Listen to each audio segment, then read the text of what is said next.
I'm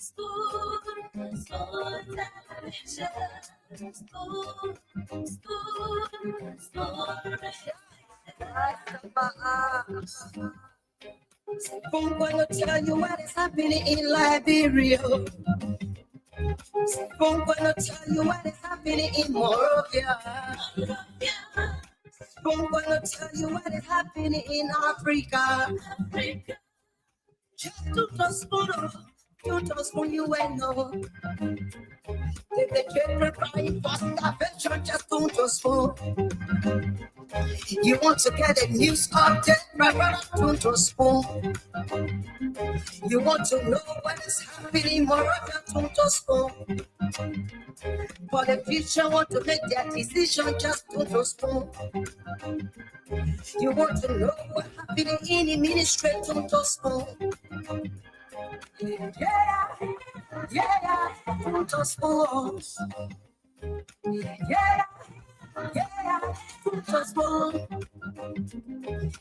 You from Bonjama, Maryland, to spoon. Yeah, to spoon. If you eat my regular, my brother, to spoon. You got a small TV, you got a small radio, to spoon. Yeah, to spoon. You want to get a news update, to spoon. What? Yeah, Rastafari. Klibaba, klibaba, klibaba. Klibaba, klibaba, klibaba. What you want? It's what it's what you got.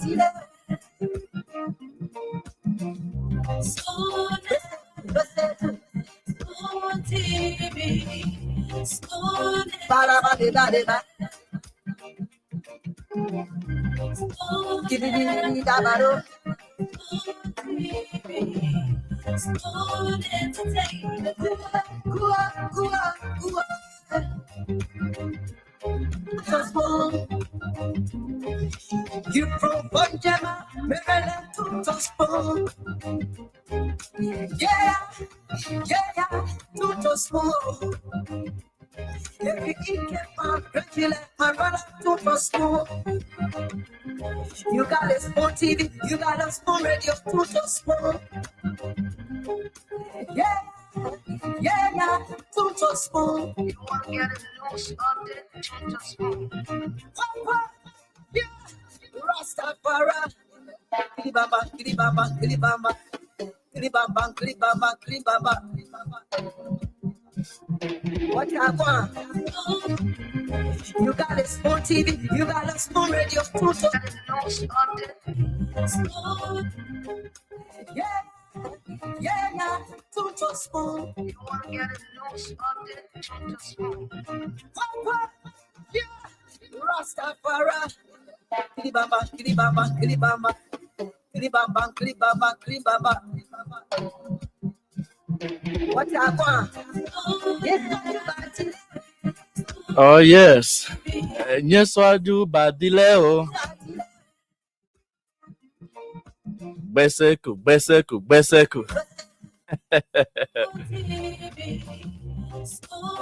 Well, folks, baliba. Well, folks, welcome to the last edition in the month of April 2025. Spoon Talk. Today is the 30th day of April 2025, and we are now to say bye-bye to April 2025. You won't see April again for 2025. You won't see April again after 12. Yeah. So we have to be grateful to God for reaching the last day in April 2025. Yeah, even if you have one cup of rice and you reach this day, you have to be thankful to God. Gratitude is very much important in whatever condition. Gratitude is always good, not only to God, but to your boss, to your soulmate, to your mom or your parents, your brothers, your sisters, whoever that is doing good to you, you always need to show gratitude in whatever form. Now they say gratitude is not, for example, if you're working with your boss and maybe they listen to you badly and then you just keep that grudge, you're not speaking to the person again. No, that is ingratitude. Even when your boss listening to you after a few hours, or a few days, you have to show that concern. Your boss is your boss. Or in the case of maybe your fiancé, maybe your fiancé has been supportive, but suddenly maybe this day, he or she, listening to you that's not correct, and they just keep it, that gosh, no. You don't do that. If you do it, that is ingratitude. So you don't only show ingratitude to God, but you also show it to humankind. But it is not really good. We always have to be grateful. Yes, and that's why we need to be grateful to God for reaching the last day in April 2025. So I'm grateful. I don't know about you. I know you are grateful as well. No matter of fact you watching Spoon TV or you listening now to Spoon FM or Fabric 101.1 FM, you are grateful to God. Yeah, despite all of the challenges or the political, drama, or this, that, we still briefly will eat your one cup of rice. Anyway, welcome to it. Spoon Talk.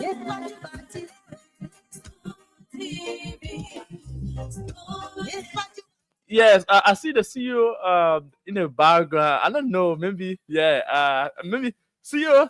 Are you not hearing me or something else? I don't know. CEO, whenever I come on, CEO, I don't know, but let me try to to see. Okay, yes, I think we're good on the Facebook and we're good on the on the radio. But whenever I see the CEO in the background, two things: either maybe something happened to me on the line, or whatever. Yeah, I know you guys are getting me live, But to those of you who follow us via the radio, I'd love to say welcome to Spoon Talk. If okay, the okay, let me okay. All right. Oh, okay. All right. So we have to go strictly to the phone line. We have to go strictly to the phone line and take your calls. Your calls are very much important. Your reactions are very much important to this platform. So at this juncture, you can pop up your calls to 0 555 0 555 0770 462160 0770 462160. The number. So yes, I have to open the line right now. Hello, your name please, and where are you joining us from? I'm Oscar Darius Zuma, calling from Hampton, Niva County. All right. From Nima County, are you following us via the radio or through the TV, the Facebook page? No, I'm calling you by Facebook. Oh, Facebook, yeah. We call it way for Nima County. So, my brother, go ahead. Yeah, what Mama had to do with the security within Gamta. Gamta is one of the popular cities in Liberia. Besides Monrovia and Buchanan, I think Ganda comes here or second on a lot of stations. But every time I'm called upon the director of police of the government to assign patrol vehicle to the police commander of police dispatcher within Gamta. My brother Gamta is looking dark. In a lot of security. In the night, he cannot see no patrol police on the street. Wow. So for that reason, the fear is too much. So I'm begging the government. Let them try to assign vehicle in Gamta to the police and DA, so in the night they can be able to secret patrol. Okay. I'm begging the government. All right. Thank you so much, my dear brother. Thank you so much for that recommendation from all the way Ganta. So hope the police, RG, and relevant authority are following this live. So let's take this person. Hello, your name, please, and where are you joining us from? I'm Bogari calling from Johnsonville. Johnsonville. Okay, please kind of go ahead. What is on my mind is hello? Yes, go ahead. You are live.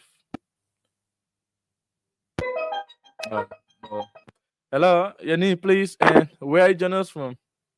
B. Philip, I'm calling from a more apparent district.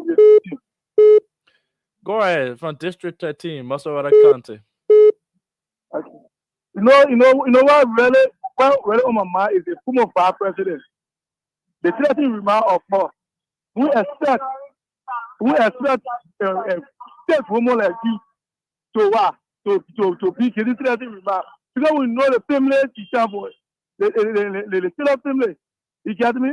Or husband wants a war law. So this is I see what you have happened. This is know what is so more for investigation to go on. All right. Thank you so much. You want investigation should be conducted as it relates to a statement. Go back to the line. Hello.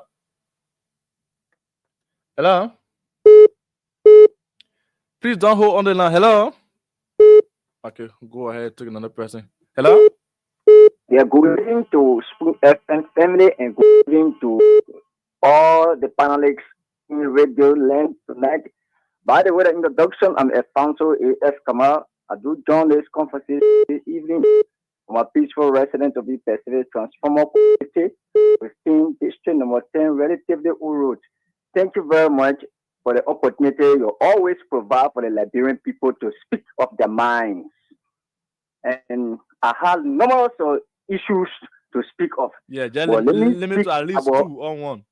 Yeah, let me just embellish everything to one which it have to do with the law. Okay. The Supreme Court ruling the past Wednesday.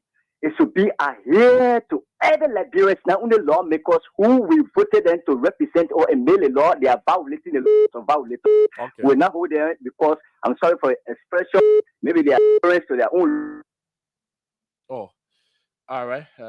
Thank you. Perhaps minutes or whatsoever. All right. Take this person. Hello, your name, please, and where are you joining us from? Oh. Yeah, what's your name, please, and where are you joining us from? Go ahead, sir. Yeah. One of mine is the way the person said the mayor treated those people like they did voluntary work. Since the people have did it voluntary work and they promised the people that, oh yes, when I take office, I will do this. You have not even turned to any of them to even call them to say, oh, Lord, thank you. Are you referring to Mayor John Sharu Siafa? No, I don't know John Siafa. Okay, go ahead. Yeah. Since God, when the president won, they started the voluntary work and people were with him. We did the work and he promised that when he wins, we have to turn to the people. And since he won and since he got the job, you have not even turned to any other people to even call them back. All the youth, those guys that work, the whole of Liberia that work, they were not even in one country, not only Minnesota, but mostly he was controlling the Minnesota from here all the way the area. They have not turned to any other guy to even say, yeah, thank you, all this. They have not looked back. Even small move and get pick up.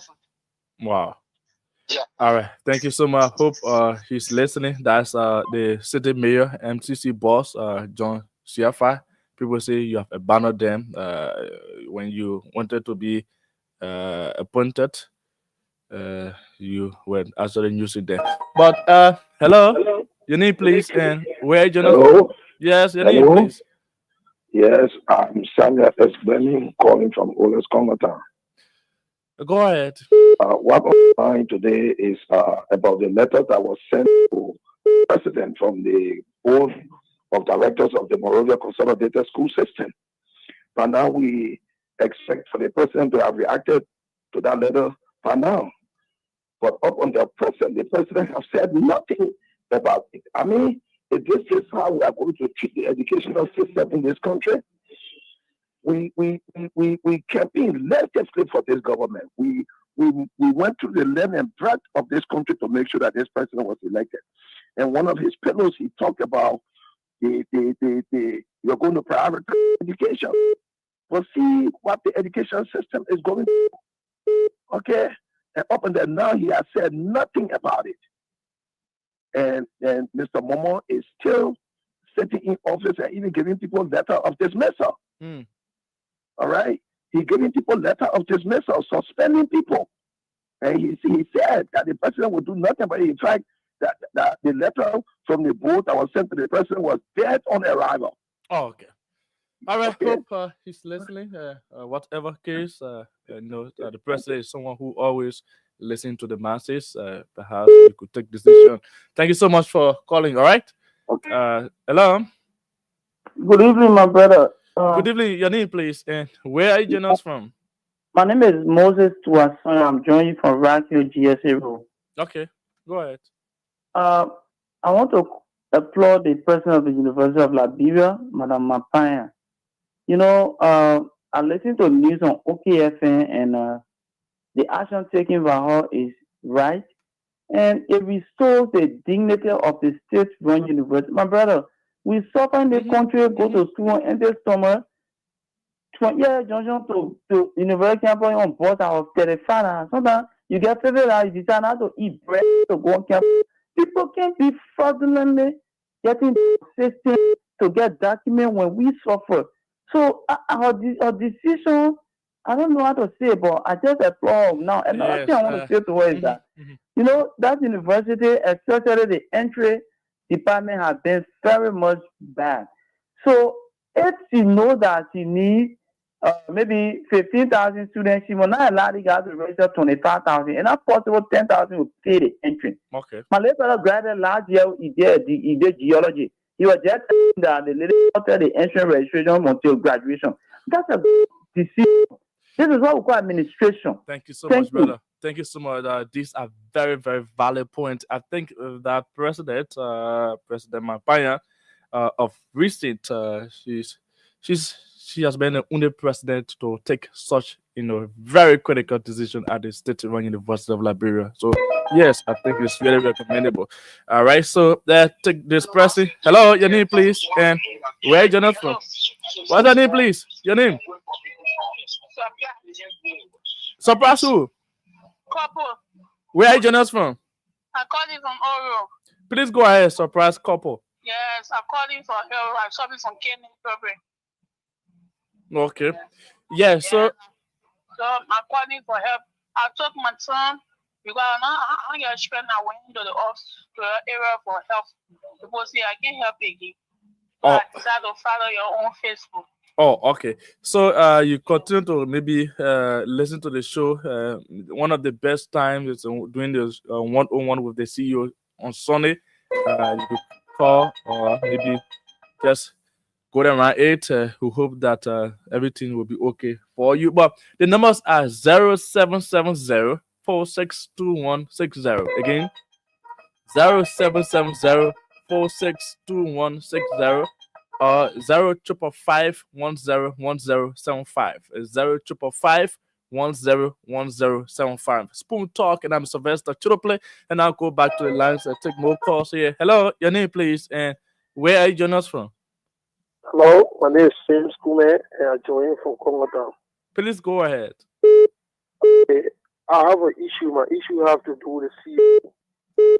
You see, Spoon Network have a very interesting and very good show. And more besides, a show of battles.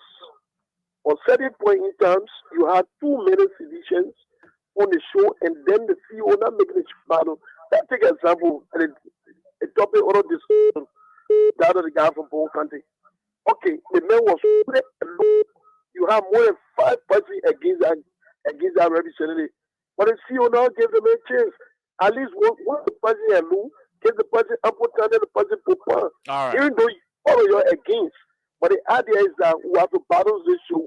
That's the only way the show will have this. Or if we just cut that radio off or cut that network off, because the show don't have this. All right. At least the show be battles. All right. Thank you so much.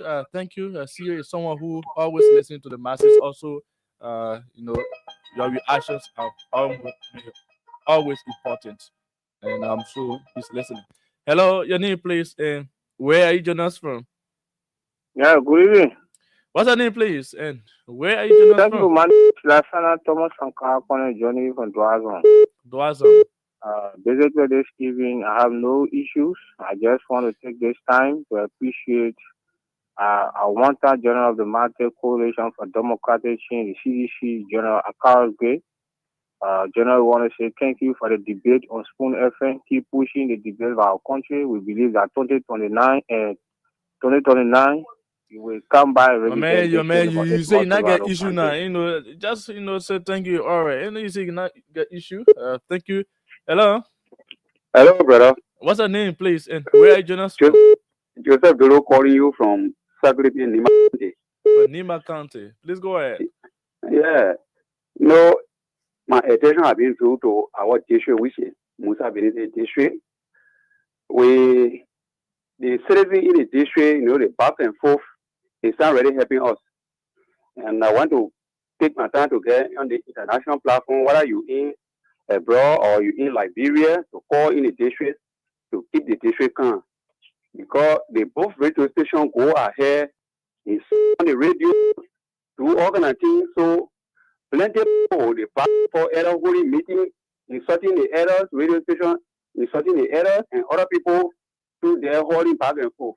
So I want to let our brother then out to know that we can't say when somebody comes before we say, oh, why this happening in the district? They should also call in the district to have the district come. Thank you.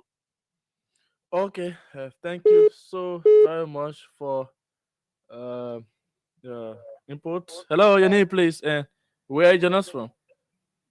You come back in your dream. Yeah? Ask caller. You will come back in your dream. Oh. Hello? So the other caller just got to tell CDC people that they will come back in their dream. Oh. Hello, your name, please. Hello? What's your name? Hello? Please go ahead.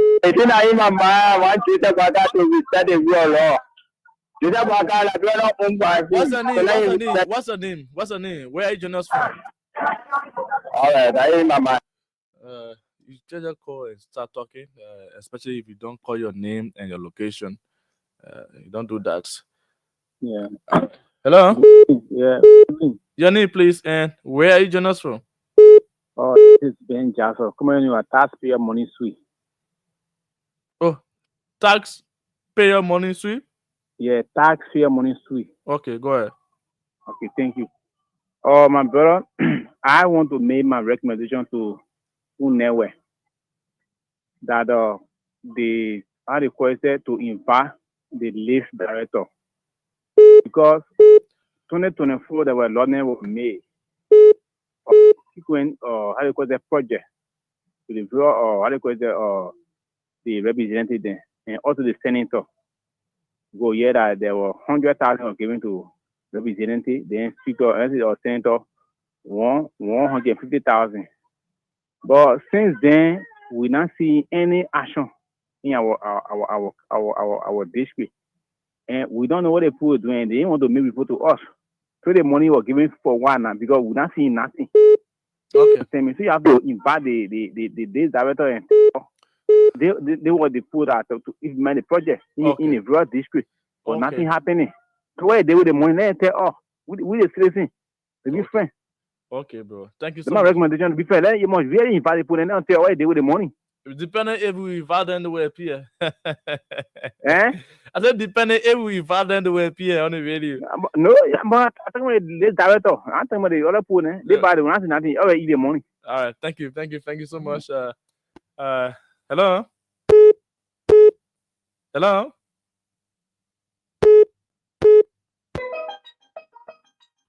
Good evening, your name, please. Where are you joining us from? Hello. Please go ahead. No, I get you take that. You get damage my ear, please. Hello. Okay, 0770-462160. 0770-462160. That number is also on WhatsApp. You can call us on 0555 101075. 0555 101075. Hello. Your name, please, and where are you joining us from? I'm like actor bro. Hello. You are live, sir. Please go ahead. I had a bad dream just now. That guy said CDC is coming back. I had a very bad dream. I don't want to hear that. What's a dream? What's a dream? What's a dream that you just had? I saw a lot of people chasing behind me with a show of hunger strike.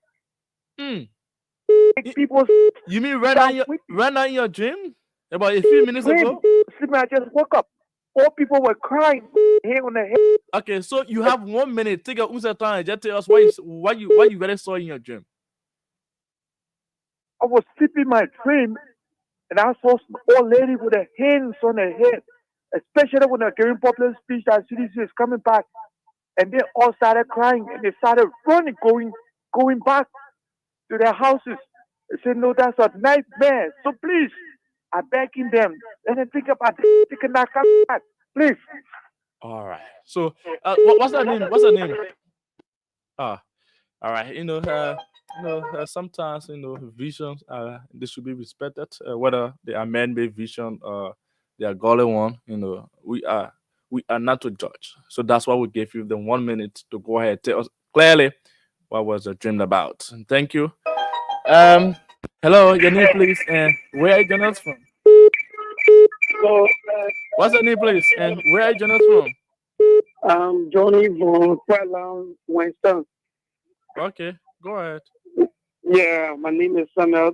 What was my mind is, every day people making noise. Only thing we want to ask God for forgiveness for the countries that are all on my mind for tonight. Wow, okay. Thank you so much. All right. Yeah. Hello. Hello. Hello. Your name, please, and where are you joining us from? Yeah, I'm Bobby from Congo. How are you guys? This is Sylvester Chidoplay. Please go ahead.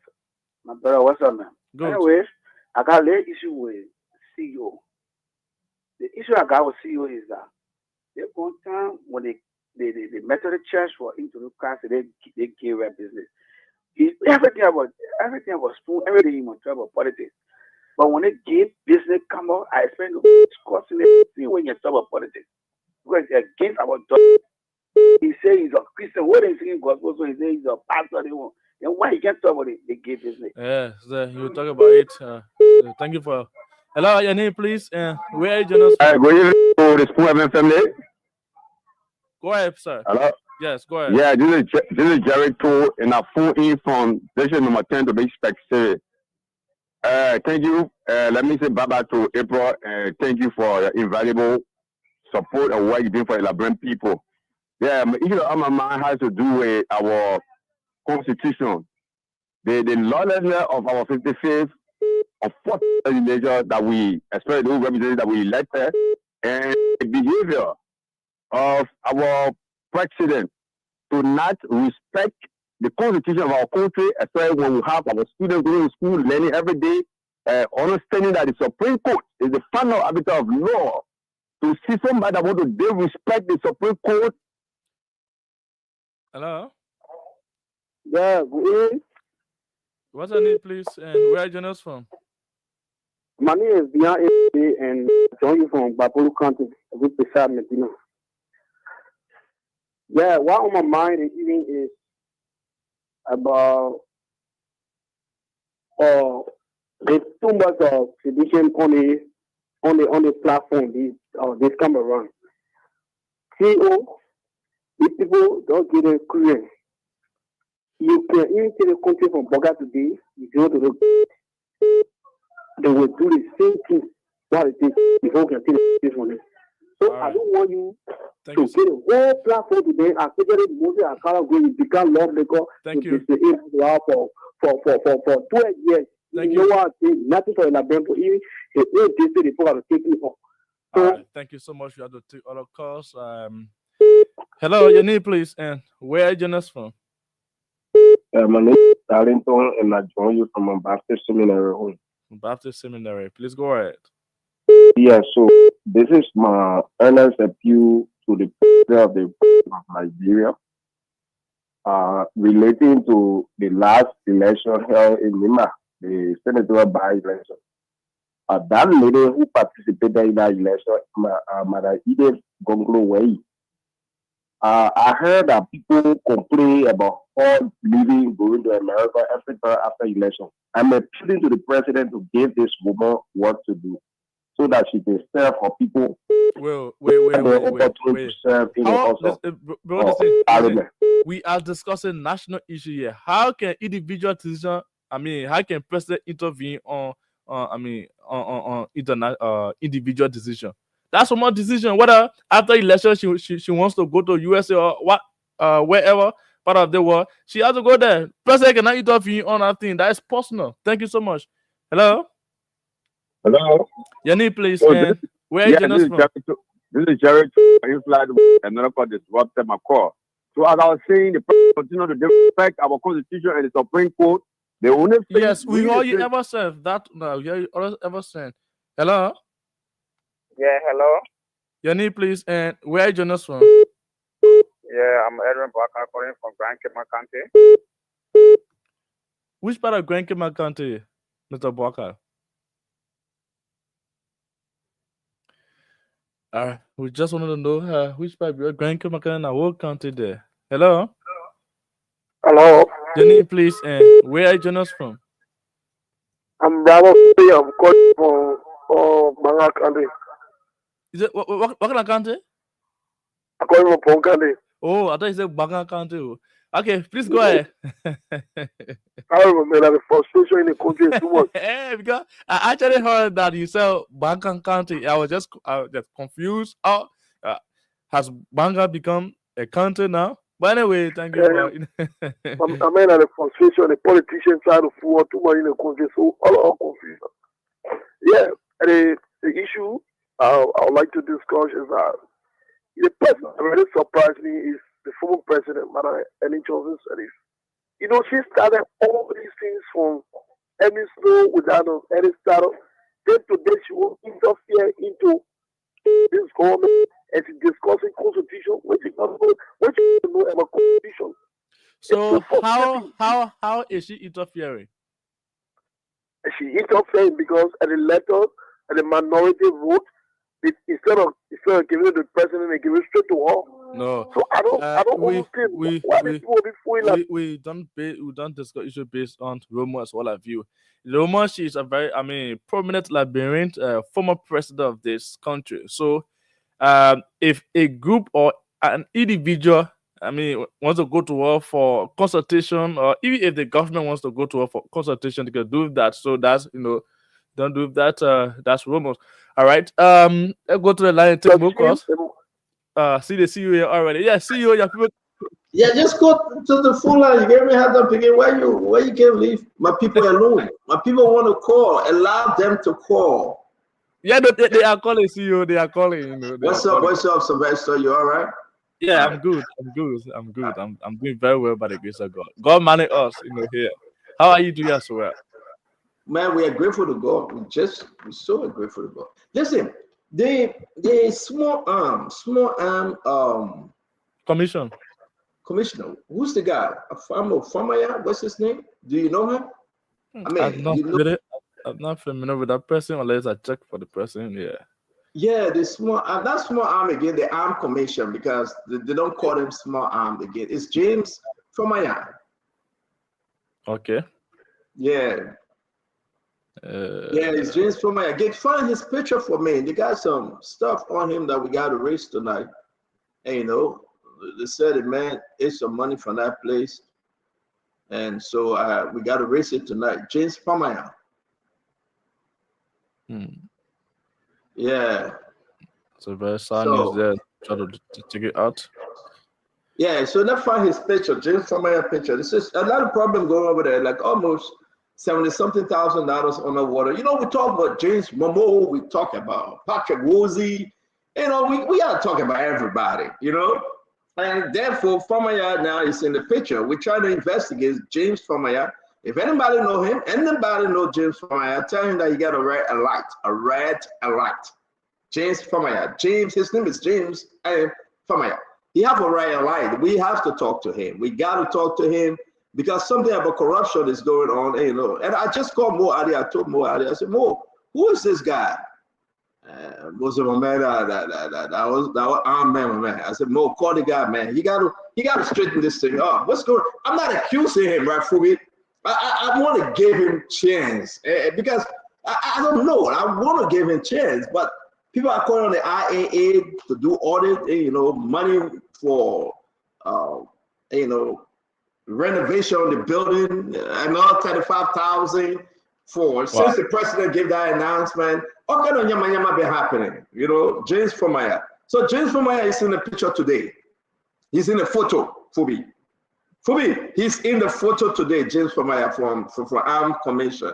And, and I told Moari, I said, man, what's going on with this? Your man, you got to talk to these guys. I want to be fair this time as me. And, today is Wednesday, Fubi, why are you looking at me? Fubi say, your man, anybody from Spoon, they can get scared. Oh, I heard that, what's the guy named Sekou Double from the port said, anybody from Spoon shouldn't enter the port. Can you imagine that? For me, the man said anybody from Spoon should. The man said anybody from Spoon. The only person you want at the port from Spoon that Mame. He said only Mame should enter the port. Nobody else.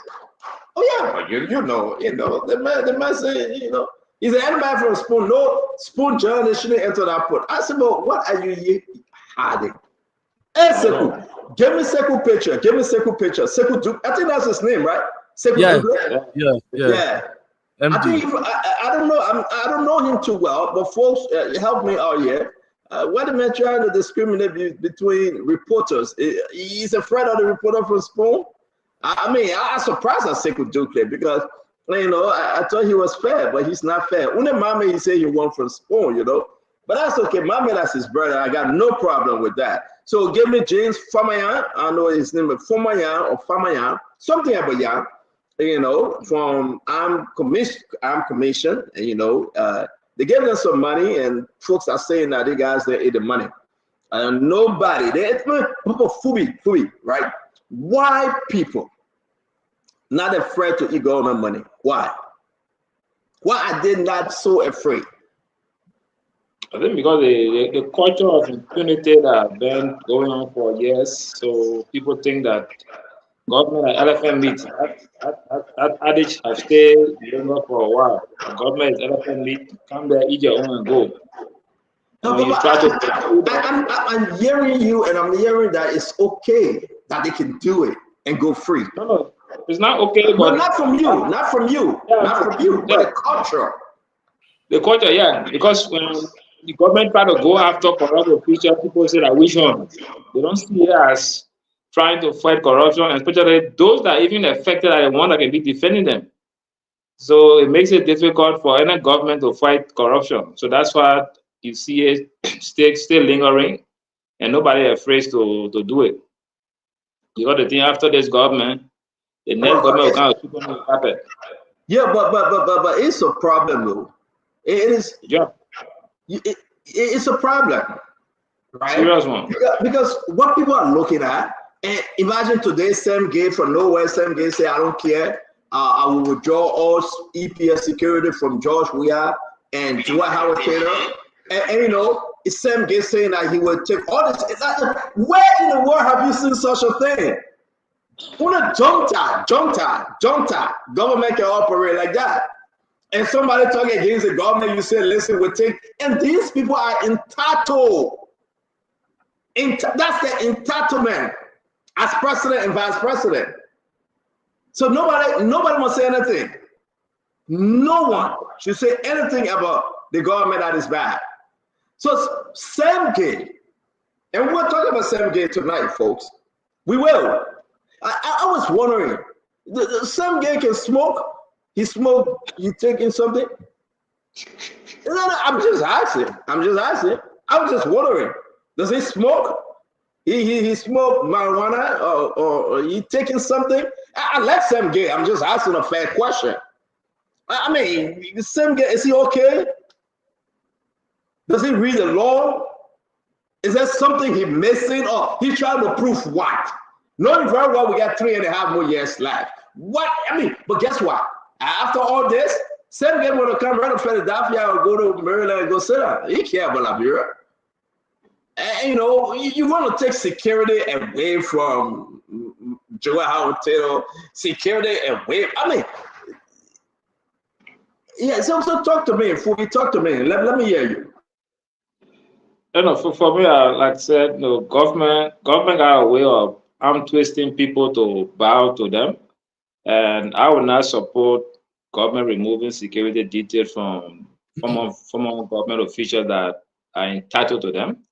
But I will also say, former government officials, when you, especially at the level of the VP, like I said during weird time when Vice President Bouaka at the time, former Vice President Bouaka stated that he support the We Are Step Down campaign. I spoke against it. And the same thing, I don't think Madam Taylor should also be speaking against, speaking in favor of any kind of act that would bring the government down. Like her Mobile Molu standing there in her presence saying that Bouaka should move or be removed. And she was the highest ranking official at that event. Is that Bouaka will lead or leave? Yeah, but besides that lead or leave, he also stated move or be removed. I think I saw it on a Facebook page for him. And so those kind of comments from people and you being there at that level, you should be able to guide those guys to tone down their rhetoric. And because for 27 years in government and serving at high profile positions, first lady, senator, vice president, you maintain certain clout. And I think that certain things shouldn't come from you. But I don't also support the government withdrawing securities. But like I said, government has a way of arm twisting people. And you can't fight government any kind of way you do it. There's some kind of way they have to pass it around to get things done. But we hope that my own take about Liberia, I just want peaceful Liberia, peaceful transition of power, engage the government constructively. I'm not against protests, but as long as it's peaceful, I'm not against it. But any protest that will call for removal of president from office, I don't support that. And what they need to manage themselves, because at the end of the day, if Liberia become chaotic, it's going to affect the ordinary citizens more, and the economy becomes hard, and a lot of things will not go straight. So we want a peaceful Liberia, wherever the situations, on the ground, everybody should try to maintain the peace as much as possible, but keep the positive engagement. And I'll always encourage opposition, keep engaging the government. Don't stop engaging the government, because those criticisms are necessary.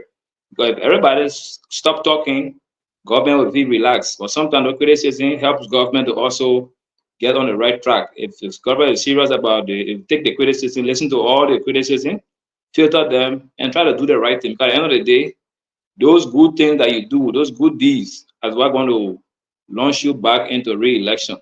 If you fail to listen, you're going to go down in history, and people will not vote for you. So I always believe that the ballot box will work, and we should encourage everybody to drive towards that. And there should be no chaos. I don't care what, but we should also maintain the peace and security. So, right, and I think constructive, criticism engagement, is what we say right now. You have to be objective and speak the truth, not because maybe you want the government to, fail or something like that. Because but see you. I think you see. Okay, see you is back. All right.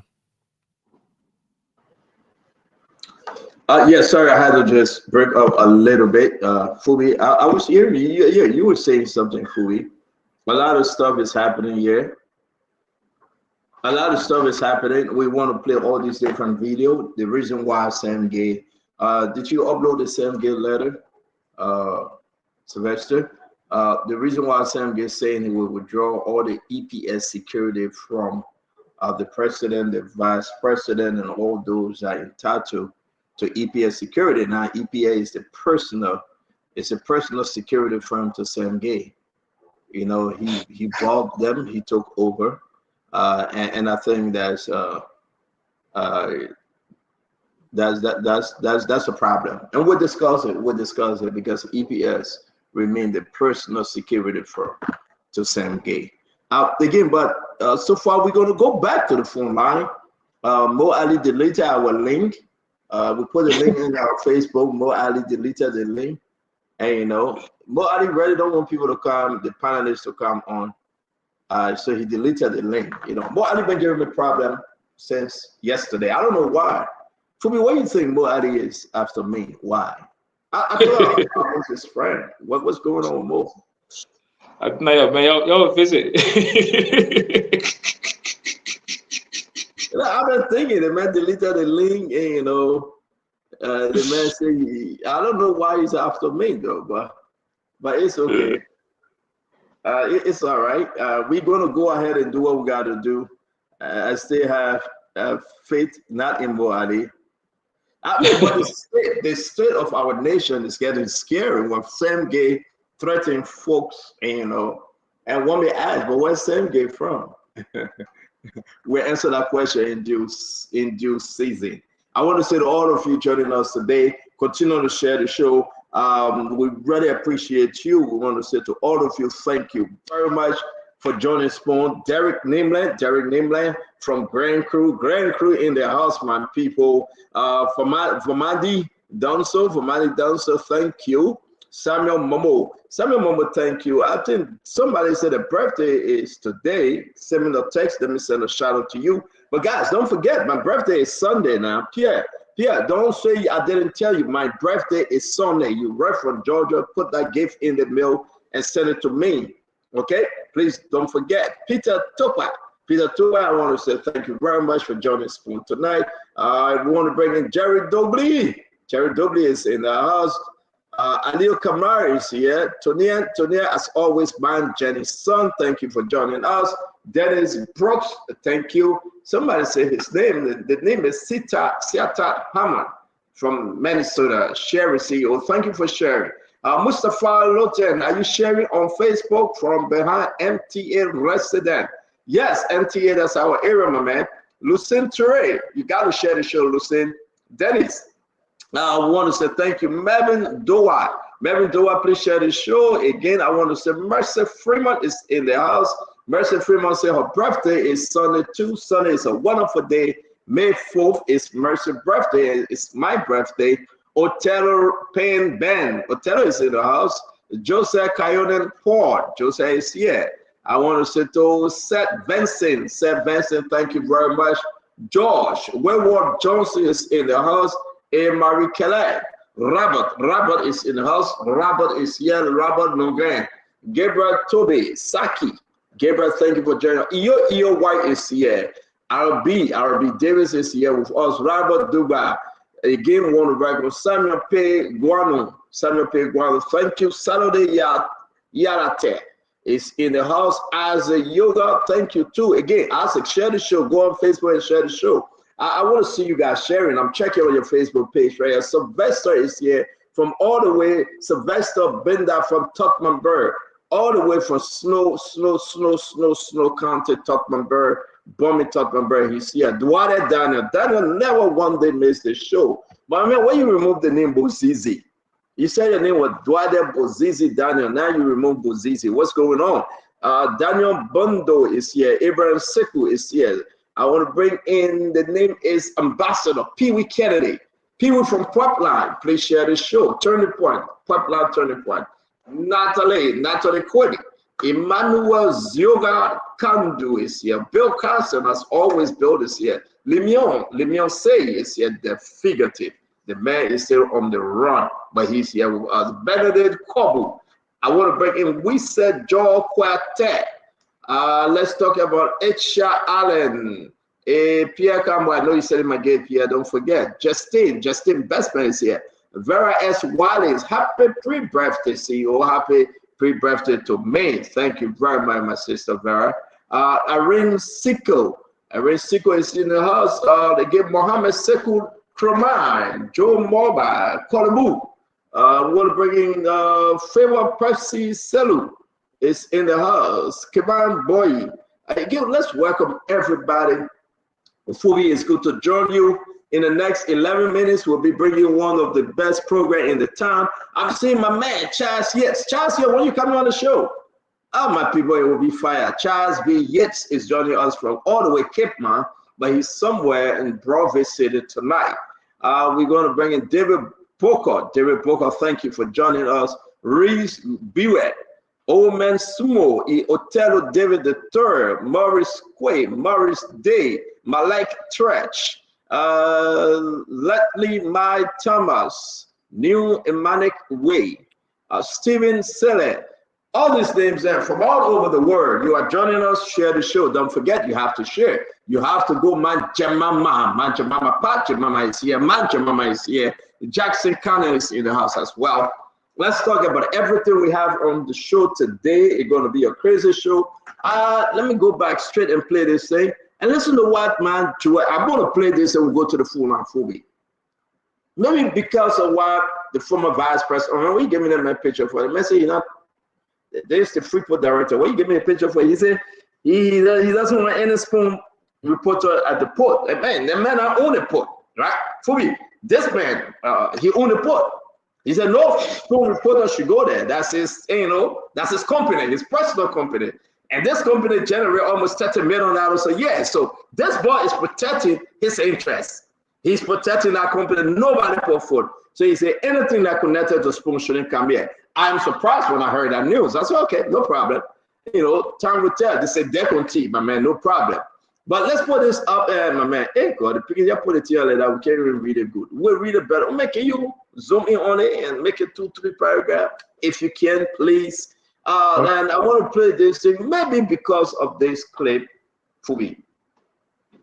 The EPS director decided to put something up. Let's listen to what the former vice president had to say. Where we are now, I never expected I would get to this point.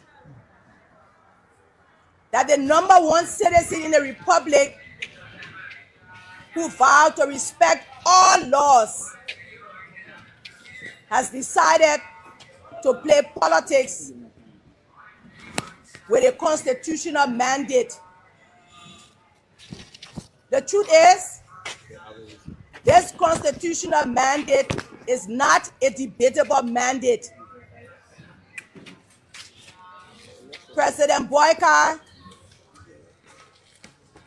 you must follow the mandate from the Supreme Court.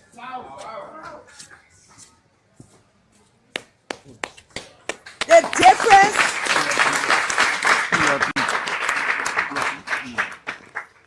there is a very clear difference here. Either as a nation we agree to follow a path of chaos, because once you do not go by the rule of law, then you are calling for chaos. We either do chaos or we do calm, where our country is able to move forward, where the hopes and aspirations of our people will be met, where the dignity that carries the name Liberia across the nations of the world will no longer be looked at as a pariah. This is the choice we have today. And that particular choice is led by the President of the Republic of Liberia. He can decide whether he wants a calm country so that he can fulfill the rescue agenda, which I believe is just a story, as I've been saying, or you can open a Pandora's box that will lead us to a place where we don't want to be. You know, we're going to be going to the phone line, folks, and continue to share the show, right? Listen, this is who you are, wherever you find yourself, straight up.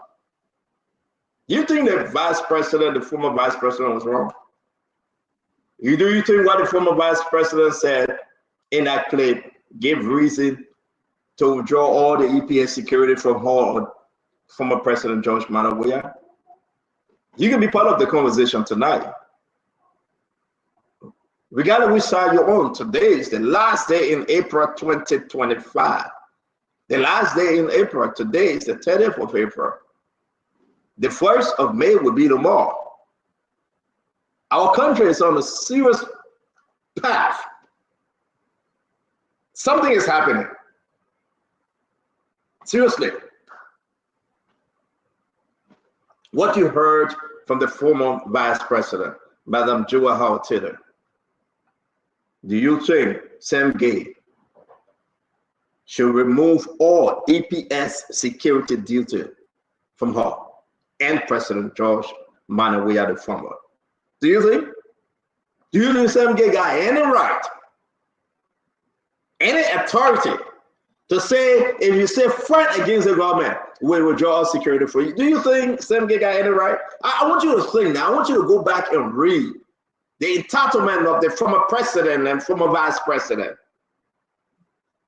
Is something happening with Sam Gay yet? I just want you to think. I just want you to think seriously. And then tell me, what do you think Sam Gay has any right? What do you think Sam Gay is in his right mind? What do you think the Sam Gay that he discussed this with the legal advisor, Bushu Ben Keita, the national security advisor, Simon Kofi Woods? All these guys are just messing up everything that is happening in the country. I mean, you think problem coming in Liberia is because of just Imam Bwaka or because of those people he brought into government? I just want you to think. So we will be going back to the phone line, right? But I want you to understand, wherever you are, Sam Gay is saying, my own mama, water, my pana, all of you in the interior, my papa, you're saying now you're ready to eat, right? But you're saying now you got to understand something here, right? You're telling the train, so you're wait. Spoon talk on. We got to listen to what CEO got to say today. Papa, you're saying you got to listen to what Opa got to say today. What Stanton got to say today? So I don't want no noise. You not buy your battery, you put it in your radio, and you listen to Spoon. But I want to tell you, today, Sam Gay said he's taking all the EPS security away from Joel Howard Taylor and all the EPS security away from George Weah. Just because they say they didn't let the government and President Bwaka continue, the government, the country will be in problem. Sam Gay said he won't yet. Do you think Sam Gay has any right to say that, and he got any power that which is in the Constitution for Sam Gay to say, listen, Madam Joel Howard Taylor, we give you 6 EPS. Joel got 6 EPS. Security 6. He said he will take all 6 away. Joel Weah got 15. He said he will take all 15 away from Joel Weah. So to you, do you think Sam Gay, the EPS, the people that money Joseph Imam Bwaka, the big man, they call him Sam Gay.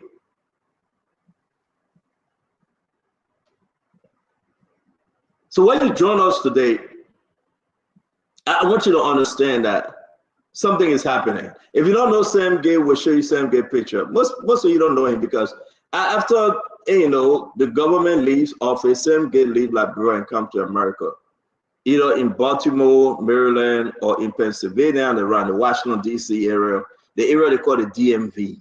That where he stay at. Then when a new government comes to power from the Unity Party, then he go look for a job and they give him job and he leave his family and go back.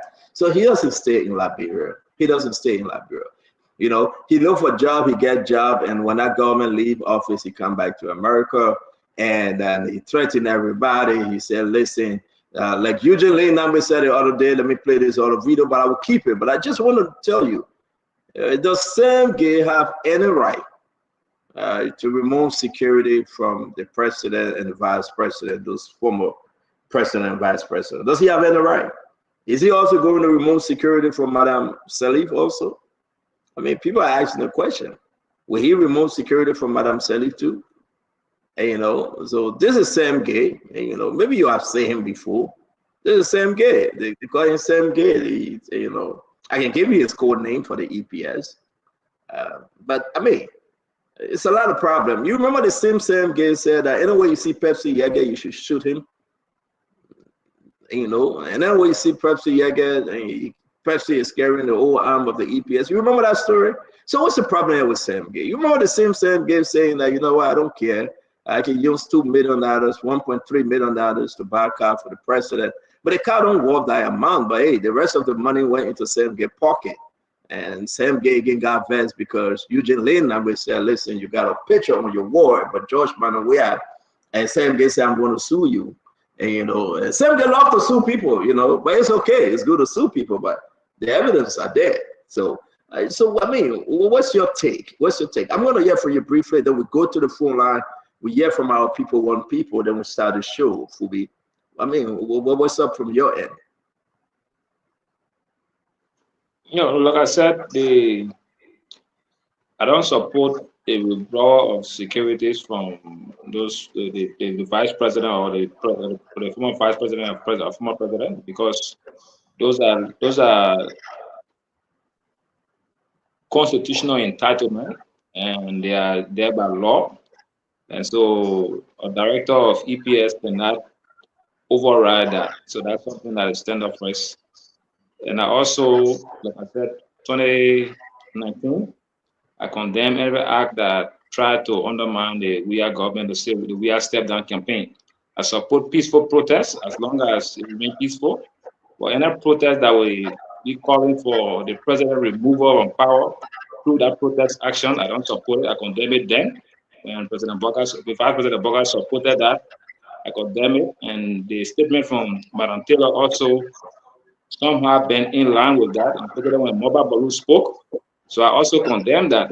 She shouldn't encourage such statement, but she can also pressure the government to free to have a free speech. That's something that she's entitled to. Nobody will take that from her, but it shouldn't be leaning towards people seen as inciting and removing the government from power. So that's something that she also, at her level, from being 27 years in the corridor of power, that's something that she's supposed to manage after leaving power. She shouldn't be seen as inciting such against the government and the government, because she's also still part of the government, even though she's not actively working. But the government is responsible to pay her retirement packages. The government is responsible to take care of her security details.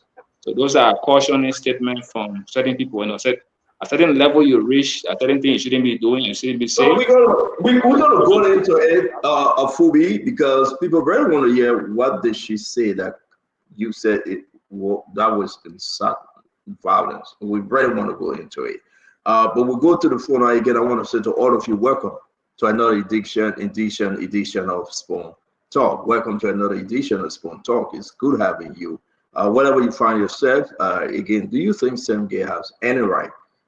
When he put this out, this Sam Gay, and saying, listen, I'm going to take away your security.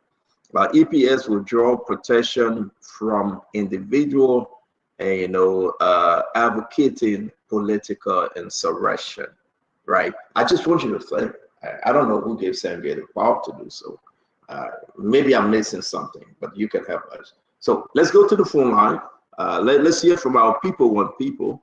We're going to put both numbers up, the international line and that of the local line. We want to say to all of you again, you got 1 minute to talk, please, please, please. Just let's hear you. Our country is in just getting into the bad stat. When people come up and say they're going to do anything whatsoever to prove that yes, it's time to pay debt.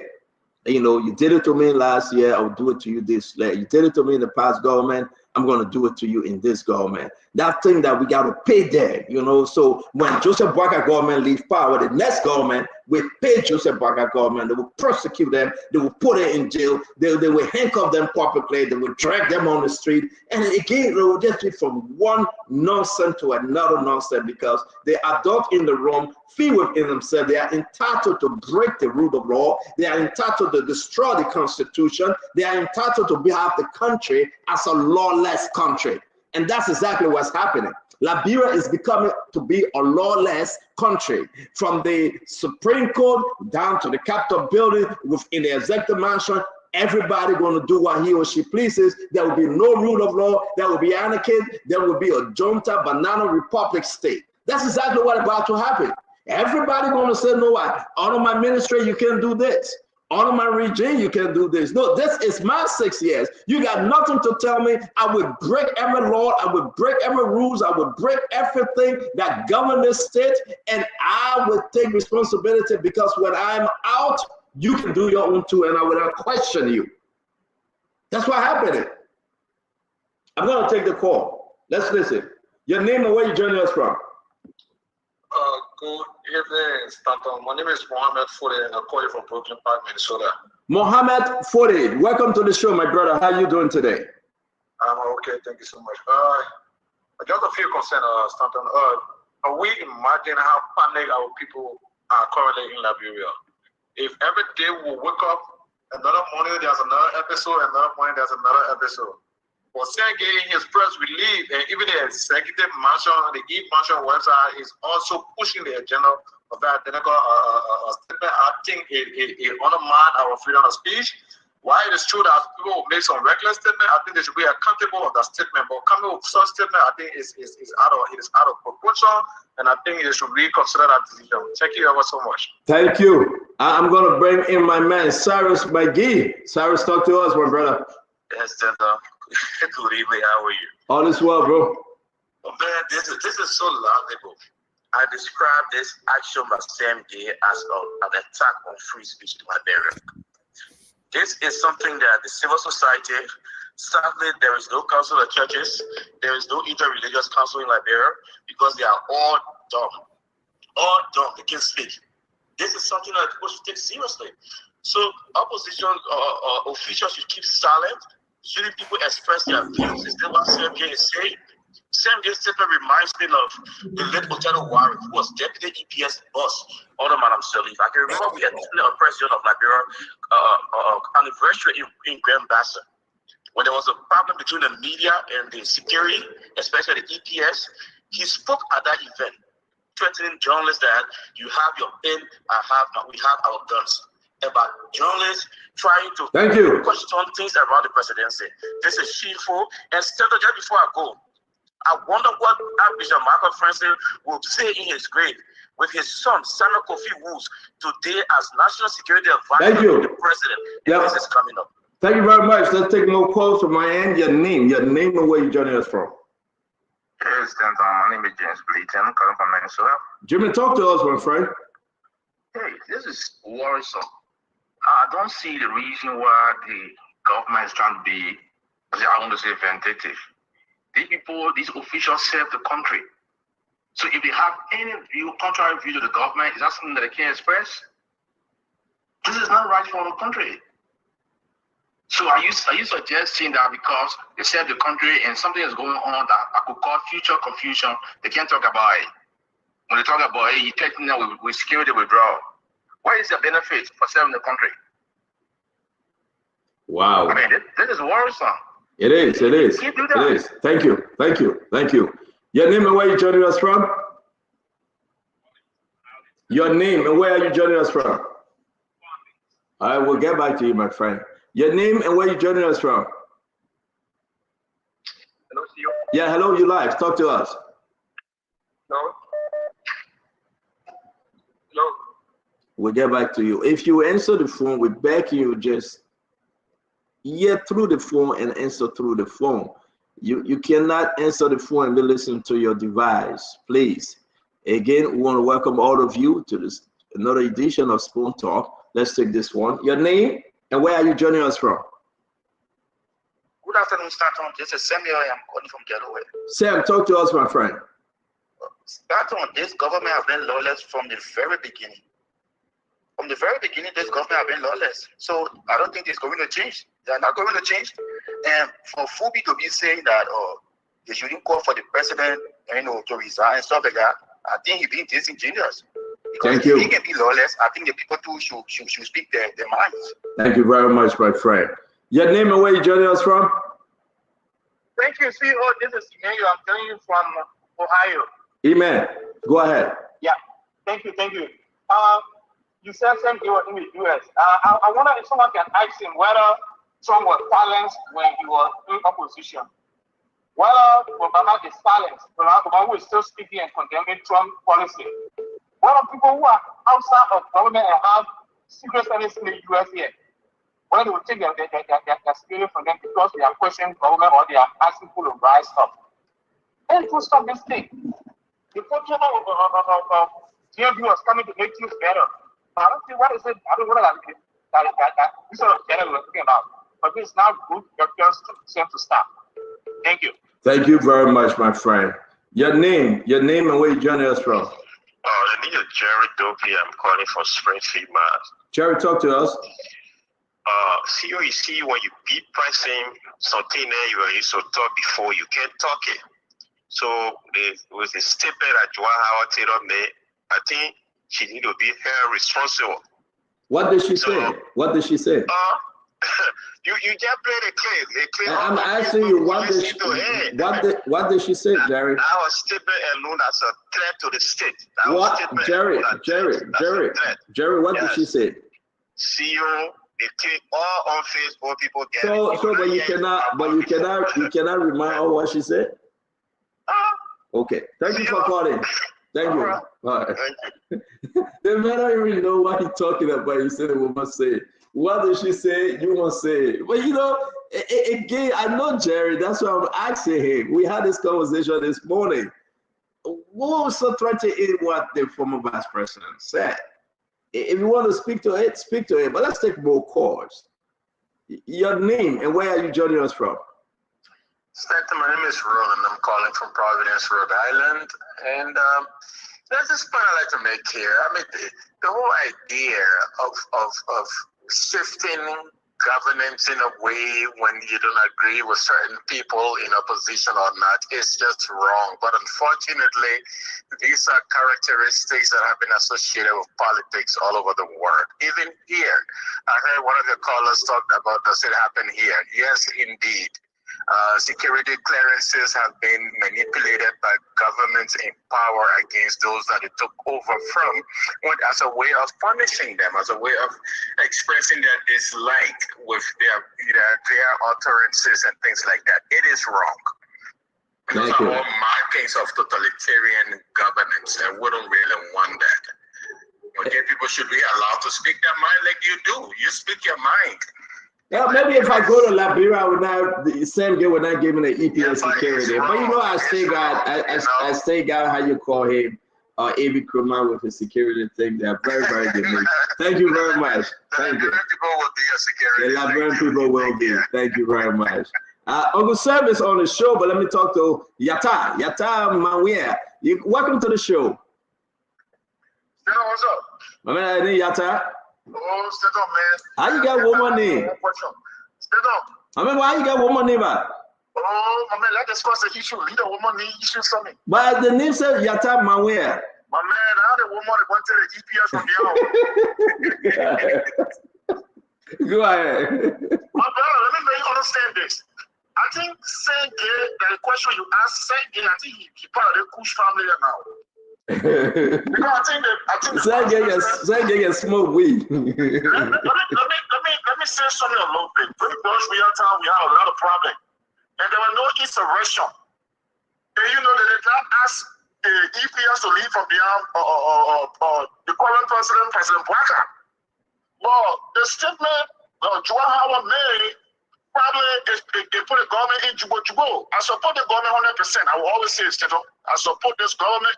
I stand with this government, but some things the government is doing is not acceptable. And we got to speak about it, most especially with doing EPS. To be honest, I don't know for what reason, but hey, we still got to discuss this and go in depth because this right here, it will cause no problem for our country. Yeah. I spoke to, just because you're saying this, I spoke to Madam Joa Howard Taylor. I will say exactly what she said because she told me to say it, and it's good to have folks on the show. I will take 5 more calls. And then we'll go to Liberia and take calls. I want to say seriously, they gave Madam Joa Howard Taylor 6. They gave her the first 3 EPS security. She complained they gave her additional 3, so she got 6, right? She got 6. And Sam is saying, I want to take the 6 from you. The 6 is not even enough. But why? The question remains, why you want to take the 6 from Madam Joa Howard Taylor? Why are you threatening to remove security from the former president, George Martin Weah? If what Eugene Lee Navis said is true, that you get a bullet pointed to the head of George Martin Weah? What is so fascinating when it comes to Joa Howard Taylor opposition and Sam Gay? Yeah, but stay down. Sam Gay wanted people to use Zebra unit and Sabu unit. You see the kind of problem they're trying to bring? They wanted people to use Zebra unit and Sabu unit to see how best they can protect their own political leader. That is wrong, Stento. And I should commend you for discussing the issue. I think that I'm going to talk. Yeah, but I think I just come to the conclusion they got to get Sam get drugs tests. Thank you very much for calling. He got to take some drugs tests. Thank you. Uncle Sam, welcome to the show. I know, listen, Uncle Sam, I hate stupidity. I'm sorry, Uncle Sam, right? I hate complete stupidity. Because what Sam Gale is saying, that's nonsense. And I think the government should ask Sam Gale to take drugs tests. This can cause trouble in our country. This can cause a big wahala in the country. This is no joke. How can we sit here every day calling for peace? Honor Madam Salif, 12 years. She fought and did everything to uphold that peace, or fragile peace, or broken peace. But she tried. George Manawia, 6 years. Here comes June 7th, Uncle Sam. People are at the throat of the president. After June 7th, what happened? We went into COVID. Uncle Sam, he withstood the storm. He looked in the red eyes of that storm and said, I will try my best. I'm not perfect. Chukun Rawa wasn't threatening people saying we'll take security from you. Yeah, you can say they ate the money. That's a whole different argument. But what's going on with these guys behind Joseph Boyka? Is that what the president asking them to do? The international community. Uncle Sam, I don't like to do this, but let me do it a little bit, Uncle Sam. The president in America today, what he never said, they gave him one of the best security. They're top notch. So what's going on with our people? What's really going on? There's nothing to do in Liberia, my people. And that you would threaten somebody and say, Joey, I will remove the security or get your own security. Joe, I will tell you, I will remove the security from you, go get your own security. Are we in a banana junta republic now, Uncle Sam? Fubi? I mean, listen, I don't know what's going on here, but it's getting scary every day. Anybody can just wake up and do anything. Nobody care. Angeline Gali, where have you been, Angeline? Next time, if you don't show up 2 days, we'll suspend you for 2 days, Angeline. You got to be on the show, Angeline Gali, and say hi to your husband, ask for the giant Gali. Yeah, and I get myself in trouble. But Uncle Sam, talk to me. Welcome to the show.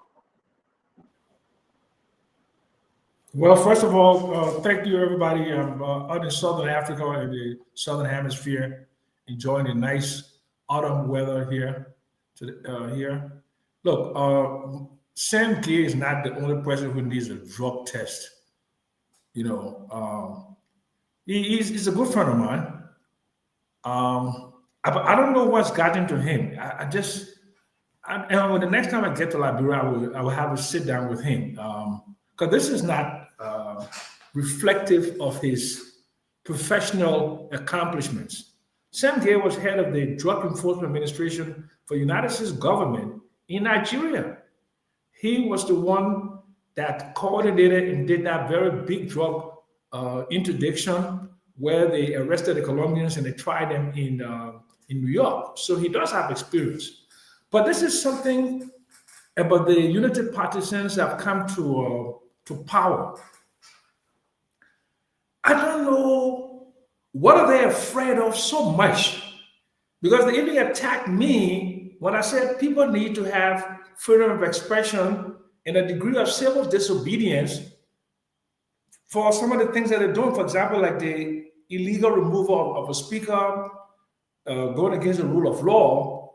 And the first thing they come and tell you is, oh, you won't bring people to demonstrate? Why are you running away from the country? Why you can't stay here? Why you can't bring your children in the street? Are you serious? June 7th? You forgot about June 7th? When you were calling for the removal of President George Weah? And on a consistent basis, when my very close friend, Henry Pedro Costa, used to come to Liberia, used to have this massive demonstration and block traffic for hours. When you come into Robert's Feed, you went out, you did the bring our money back, you did all the demonstrations, and the people gave you water. So you mean that this Unity Party government is an intolerant government? This is intolerance. I mean, I've never seen a group of people so intolerant and don't want to coexist. The first thing they say, oh, St. Jackson, when I get you no consultancy, Why are you fighting me? I express my opinion. If you don't like my opinion, that's fine. And you don't have to give me a consultancy. It's your government. But I will continue to speak. What the president should be doing is to reach out to every one of us. We are his citizens. And when we disagree with him, we should have enough courage to express that disagreement in a very civilized and a very cordial manner. And I don't support people who talks about his health. I don't support people who curse him. I don't support people who abuse women and all of that. But those are the people that they promoted, Prophet Key. And my very good friend Yaga Koloba, when he was doing all this cursing and carrying on, nobody sought to go after them. Nobody sought to malign them. Nobody sought to put them in jail. Nobody sought to estrange them from society.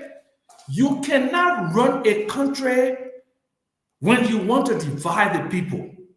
You're dividing us. Why not all this? Then they come up with all this foolishness with the bar association writing letter, and they go all over the place carrying the bar association letter. This is they're running around like headless chicken. Run this country. We will come there. Develop this country. Yeah, but I'm saying, forget about development now. We passed that. Forget about running the country now. Something is happening. Yeah. That's what we want from them. That's what we want from them. Let them develop this country. Let us give us enough electricity. Let them build roads as I said we're going to do. We will come to all of those things. But I'm troubled here. Sam Gale is not his first threat. It's not his first, you remember Pepsi Yeke? I remember Pepsi Yeke. Let me put this up, and then we'll bring our brother Fubi. Again, I always say this, though. Everybody, I do believe, right? Wherever you find yourself from, I think again and again, the president should stand right there in the clinic to see Sam Gale taking drug tests. This is serious. This is Pepsi Yeke from Sam Gale. And somebody said she don't stop. And everybody laugh at this. On a serious note. So what President Boaga saying about this threat against, opposition folks? This is Eugene Nagwe. Let's play this one. Do you know that in Sam Gale's room, he got one guy came from them to us. One guy came from his room and to us. He got the picture of President Weah. He got a bullet point at, like a target. If you want to target somebody, you put the person picture, then you put a target that you now shoot the person. You said one guy came from a room? Uncle Sam, all those yama story on Saturday. This country, something serious is happening though. I care less when they jump around and throw the yama. We laugh in our chat room. Uncle Sam, you know that. There's Stephen Johnson, now Fubi is in the chat room. Maybe he will not leak our information out to his friends from CDC. But you understand that this is very, very serious. To see Sam Gale operating like this. I mean, we can see your face though. Must you wear that hat, brother? Great. But again, we I beg you, honorable man, can you let us see your face, Chief? My hair, I cut my hair, so I don't see my hair tonight. My man on the phone line. I don't like people to see my face too much. Okay, you're on the front line today. So, Uncle Sam, let me let you finish, and I've got a Fubi Harry. Then we'll bring in Grey Man. What I'm saying is, I don't see anybody from the opposition expressing any kind of hatred against them to push them to the wall, to do the kind of things that they did during the time they were in opposition. And when I was in opposition too, I said a lot of things against the Unity Party government. If you go to my Facebook page, I said some things that were pretty nasty against George Weah. I said some things nasty against Samuel Toya. I said some nasty things against was Nathaniel McGee. But they reached out to me. They reached out to me because they believe I have legitimate grievances, and we had a meeting point. But this other government does not believe that there should be legitimate grievances that should be aired out. Everybody should fall in line. And this is not how you run a liberal democracy. A liberal democracy is about different opinions.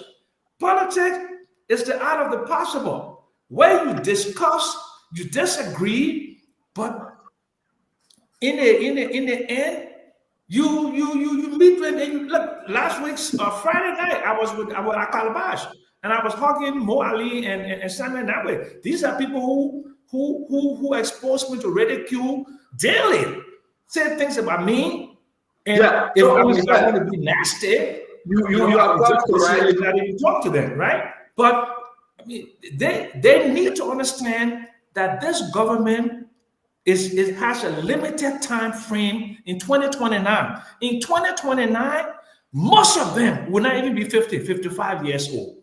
You have your entire life to live with people. So if you're treating them this way today, what would happen if you're no longer in power? Thank you very much, Uncle Sam. Thank you. Society.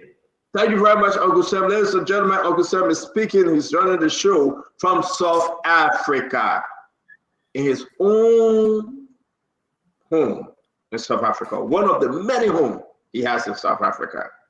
And I can tell you what Uncle Sam going next, but I will mind my business. I won't say that one. I'm going to stitch next. Let's bring in Fubi Harris. Fubi, it's always good to have you. Fubi, everybody watching and being to think with him, upset. What the hell going on with Sam Gay? I mean, if you look at the man, his eyes is so red. You know, I remember because we wasn't far away from Zimbabwe. The man's eyes is red, and you know, he gets like Batman Shanghai face. I don't know who he's scaring. But again, though, people are concerned. What's going on with Sam Gay? Yeah. Sam Gay saying like again, but you know what? It's not surprising because the government seems not to respect the rule of law. So Sam Gay just in line. The government not respecting the decision from the Supreme Court. There's nobody respecting the rule of law. So whatever Sam Gay, he would just come in and throw monkey wrench and say, you know what, Joe, if you say one more thing again, I will take the 6 EPS security from you. That's what he's saying. For me. Yeah, you know, so I'll start with Article 15A. It said every person shall have the right to freedom of speech, freedom of expression, being fully responsible for the abuse thereof.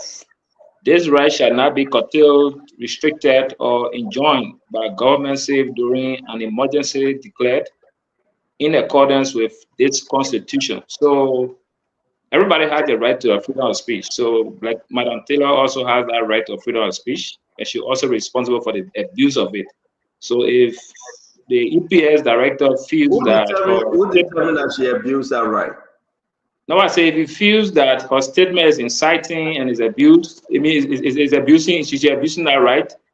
They can formally invite her and question her for that. But for the issue of withdrawing securities, I don't think he has that right to do that because constitutionally she's entitled to that and he cannot withdraw it. So, but they can pursue her if they think that her statement was inciting and she abused the freedom of expression that has given her under the constitution. Everybody has that, and a lot of people have been called for every government. Once government feels that your statement is inciting violence or insurrection, government has the right to question you. So they can do it formally instead of trying to threaten with security withdrawal. And they can do it formally and say, look, madam, you have abused this freedom of speech. These are the issues that the government has with you. Please come and answer those questions. And if they have legal claim, they can prosecute her for that. You know, I think government should follow that route instead of trying to just issue statement of withdrawal or security. Because whatever statement she made at that program, like I said before, I don't support the statement, and people must see it as inciting, you know. And if government sees it that way, government needs to call her for questioning and whatever, go through the legal stuff, but not talking about already withdrawing securities. And if the court finds you guilty and think that you now the right to enjoy that security is no more guaranteed because of XYZ, the court can prosecute you for that. But I think that's something I want to end on that note. Thank you very much. We want to bring in Honorable Gray Akaris, Mostly Gray. Thank you for joining us. You got to unmute yourself, sir. Akaris Gray, can you unmute yourself? Thank you. Yeah, I'm on mute. You getting me? Thank you. Yes, you're good. Okay. Mr. Jackson, are you phobia? Are you stand? Look, stand. To be frank with you, I don't think we should really dignify the statement coming from Sam Gay. Me, I don't think so. But for the sake of the conversation, we'll discuss the subject matter. As I speak to you, because of the threat, we'll consider that statement from Sam Gay as a threat. And we'll consider it as a calculated attempt to assassinate Joel Ortega and Joshua. Let me say that publicly tonight. Let me tell you how we consider it. A calculated attempt by the EPS director to assassinate Joshua and Joel Ortega for the fact that you believe that making them vulnerable, you can use your surrogates to eliminate them. We are not taking the lightly. What we are deciding, in fact, I am calling publicly for citizen protection with immediate effect wheresoever they go. Something is happening with you, Gray. Is there any way you haven't delayed? Yeah, let him come back in because he haven't delayed. Let me bring you in, Dr. Bopler. Dr. Bopler, welcome to the show. We are discussing, I think you read in the chat room, the document from Sam Gay threatening to withdraw all EPS security from those political leaders that have EPS security in their possession because of the fact that they, as you said, you read it, withdraw protection from individuals advocating political insurrection. Does he have right to do so as a EPS director? Welcome to the show, Dr. Bopler. Good evening, Stanton. Good evening to my fellow panelists, to those who listen, those who watch. Thank you. Stay engaged. Conversation can lead to action. It can change the nation, one conversation at a time.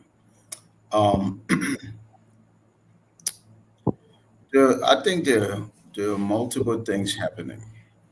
There are certain actions, and then there are certain reactions. Okay. In this particular situation, people are talking a lot.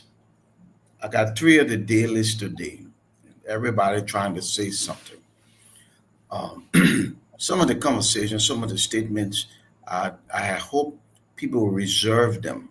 So let's wait to get through, if there's a real argument, or let's just wait to get through this next week or 2. But there's a lot being said.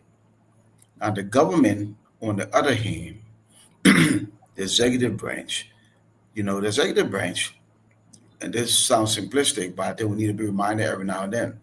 The executive branch is where the leader of the republic is. His job is to make sure that the republic works. What does that mean? That means he has a very difficult job of trying to figure out how to tune down the temperature in the nation, how to keep everybody safe, how to balance out all of the things we're hearing and the potential implication. I think once you get to a place where people start thinking and talking about anything that resembles insurrection or something along those lines, even in normal times, that's edgy and makes people uncomfortable. But for a nation like ours that been to what we've been to, Stanton, it's difficult. So does the EPS director have the right to say what he's saying? I don't know. I don't know that he has. I think everybody's rights should be protected, and I think you can do both. I think you can do both. You can give people the freedom to speak, and you can still protect their rights.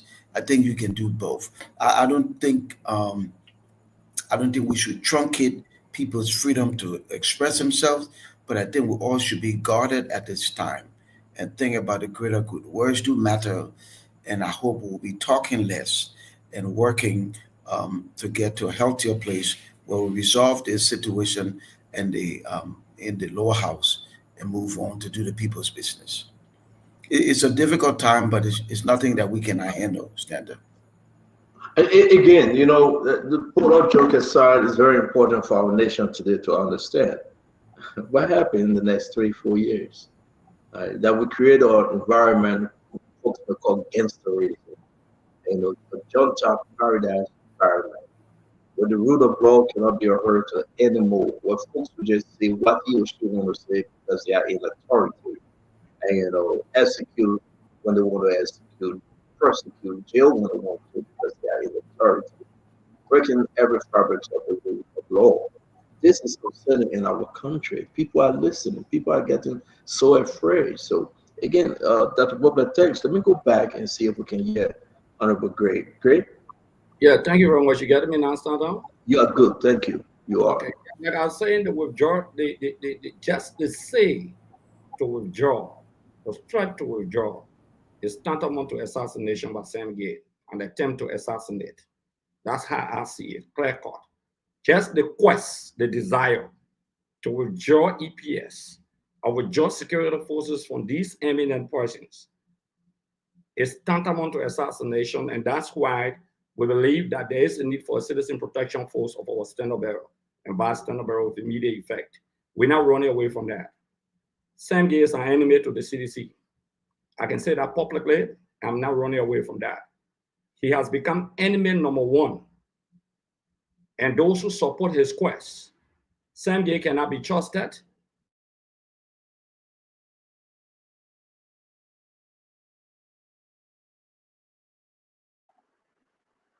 Again, Honorable Gray, I don't know which one of your internet you're using tonight. We're not hearing you.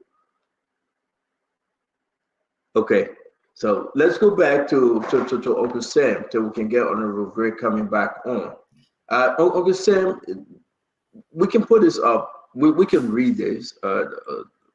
Sylvester Chodoplay, I asked you if you can zoom it in and allow us to read it. Uncle Sam, what did Joel Howard Taylor say in that video, the former vice president, that caused Sam Gay? What he did is unilaterally, and maybe folks need to understand this, or whether this was done, by the approval of the president, or maybe the justice minister of the national security advisor, because this is security matter, right, Uncle Sam? This have to involve other people here. What do you think? Look, this is not just a security issue, but this is a political issue. So I don't believe that Sam Gay will write a letter like that unilaterally, sitting out in his office and reacting to the political field out there. He goes and write a letter. He had to pass it by the National Security Advisor. It had to be passed by my friend Sylvester Grisby. It had to go through the chain. And if it didn't go through the chain, this would be very troubling.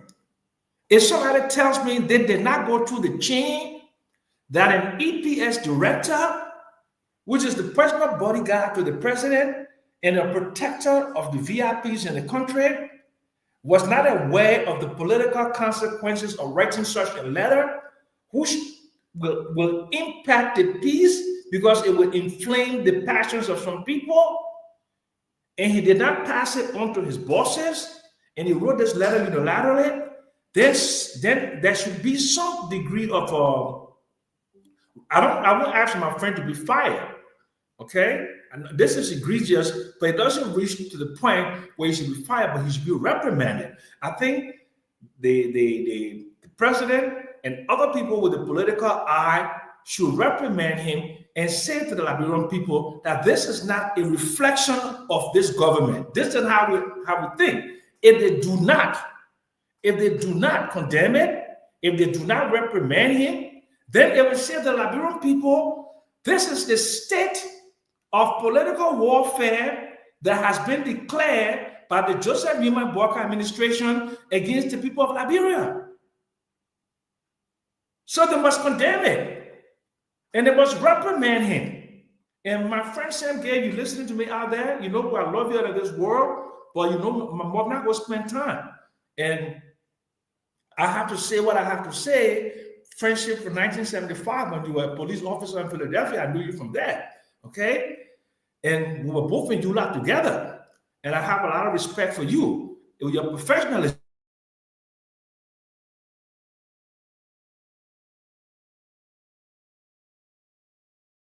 We're going to move on. I think Fubi, you can hear me?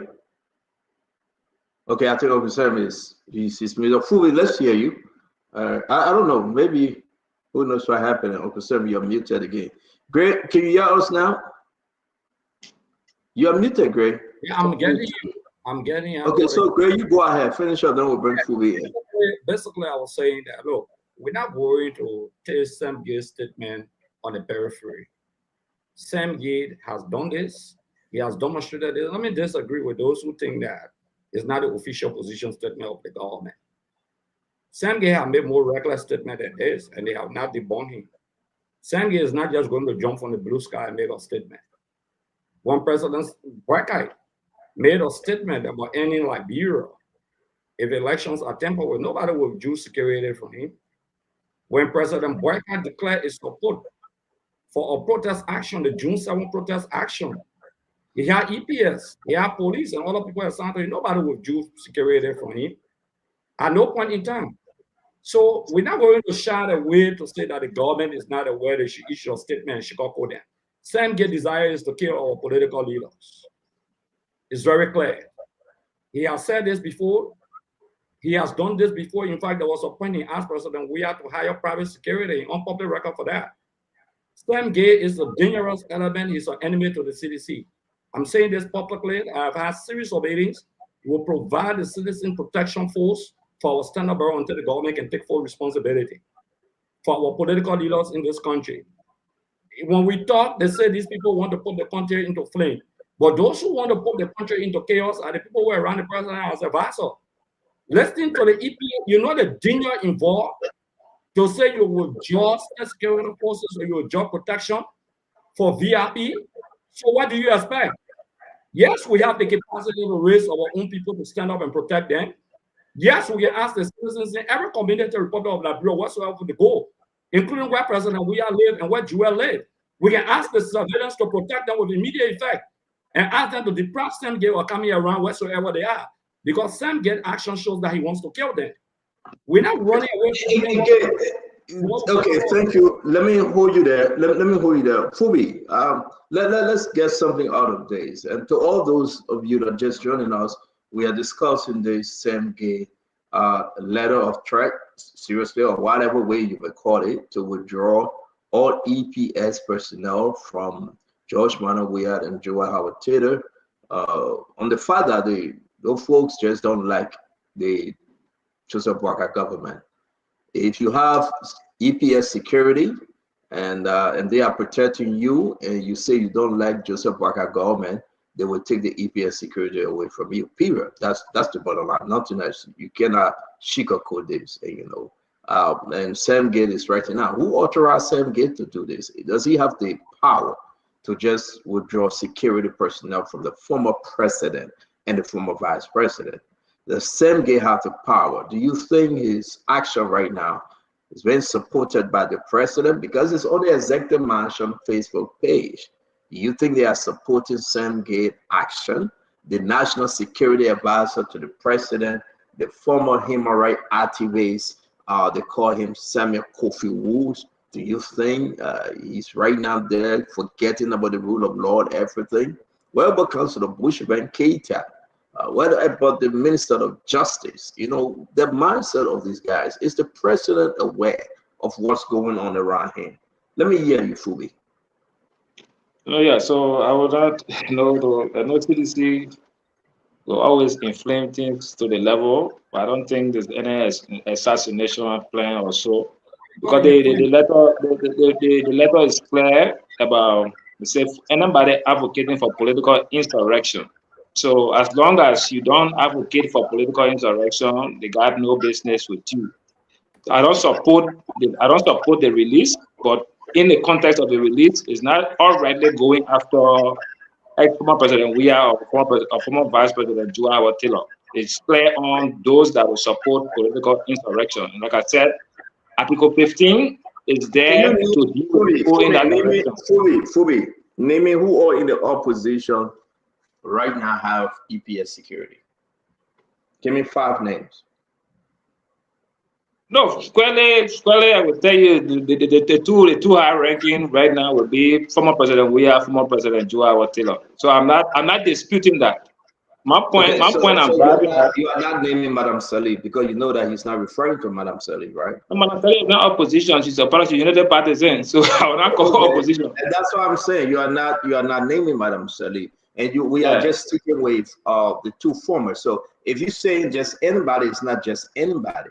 This is directly towards the CDC leaders, right? Because nobody in CDC leadership right now, with the exception of George Manuel Weah and Joa Taylor, have EPS security. So this letter is referring to them. Why can't we just say it and stop the bluff? No, the letter they didn't mention their names, so I will not want to insert their names there. But like I said, the issue of insurrection, that's the bottom line. Anybody that is advocating for political insurrection. So we should look at that also in the context. So as a former president, as former vice president, you shouldn't be seeing or advocating for political insurrection in the country. That one is clear. Everybody should understand that. So my question to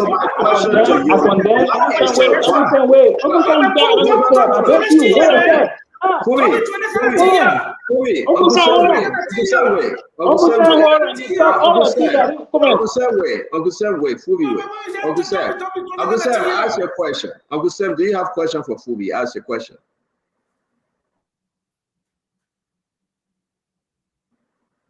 Uncle Sam, do you have a question for Phoebe? You interrupted him. I'm asking him who does he know have called for political insurrection or insurrection? Okay, thank you.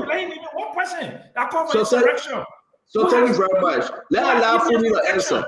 So let allow Phoebe to answer, Uncle Sam. Hold on 1 minute. Phoebe, go ahead. I'm not pointing to anybody directly. I said the press release said anybody who could advocate for political insurrection. And like I said, as a former government official, you shouldn't be seen doing that. I condemned 2019 when the Vice President, former Vice President Baka, supported the We Are Step Down campaign. I condemn it. And I campaigned against that. Right now, the statement from Madam Taylor during the meeting you had, it sounded inciting. I also condemn that. I said it. And so, but the law is there, Article 15. If somebody express themselves and you think that expression, that freedom of expression has been abused, use the law. You cannot withdraw the security, but use the law. Let the court grant that. So that they're not make fuss about. The court there, we are going to use the law. So let's use the law. So I want to. Go ahead, please.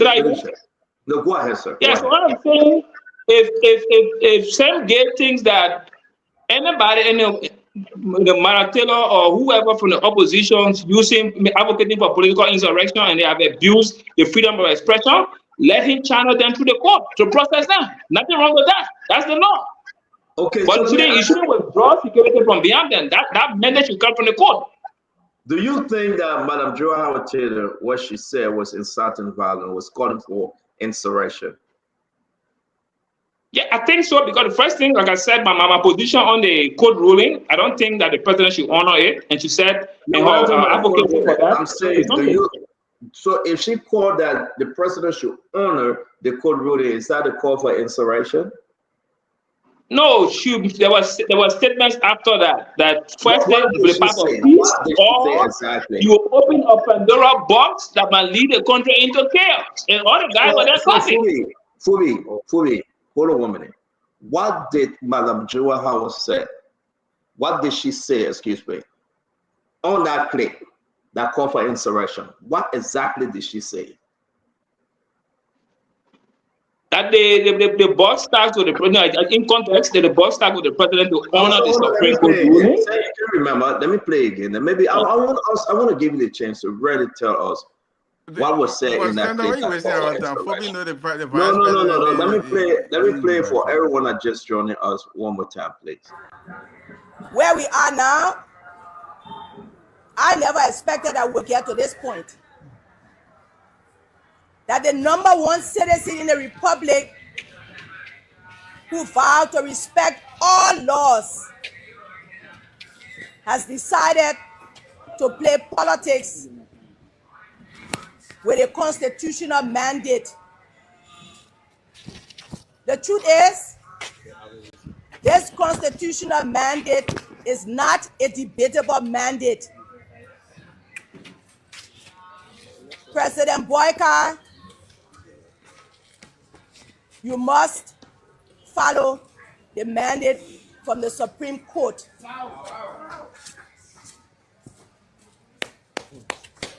The difference,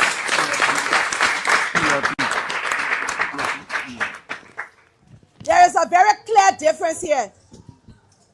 Either as a nation we agree to follow a path of chaos, because once you do not go by the rule of law, then you are calling for chaos. We either do chaos or we do calm, where our country is able to move forward, where the hopes and aspirations of our people will be met, where the dignity that carries the name Liberia across the nations of the world will no longer be looked at as a pariah. This is the choice we have today. And that particular choice is led by the President of the Republic of Liberia. He can decide whether he wants a calm country so that he can fulfill the rescue agenda, which I believe is just a story, as I've been saying, or you can open a Pandora's box that will lead us to a place where we don't want to be. So now let's listen to your brother Fubi. What say you? What exactly did she say that you consider insurrection? So, like, I didn't say I consider insurrection. I said inciting. So she didn't. You can incite. You can incite. We are leading to insurrection. You consider that incite. We are leading to insurrection. Okay, go ahead. Yeah. So I didn't say her statement was in that direction. My point is, the president already came up with a statement that he's going to. The impasse from the court, the legislature was not resolved by the court's ruling. So he's going to work with a quorum. And they're going to find stakeholders to work with the two parties to see how they can resolve the impasse at the legislature. So that's a pathway that the president took, which I support 100%. And her position and all the other people also position is the president should outrightly honor the Supreme Court's ruling. If the president doesn't uphold that, which is a peaceful means to her, that might open a Pandora box that might lead us to where we don't want to go. And that statement is inciting to me. Because the president already declared on the path that he's going to take to resolve the issue. I beg you, if you get a question for Fubi, I will give you a chance to ask. Yeah, let me ask you a question. Let me ask my question, Governor Clinton. Are you considering her? She's not an opposition, but she agreed with the president because the president said, "I acknowledge the ruling." You want her to agree? Why do you think on that? Let me play President Barker on a statement here, and then we'll bring in from that of Patrick and that of Governor Clinton. Let me play President Barker's statement to be fair. I just hope it is okay. Cholople, can you please again put this thing up? I'm going to play President Barker's statement, and again, the producer didn't put it up. But while we upload that, let me go to you, Vendetta Patrick. Welcome to the show. Well, it's good to be here again. I'm a great people of Magibi. We're hoping that this government can fulfill its promises to build our hospital. They must rescue our people. It's good to be here. CEO, as our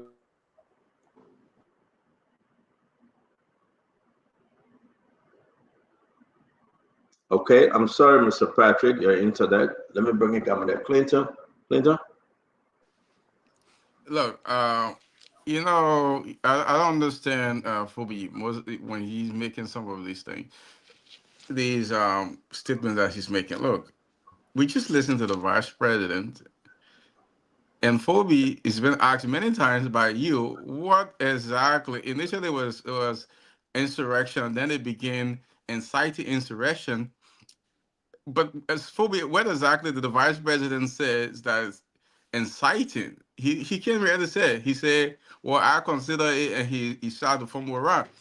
The vice president did not say anything inciting. She stated a fact.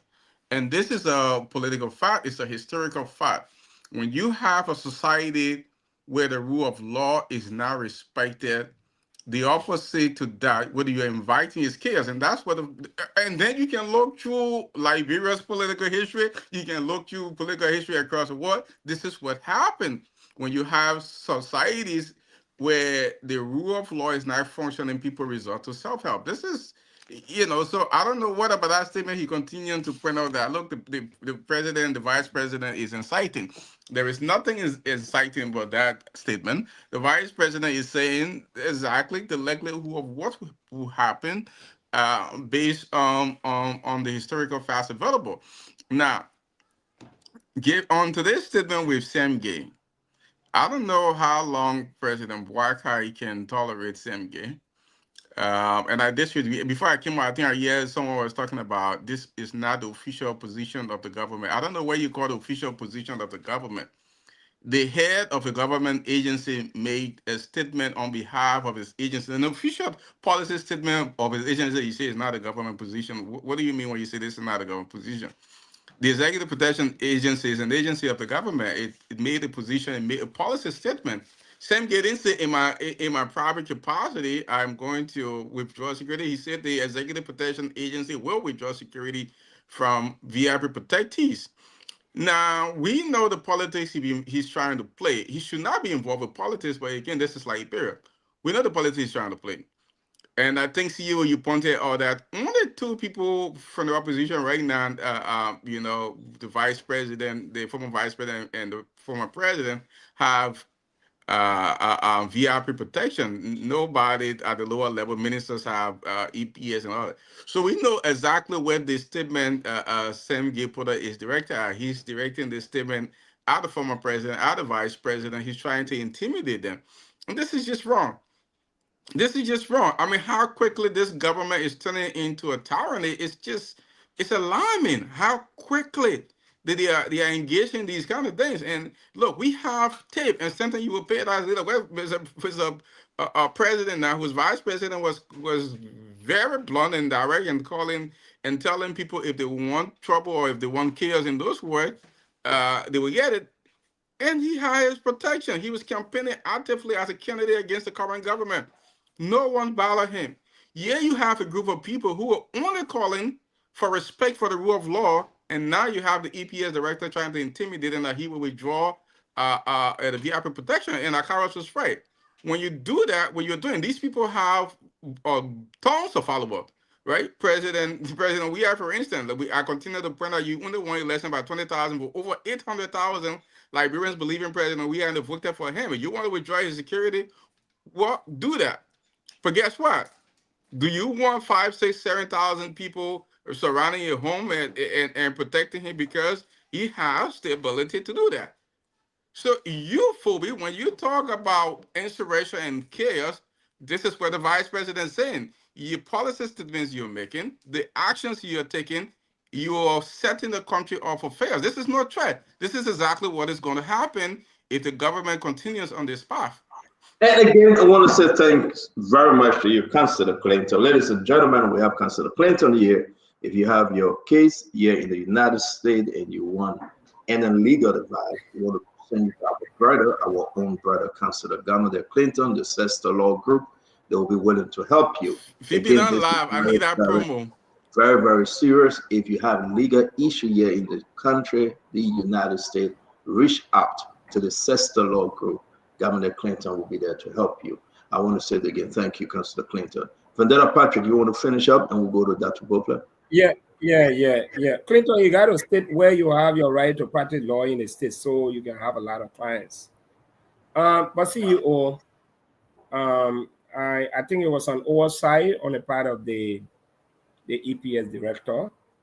I think that statement can still be corrected. Mistakes are not allowed to be made, but when they are made, they should be accepted and corrected. I think it was an oversight. You can still correct those mistakes. Well, we listened to the statement. I think the former vice president was very emphatic. She's saying to the president, Mr. President, do what is right. Obey the Supreme Court ruling. And everybody, nationally and internationally, people are saying, obey the law. Even though here in Liberia, we see some of the people who are supposed to be defending the rule of law trying to politicize it. Well, it's up to them. But in the worst case, let's say you withdraw security from the former vice president or the president. Look, imagine these individuals decide to say, look, we have reason now that our lives are no longer secure. And you see the vice president moving in a convoy of 6, 7 cars, behaving like a vice president, current vice president. Put that aside. Georgia, like, Councilor Clinton said, he wants the election. I mean, he lost the election, even though 800,000 president voted for him. Imagine he moves in a convoy of 10 cars. And everybody dressed.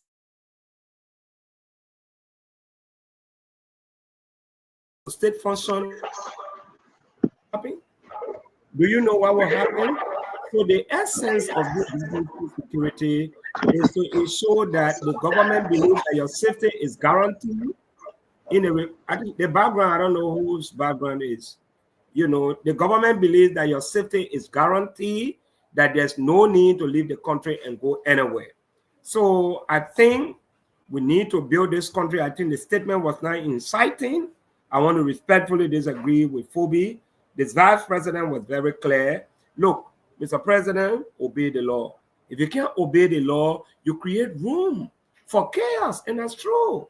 Something will happen, and all of us will say, but the Supreme Court rule, and the people say they will not agree, so Masatua will not agree. The only reason why we are here is the rule of law. We agree that this instrument will protect all of us. Nobody is above the law. But if we start to behave like this, I think it's ill-advised. There's no way to sugarcoat this. This president is ill-advised. A single individual, you keep fighting one individual, and your government is losing its momentum. CEO, I think we have to be very honest. Some of you campaign for this president from day one. I don't know what messages are you giving to this president. Even though I don't know whether you are now in the inner circle, but it's important to state clearly that in most of these things that are happening, people are not really giving. It is said that, look, open rebuke is better than secret process. Thank you very much, VP. I'm going to come to Dr. Boba before we come to you on the same topic. I want us to close on this. It's really important for us to realize that, yes, indeed, from my view, Dr. Boba, our country is in trouble. Our country is in trouble when you talk about the education sector. Our country is in trouble when you talk about everything across the country. A lot of laws. Dr. Boba, how can this government function under these conditions? Now we are talking about the EPS. The EPS director Senge, if you just joined us, today put out a statement. Whether this statement was approved by the president or the national security advisor or the justice minister or the legal advisor to the president, who's in control of Liberia? People are asking, who's in control? Any cat and mouse can just jump on and make their own rules and regulations and make their own decision in the country. Who's really in control? How can an EPS director not even say, I will take all the security because this is my private security firm? Let's listen to the letter, and then we'll go to that booklet. The Executive Protection Service, EPS, wishes to inform the public that it will withdraw security protection from any VIPs, protectees, who publicly advocates for insurrection, rebellion, of violence against the government of Liberia. The attention of the EPS has been drawn to recent public statements made by certain officials which amount to call for chaos and violence disruption of public order. Such utterances are deeply concerning and inconsistent with the laws of Liberia. Now, it's important to look at the second paragraph, and you know directly who Sam Gay was referring to. He was referring to Madam Joa Howard Taylor. She used the word chaos, chaos. She did. We played a video. Listen, the EPS attention has been drawn to recent public statement. She just said that 2-3 days ago, made by certain officials within which amount to cause for chaos and violent disruption of public order. Now, which law is he talking about? That he got a right to withdraw these security personnel from George Manawia? But you know, I want to end on this thing. Someone like Sam Gay, I don't blame him. I blame George Manawia. Let me be frank. I seriously, George Manawia there, you know, they will continue on their path for a very long time. Sam Gay want to take security from you. You get over 800,000 people supported you. Uncle Sam, over 500,000, or what the number may be. That Sam Gay taking security personnel you're waiting for. I don't blame Sam Gay. Madam Joa Howard Taylor had 3 EPS security now. She begged for another 3 to give it to her. So Sam Gay is bragging that that's his right to make the determination how many security to give Joa Howard Taylor, the former vice president. Will you guys have all resources necessary to bring in your personal security?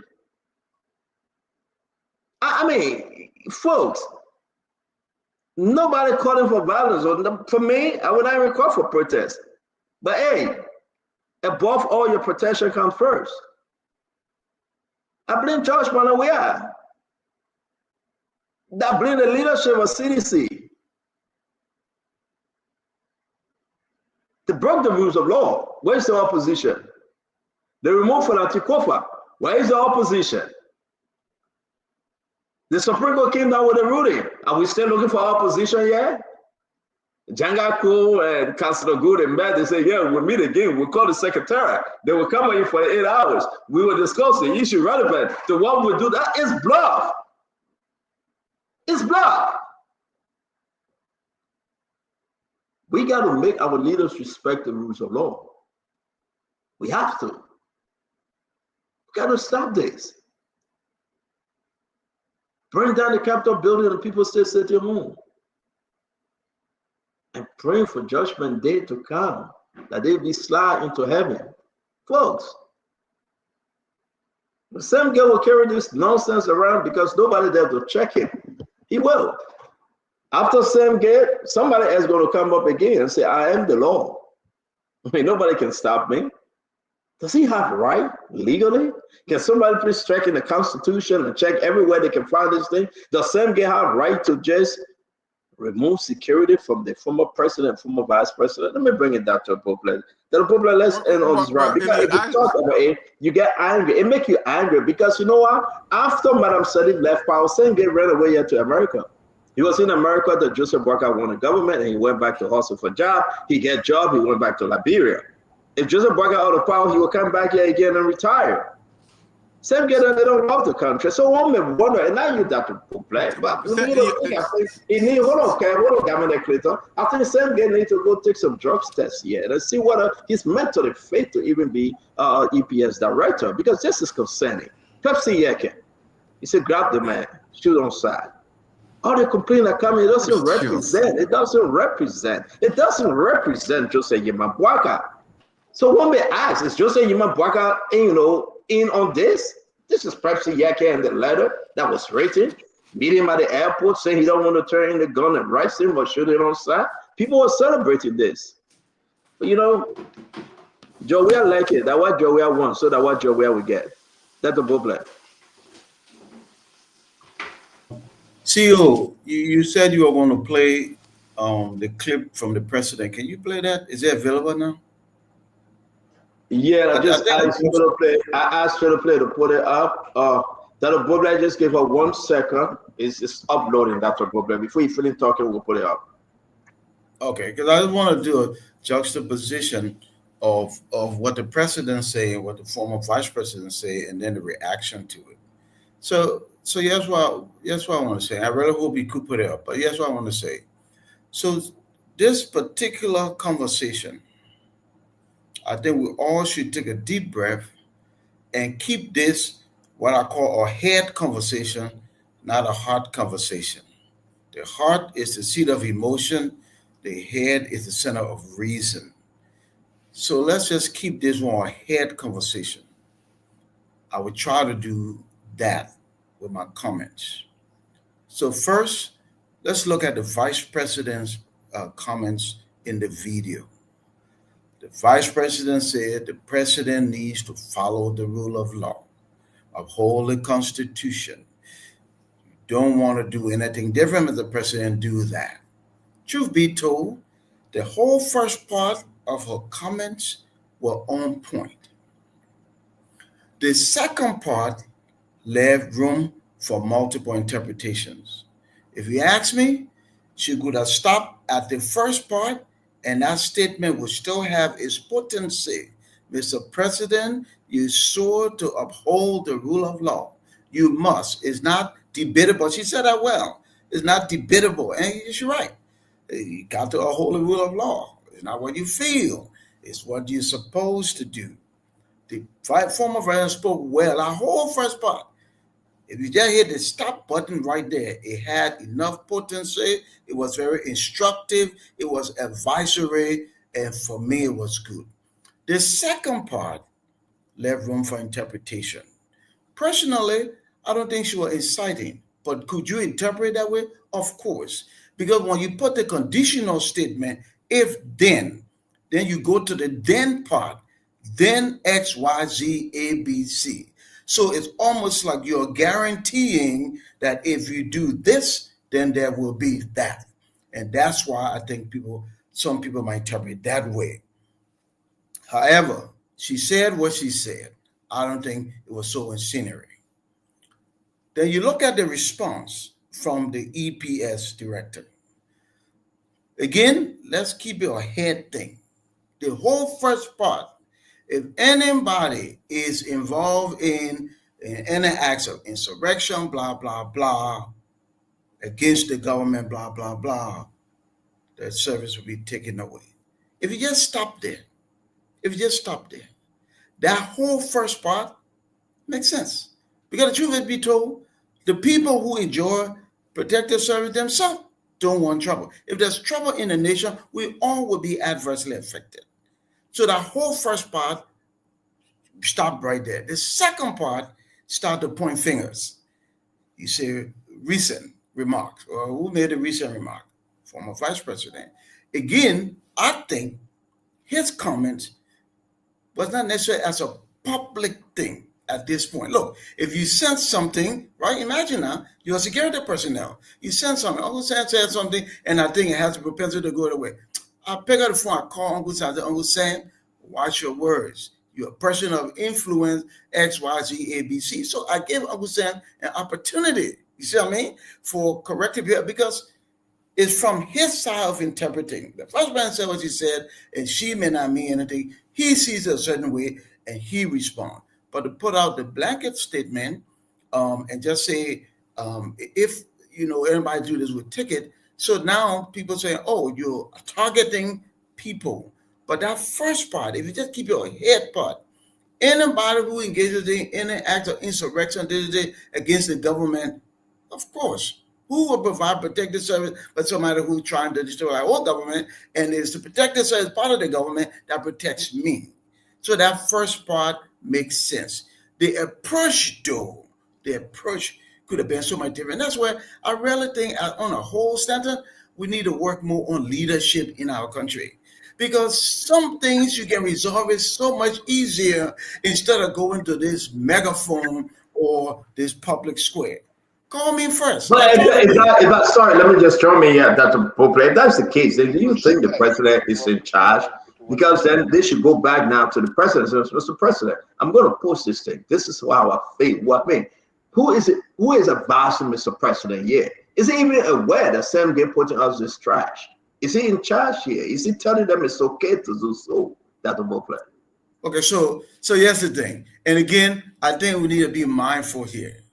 If, as the president of the republic, you sanction, review everything that goes out, first of all, it's not possible. Second, good leaders don't micromanage. Third, the man could have just heard something and say, you know what, I'm going to do my job. And I think my job is to say X, Y, Z. How don't you point everything to the president? So then now you know that you blunder. Let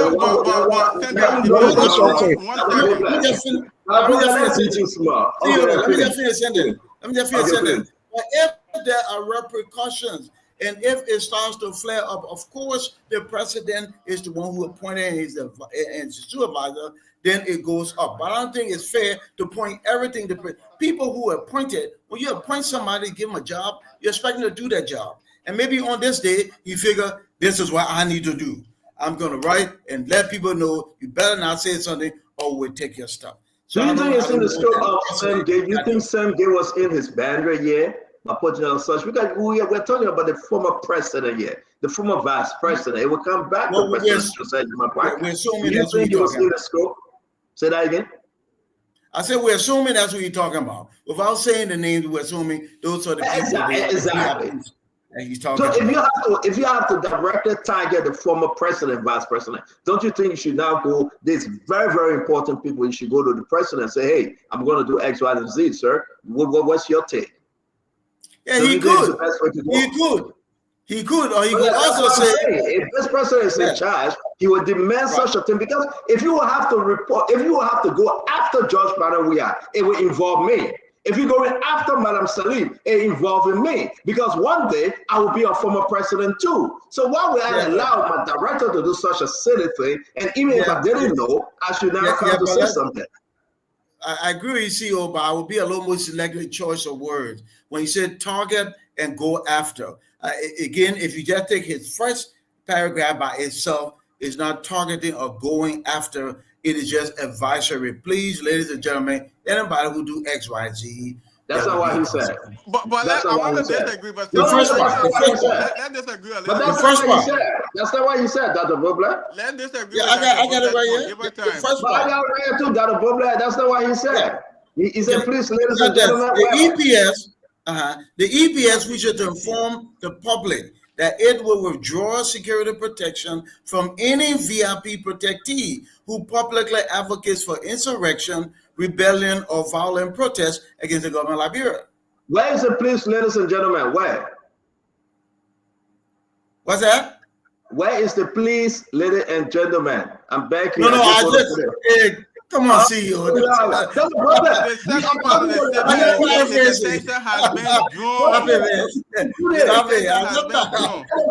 can do this. You can do this. Speaking the generality. Stop it. What generality? He came with an intent, Dr. Bobler. He came with the mindset that I don't like George Weah. I just don't like the past government. He came with that intent to threaten. It's not no please. He's not in negotiation. He said, I will remove these people from you and I will go after you. It's not please here, Dr. Bobler. That's why I say I blame George Weah. I don't blame Sam Gay. But again, you wanted to ask Dr. Bobler a question. Before you do that, can you please allow me to play the Joseph? Before that, why are you blaming George Weah for? Why are you blaming Let's deal with the main statement before we forget. If you will see this election, you will not lie. Because if you do it, that's the end of this country. We're not going to allow that to happen. If you think they will see this election, you will not lie. Because if you do it, that's the end of this country. What say you on that video? That's the end of this country. That's the end of this country if you do it. I honestly didn't understand it. Really did not. Can you mute yourself, Mr. Clayton, please? Please transcribe it for me. I really did not say. I didn't know it. I didn't hear it well. Okay, I will play it again, Dr. Bole. We'll make sure you hear it today. You have to hear it today, Dr. Bole. Let me play it again. If you think they will see this election, you will not lie. Because if you do it, that's the end of this country. If you think you will steal this election, we will not allow it. Because if you do it, that's the end of this country. Dr. Bopler. Okay. So if you juxtapose what this president said with what the former vice president said, then you can draw the same conclusion. If we're saying that the former vice president was inciting, then you can say the same thing here. He said, if, then, the end of the country. So then you can do the same thing, in all fairness, if you're going to say that. Again, I don't think the former vice president was inciting.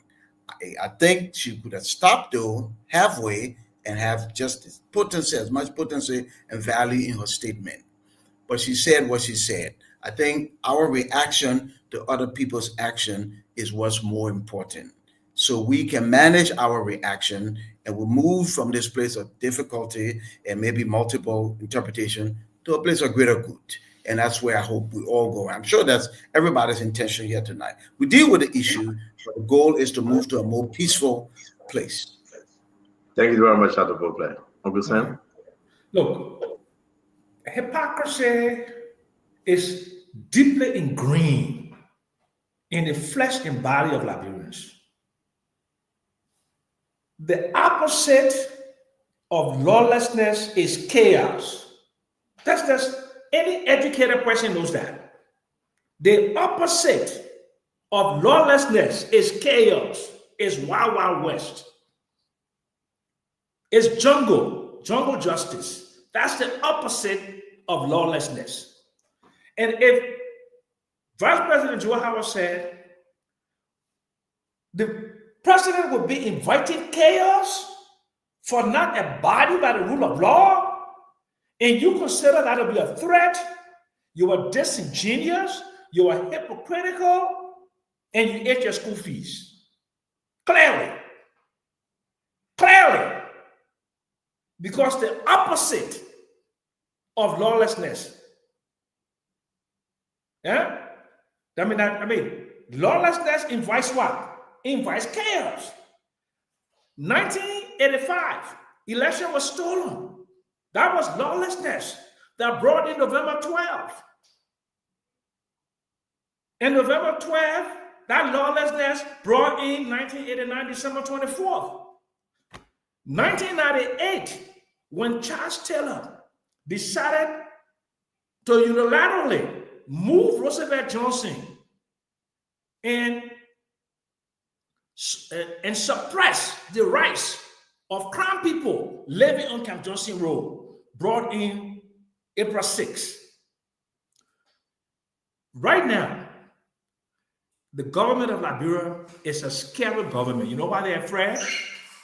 Because they are just a small pinch majority, 17 to 20,000 votes. That's what separated the winner from the loser. They're scared because they don't have a full mandate. Yes, a mandate, but not a broad mandate. There's a significant slice of the population who are opposed to them. And because of their inaction, because of their incompetence, because of their lawlessness, they're losing a significant slice of the population. So they're afraid that when people speak, the anger and animosity that they are engendering by their actions, you know that? They're running away from their own shadows. That's what they're running away from. Nobody running after y'all. You think we're stupid to cause war in this country?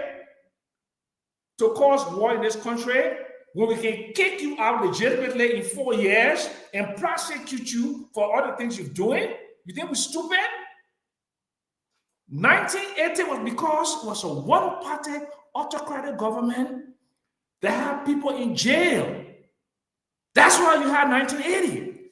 But you have had 22 years of liberal democracy where we kick out presidents, where we kick out people, and where we deny people like Fubi, Henrich, participation by doing it the right way. We're not going to go back to war. The war that we're going to go back to is political warfare to continue to expose you, the hypocrisy, the lies, the falsehoods that brought you to power and that is chasing you in the background. Everything that you said you were going to change, you haven't changed a darn thing. And don't ask me. Go ask the people in Douala Market. Go ask the people in Zogui. Go ask the pimping riders. Go ask the marketeers. Go ask people that are from business association.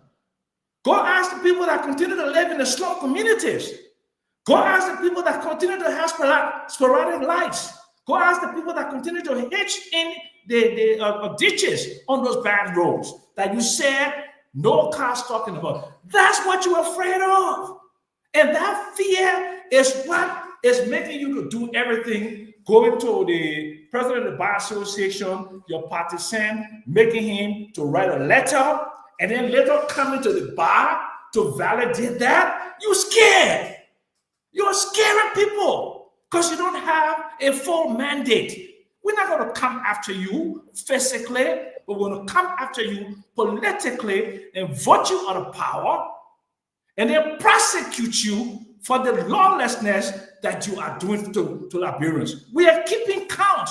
The biggest mistake that we made when the CDC coalition came to power, that we did not prosecute you for the sake of peace. No more for the sake of peace.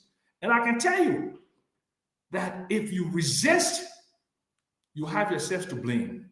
But we will not go to war because we have democratic rights and we can speak to our people that we're doing now, and they can see that you are not what you said you were going to do or who you are. You're a liar, you're a hypocrite, you are seditious, and you don't deserve where you are. But you stay there. We'll be peaceful. We'll coexist with you.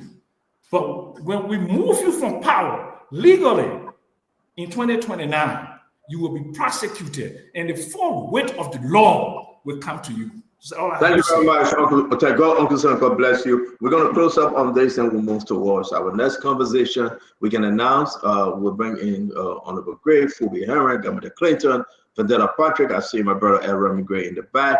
Once we close up on this topic, we're going to go back to the Capitol building, the Minority Black. Today, we can announce they have one of the biggest meetings ever. A lot of breaking news coming. The meeting was just concluded a few minutes ago.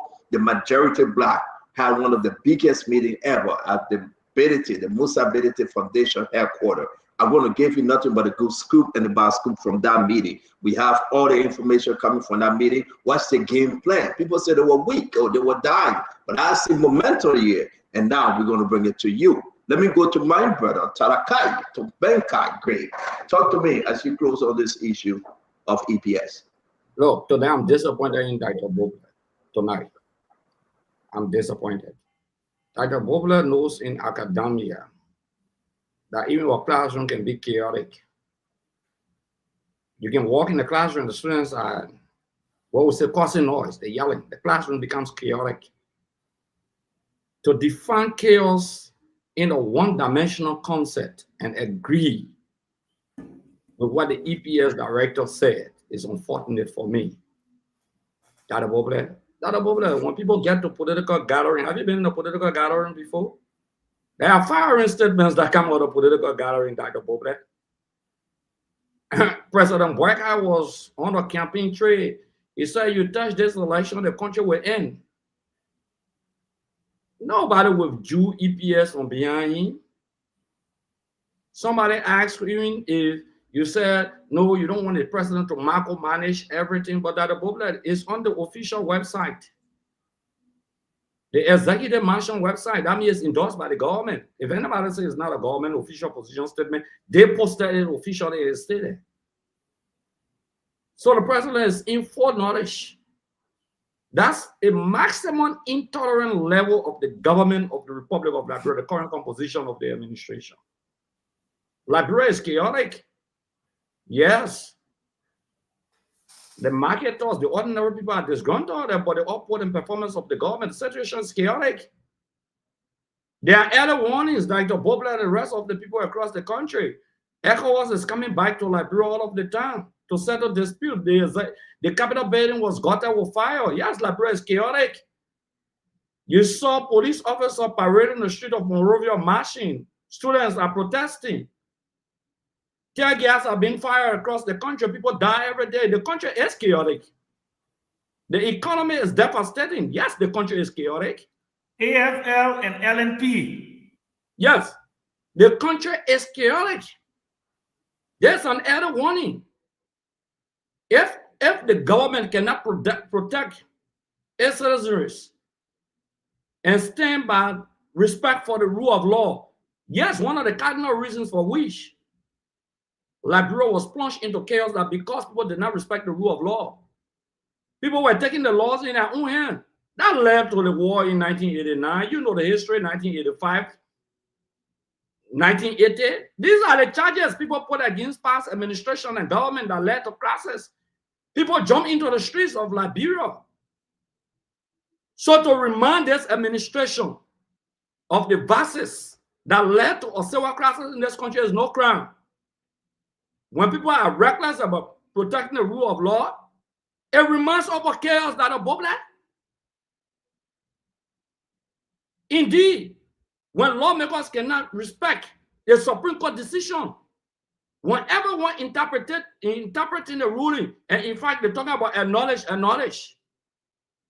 that's chaos. The country is chaotic. It's scaring away investors and other people. But at the moment, let me say to all of you, make no mistake. We'll never run away from this country. This is where we were born. This is where our neighbor stream was buried. George Weah was born in Gibraltar area. You did not send a theory of gazing that will make us run away from Liberia. The theory of gazing is tyrannical. Some gay can't even jog good. Then you're talking about, you can't even run to jog. Okay? Let's stand on say. So let me tell you, stand out. Partly agree with you. I've said it privately and publicly. It's about time that the opposition community, especially the CDC, rise up to the occasion and checkmate the administration. It's about time the greatest power we have. No political party has that greatest authority than the CDC, is that numerical strength. The greatest power is the power of the people. The CDC need to call these people immediately to summon them. I'm not running away from that. I said I'm not here to be having conversation behind the scene and talking. I'm tired of talking behind the scene. I'm here publicly today to call on the CDC and the opposition community. That if you think people are joking, Sam Gay will run. If Joe Weah decide to walk tomorrow morning and carry fanatic Kofa to Capitol building to work, the whole street will be engulfed with human beings. It will be like a continual bus made of the Chinese who are wasting on the sidewalk. Now what will happen? You think because Joe Weah being tolerant, he was in a flight and the government refused for the flight to land where the flight will park.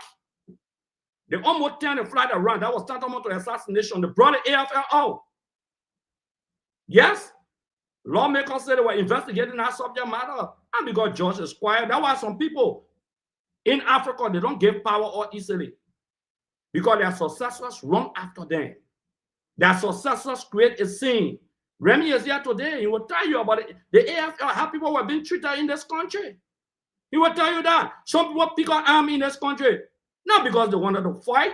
You know how many of those guys on Capitol Baba pick up arms when they were being quarantined? And the only means of survival was to fight back. You know about the April 6th war? And we'll sit down here and forward hand. And the guy that Sam Gay will come and parade and bluff. Let me tell you this, Dr. Bobla, if you don't know. Before the CRC today, there were CRCs in Liberia. Nobody can tell you the government. Thank you very much. Just in closing, less than 30 seconds. Nobody.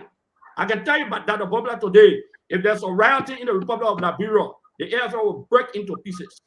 Thank you very much, Honorable Gray. We got to go to the others. We got four members here that have to contribute. Thank you very much. As you close on the EPS, let me go to Phoebe Harry. Phoebe Harry, let's see you as you close on this EPS. Let me hear you for Phoebe. But excuse me now, Honorable Gray. Thank you very much. Thank you. Chief, I just need 15 seconds. You're in power. You're in power. You do all kind of things in the country. You can't be disturb people here, but one statement you sent. Honorable Gray, will I have let's have quorum, please. Honorable Gray, that's enough. I beg you, sir. Please. Honorable Gray, that's enough. Fubi, go ahead, sir. You want to criticize Dr. Brooklyn for stating your honest opinion. And what you think everybody will think like you people? No, people will not think like you people. And it's not going to work. Everybody got different view. Everybody got different way to perceive the speak. I'm begging you, sir. Honorable Gray, you are disrupting session. Honorable Gray, you are disrupting session. The brother got to speak, sir. No, it's not first on the show. Everybody is intellectually inclined to make their comment. Honorable Gray, again, I beg you, do not. Honorable Gray, look at the folks that you're sitting with here. Please consider us. Let's go to Fubi. Fubi, please.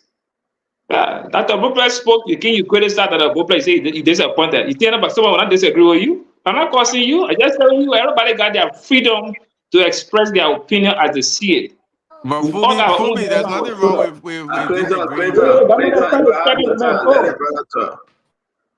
Stop disturbing. I don't know why you're speaking.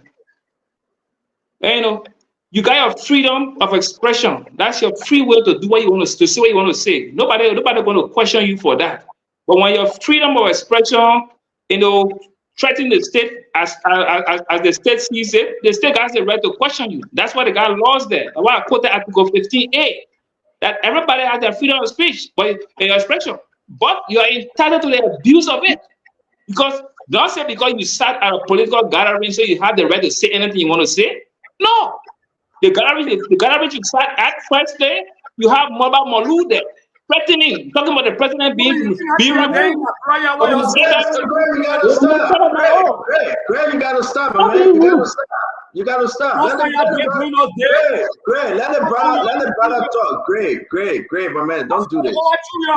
Greg, don't do this. Don't do this. I beg you. You gotta give everyone a chance to speak. Greg, you have to give everyone a chance to speak. Listen, my man, don't do this, man. Go ahead, Fubi. You cannot come and disrupt the show. That's not nice, man. Come on. That's their style. You say here you are going to get Ellen or Peter Liberia. Those are all inciting statements. So don't create something here. So these are when you make inciting statements, same game. Bring you back when Fubi finish talking, man. Don't disrupt our show. So that way, when finish talking, you can come back. Fubi, go ahead. Same game statement is very clear. Like that, the Bible said clearly. The first paragraph there. If anybody advocating for political insurrection will remove the security detail from behind you, there is nothing wrong with that. Like all I said, he shouldn't have made that statement. He shouldn't have issued that press release. If he sees that somebody came out with an inciting statement that would threaten insurrection of the state, evoke Article 15. Prosecute the person. If the court find the person guilty, the court can definitely prosecute the person even with broader security. The court will issue that mandate. But you cannot be under the eagle's arm, like I said, and be saying the eagle's arm stick. As a former government official, senator for 12 years, vice president for 6 years, and the first lady for almost 6 years. Your statement holds weight. So if you speak and you leave doubts, people have the right to interpret any kind of way they want to interpret it. Some will interpret it positively, some will interpret it negatively.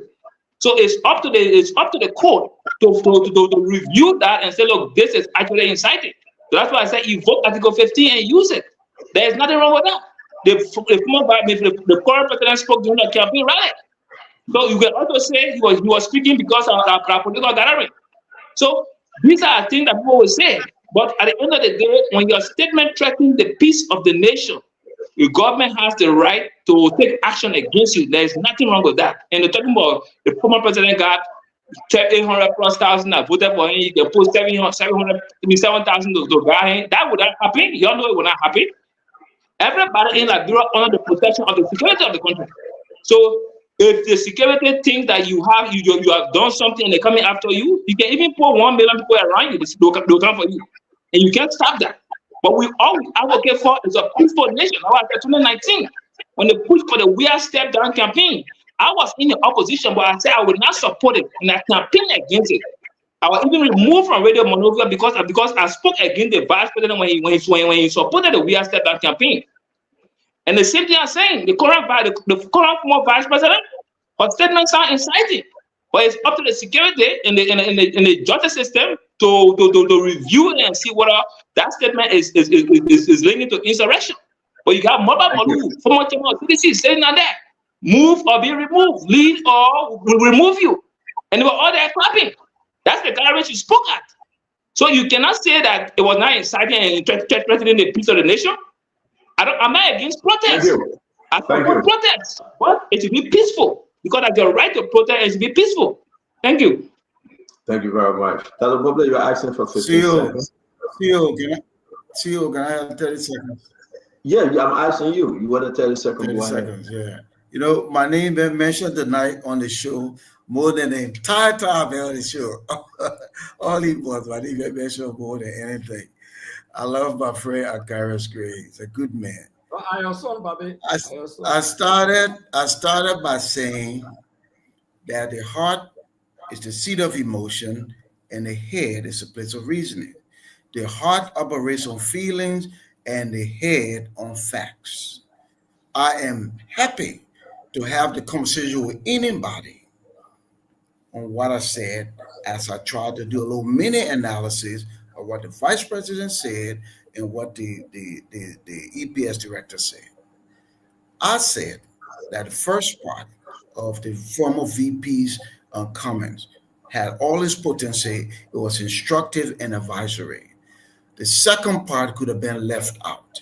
It would have mitigated and actually all of these issues we're talking about, we want to talk about it.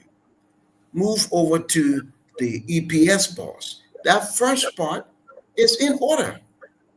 The second part didn't need to be there because then the second part started pointing fingers, resend all of that. You could have said it and just leave it.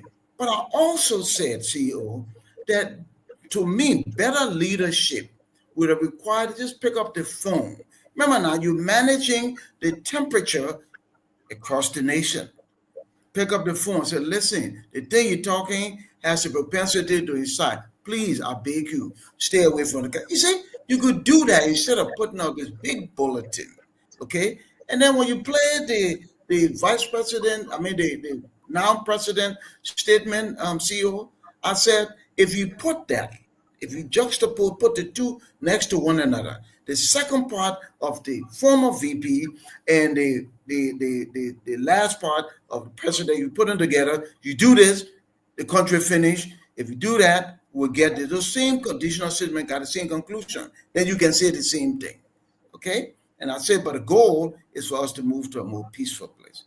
For me, I'm staying with the head conversation, and I'm happy to talk to anybody offline. I can have this conversation in a day because I thought this through and I said what I said. Thank you very much. We're going to bring in Governor Clinton. Clinton? Look, I too have some disagreement with that the Bopress characterization of the letter, that the first part of the letter, in fact, is good. The second part is the second part that he finds problematic. The first part of the letter is not good. The first thing is if you look at the responsibility, the statutory responsibility of the EPS is to provide protection for the president and his immediate family and designees of the president. So outside the president and his immediate family, the prerogative of providing protection, EPS protection, it is not Sam Gates, it's the president. It's the president's discretion. The president decides who else is going to get protection. So when we say that, the president, he can't take everything to the president, then maybe Sam Gates doesn't understand his function because he doesn't have that power. He can decide who he's going to give VIP protection to, EPS protection to. That's the president's prerogative. So when Sam Gates spoke in our communication, there was no way he did not consult with the president because it is not, he doesn't have that power. The law only gave the president that power to do that. Only the president can decide to say, Vandela Paget, today I'm ordering EPS protection. Not same gate. It's not same gate. The law only says the president, his immediate family, and all of dignitaries and officials of government as the president may action it. So for Sangre to make pronouncement that he's going to withdraw via protection from people, he must have gotten the okay from President Bouaka, because it is President Bouaka's responsibility. It's not Sam Gay's function. Now, look at what Sam Gay is saying. Sam Gay is saying that he's going to withdraw protection, and I think you make the reference of, look, well, the government does not. Who want to provide security for people who want to undermine and destabilize the government? Well, Dr. Broble, when Donald Trump was going through his legal trouble, they didn't withdraw Secret Service from him.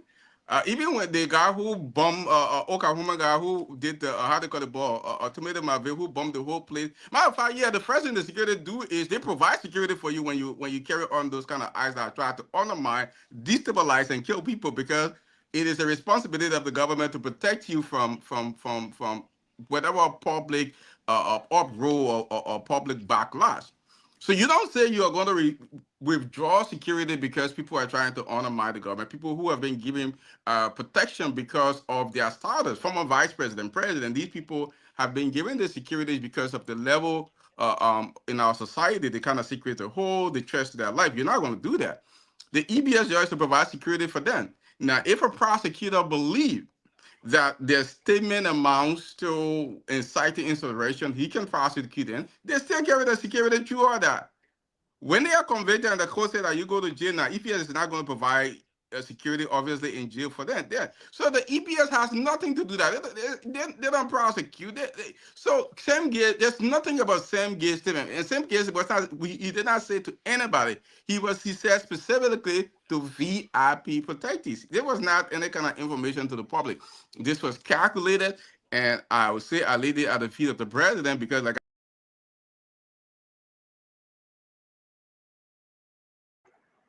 Even in America, they put internet and going off. Sedition, brother, talking so fully to you to cut the man off. You need to be serious. I don't cut anybody up. So why the man in the back? You're not even looking in the bag and you see the man in the back. The man internet went off. Let me bring in my brother from that apartment. Yeah, no, he went off. VP, hold on, VP. I see that he's back. Let him just finish up real quick. I mean, you people working all in America here to call off.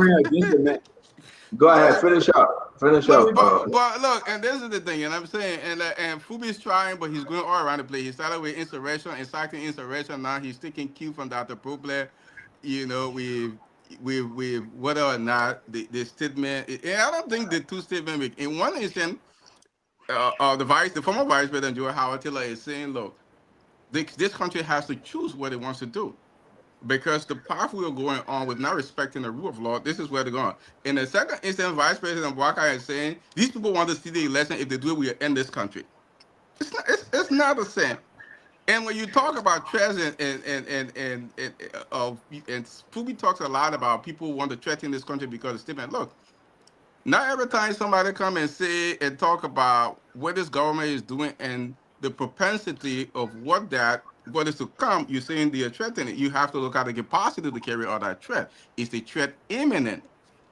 There's a lot of legal fine lines that you have to look at. You can't say anytime somebody sit down in the place and say, Mr. Bouaka, if he doesn't carry on responsibility, the citizens are going to take action to remove him, then it's a threat, then you have to drag them to court immediately. That's not how it works. Thank you very much. Thank you. Let me bring it from that up, Patrick. VP, you want to close up on this one? Yeah, so see, every government will always find a way of trying to intimidate or disenfranchise the rights of their citizens. If there is a plan, where the government will be severely engaged, they target certain individuals. I remember I went to jail. They said my statement was treasonable I was charged of sedition, terroristic threat, planning to overthrow the government, and they threw me to jail. They sent me to the NSA. You know, we came to court. They could not prove that statement. Because according to them, that statement we made at the time that the government must act. If you cannot protect our rights, we have the rights under our constitution to engage in civil disobedient action. They said that statement was terroristic. It was seditious. In fact, we were planning to overthrow Madam Ellen Johnson Sirleaf. Fast forward, the case was thrown out. But I think it's a preemptive strike intended to scare people. So it's like they want to manage the public narrative of the opposition. If you are talking moving forward, you got to watch your words. So if you don't watch your words, certain things will be taken from you, your security. And that alone is a risk. Because if somebody does not feel secure in their country, before then they were secure, you gave them security, you gave them their benefits, but this time you have withdrawn their security. You set the basis where these people will begin to recruit people to protect them. Imagine, you know, the former vice president going to an event and you see the 4 or 5 cars, ballet men. Maybe they decide to use maybe private security uniforms. And no certain government will want to do that. You cannot have 2 vice presidents in the same country because your movement will determine as if you are stay in control as a president. And that's why former President Weah cannot move around like he's state president. If he decides to move like he's in charge as a president and behave like a president, he has the ability to do that. They have cars. They have men and women in this country to protect the president, the former president. And he will look presidential. It will not be good for our country. So I'm sure in the minds of the crafters of this law, they say, you know what, let's make these people to feel fine. We'll give them security. And so they don't have to have, you know, fear for other things. But no, CEO, the real threat that we are missing is the fact that Richard Combs is still behaving like he's the speaker. After the Supreme Court ruled that he's no longer the speaker. We will come to Richard Combs. Let's close up on this same thing. I have to tie this in. No, we'll come to that. We don't want to waste our time. We got limited time, brother Patrick. Because the next conversation will be Richard Combs. Yes. The next conversation will be. No. We got to finish up with the EPS stuff, Patrick, please. Yeah, but I'm tying it. We're talking about the same insurrection. So when somebody is impersonating to be who they are not, so you don't want us to talk about that. Okay, I respect you, Chief. I will Thank you wait very for much. you to talk about it. But I know you don't like me. Indeed, I really do appreciate you coming on the show every day. I really do. Seriously. I'm not saying I like you because I really don't like you, but I appreciate you coming on the show every day. Thank you. We're gonna agree, then we're gonna answer. Gonna agree, let's start. Fellow panelists, hi, good day.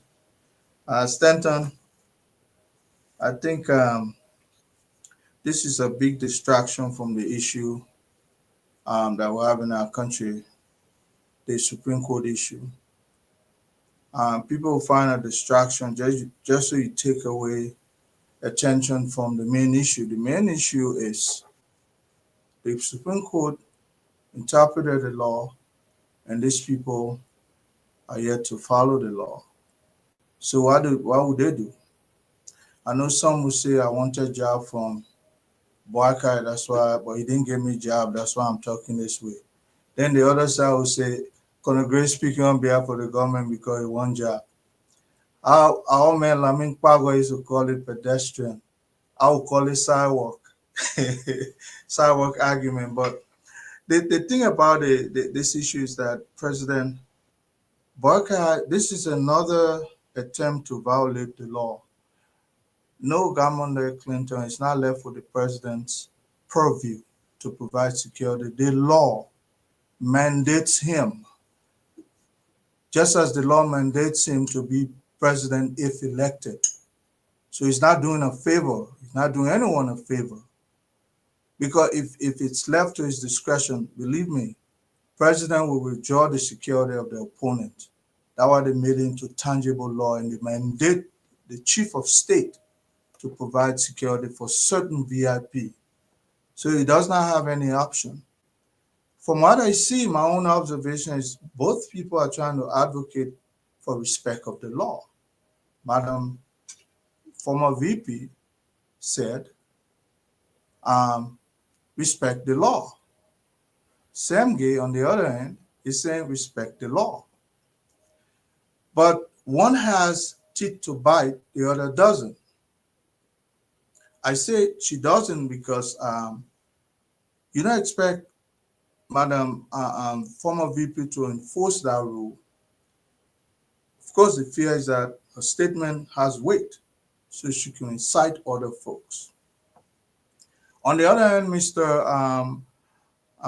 Gay, he could actually effect or withdraw the security immunities of these people. They've done it. They did it to an entire, a sitting speaker, somebody who has the authority by the state to be speaker.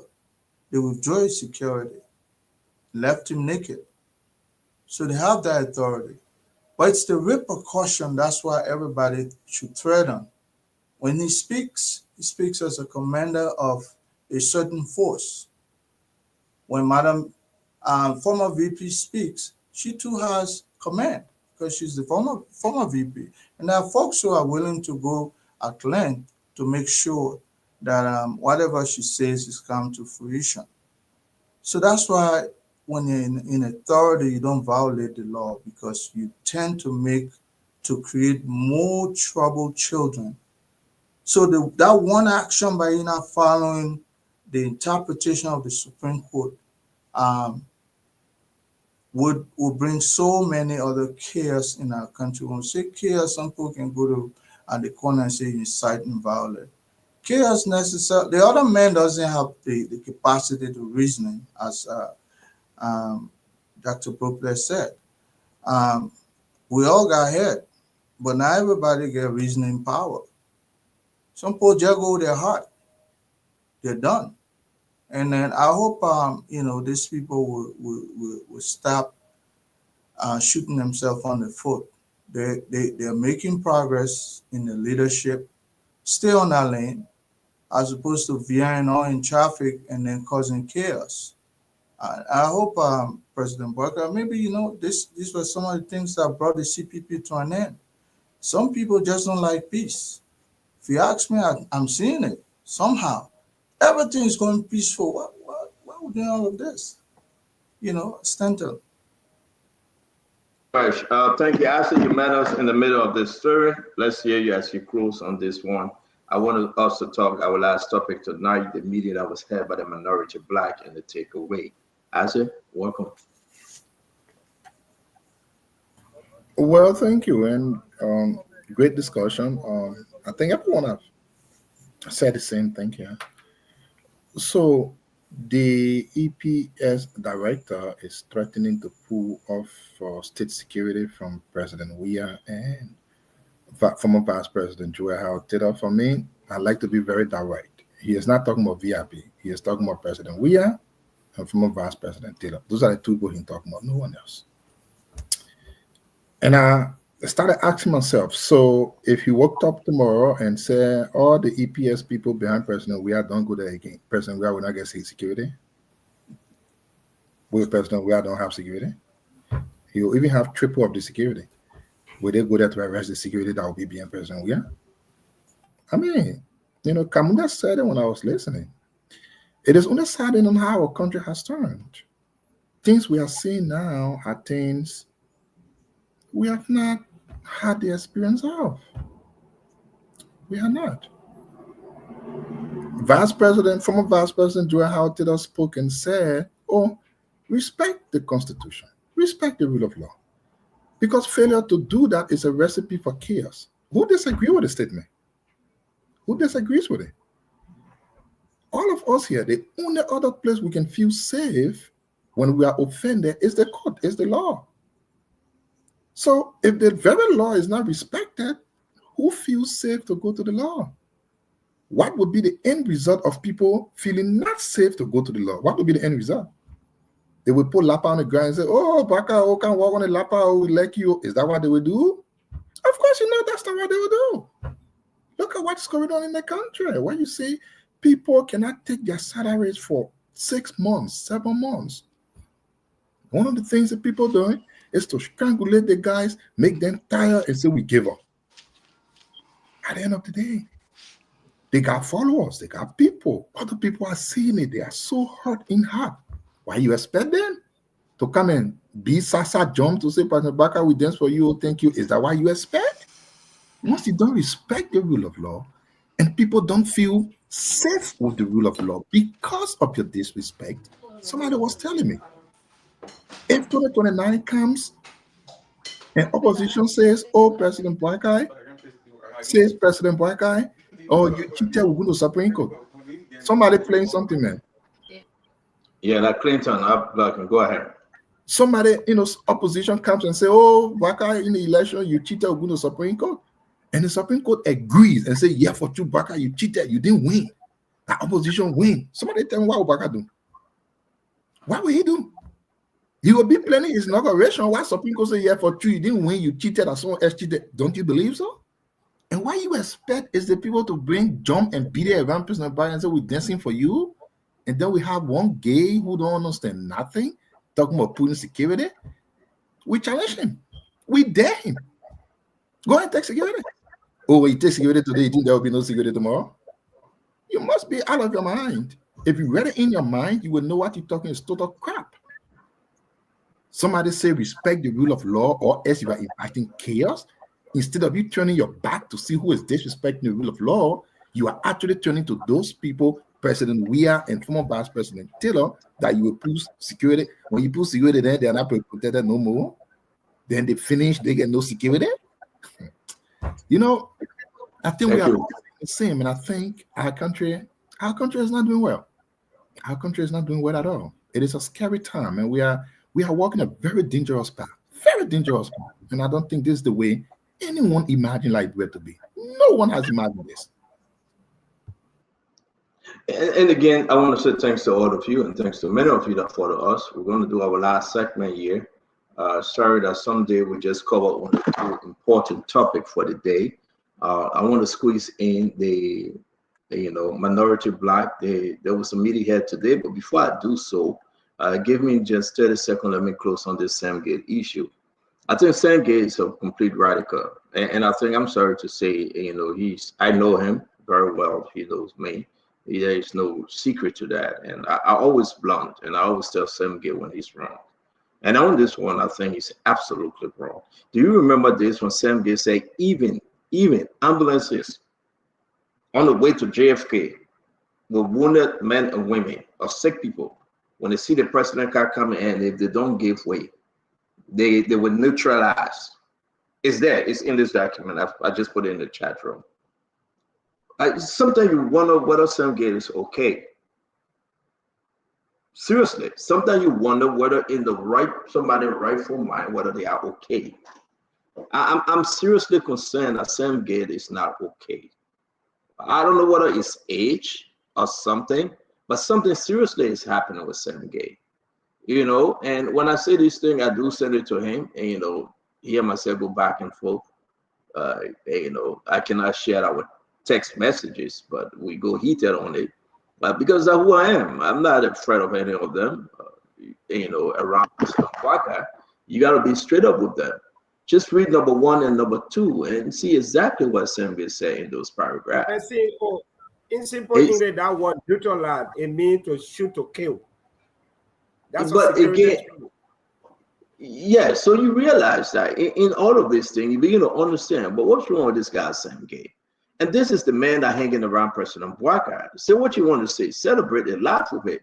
But are you serious that you want this guy down to be hanging around the president and in ambulances and in cars that have sick people in it, on the way to the hospital, from the hospital, On emergency, he said, if you hear the siren of President Bwaka, you got to give way. Yielding to siren, all motorists, emergency vehicles, and pedestrians are required to promptly yield to the sound of siren from the presidential escort. Failure to comply may lead to the response from the EPS to neutralize potential threat. This is very, very serious. Sometimes you wonder, whether President Bwaka know these things. I can put a lot of stuff on Sam Gay. But folks, I don't blame Sam Gay. I blame George Weah. George Weah is responsible. George Weah is a coward. I seriously blame George Weah, yeah, Uncle Sam, your cousin. He's a coward. Nobody asked George Weah to go and call for war or insurrection. No. George Weah do not have the mind, to speak to Liberians and tell them that Liberia will be better. But now when with people like Sam Gate, putting threats here and there, it's time for you to speak on some of these things. To remove your speaker from your party, you did nothing. The Capitol building got burned down, you did nothing. You got to have the largest opposition political party in the country, and you're sitting and drinking Hennessy and sleeping and doing nothing. The Supreme Court ruling came down, Uncle Sam. George Weah did nothing. George Weah think he peace ambassador again. For God's sake, you're a former president. You think Madam Sani will come, but Chancellor will come and give you some money again and say, go organize peace? No. Time has changed. I blame George Weah. It's only because some people in CDC or opposition parties getting favor from the imposition, the ruling party. They are sponsoring some of them to go to school abroad. They are paying the school fee abroad. They're giving them money. So they can't say anything. They can't do anything. They are cowards. The only people that are holding the government feet to the fire are other network, institution, good activists out there. Not CDC, not ANC, not opposition political parties. These are cowards. They say the leader's going to meet. Who did you see? Richard Gould, Jangako, that's it. Nobody else. Leaders are afraid to come out to speak against what is happening. You want the country to burn before you say something? I mean, man, enough is enough. We are not calling for war, but speak truth to power. And tell the sitting government where they have fallen short, remind them that Liberia is all what we have. I blame George Weah. I blame Alexander Cummings. Nobody will cry out. I blame Alexander Cummings. I blame Bernard Ure. And all other political leaders that say they are political leaders. Nah. It's painful, Your folks are looking on to you. Stop drinking Hennessy. Get up and do something. Don't sit there, but do something. I'll move to the meeting today, and that will be our last topic tonight. It's only important that today the minority Black leaders, headed by Jim Funati Kofa, Musa Hassan Belity, J. Marvin Cole, Alex Noah, Eugene Cordy, all of them. They had a very serious meeting today at the Musa Belity Foundation headquarters. The meeting was very precise. What are we going to do? President Bwaka and his team have refused to acknowledge Funati Kofa as speaker. You look around, my brother, the Richard Kuhn, saying that he's going to get 50 members. But let me ask you a question. Are we going back again that a booklet that they will get 50 members today, send a sheet out, everybody sign for the removal on the new resolution, and time for the people to show face and nobody show up, that a booklet? If they get 50 members, are they going to call for new election? So everybody that want to leave for that team now, that young say for Liberty Party, Priscilla Cooper, Rugu Berry, all of y'all go support Richard Kuhn. They left. She told us. She said, I'll go support Richard Kuhn. You guys belong to Liberty Party. Y'all support Richard Kuhn. They agreed. Ty one way, they say Ty one way going, Romeo Quay is going, and everybody else just going. Then I'm concerned that the Boble, that's some kind of game here. You remember the first people that crossed over Assay, and the majority black was celebrating and said we got the numbers. And after those people crossed over, they came back again. What's the game here, Dr. Boble? What are you hearing? Because what I'm hearing, the end game, there must be an election. They have gone to Madame Salif. They have involved themselves with President George Manneh. We are the former president. They have gone beyond everything. And the only game here is, please, please, please, for that you will resign, but we must go to election. Richie Coon, if you say you got 50 men and women, take them to election and they will make you the speaker thereafter. And this thing will come to an end. So they had a very good meeting today. Fonati said he will resign. They must go ahead and have the numbers. They will come back to session. Fonati will sit and then he will recuse himself, and you have a presiding officer, Thomas Fala, and then Thomas Fala will go ahead to call for a new election. Put the vote on the floor. What say you? Now I have put the secret out there. This thing can end in any time. But the problem is the majority of black, they are not too sure that our 50 members will vote for Richard Coon. They are not too sure that Richard Coon will be speaker thereafter. That's a Boble.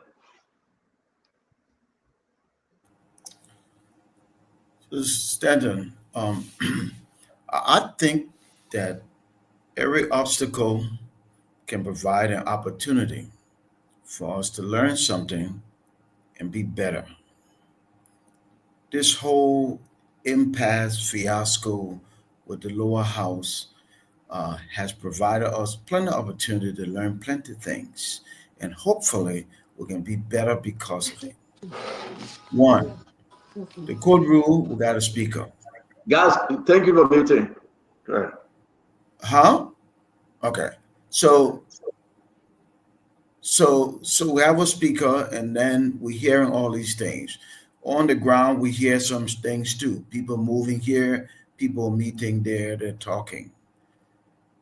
But in the bigger scheme of things, I hope that the House will come together, learn from this, and take those big lessons and make them better. Yes, one, the rule of law is not negotiable. That's what we follow. They're the lawmakers. They can't be lawbreakers. Second, they need to really do some soul searching.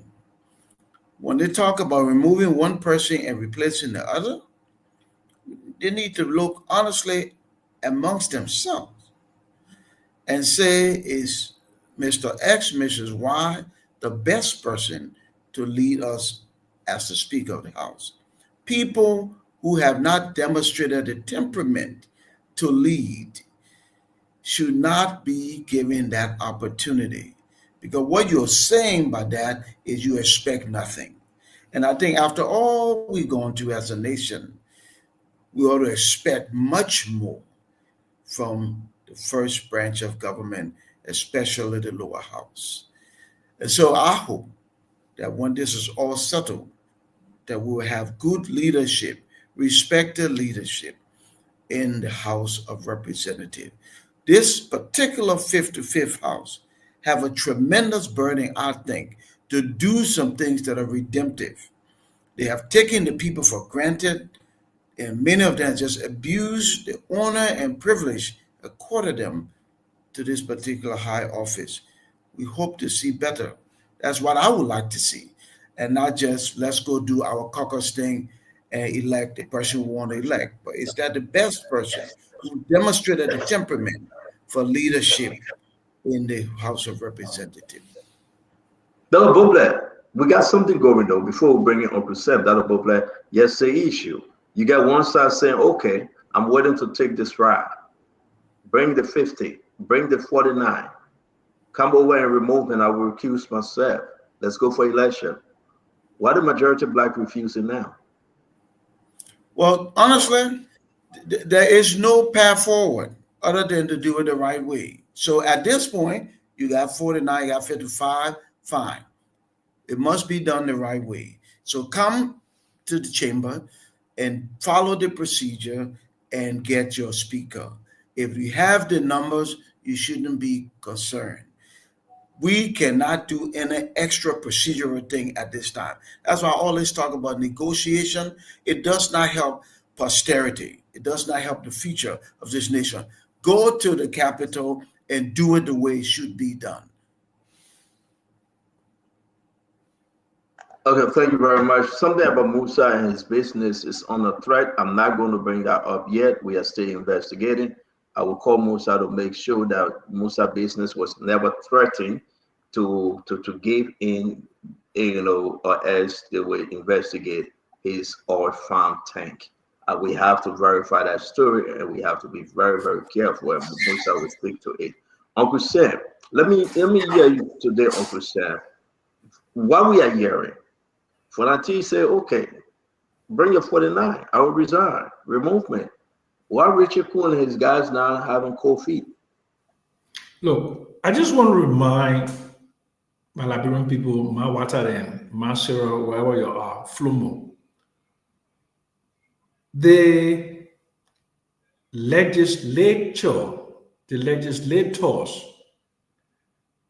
are a clear reflection of who we are as people, as Liberians. We are cheats, we are liars, we are petty-minded, we are dishonest, and we don't know how to run a jing thing. That's why we are the 8th poorest country on the planet. The dishonesty. Fonati was invited to kiss the Pope, the ring of the Pope.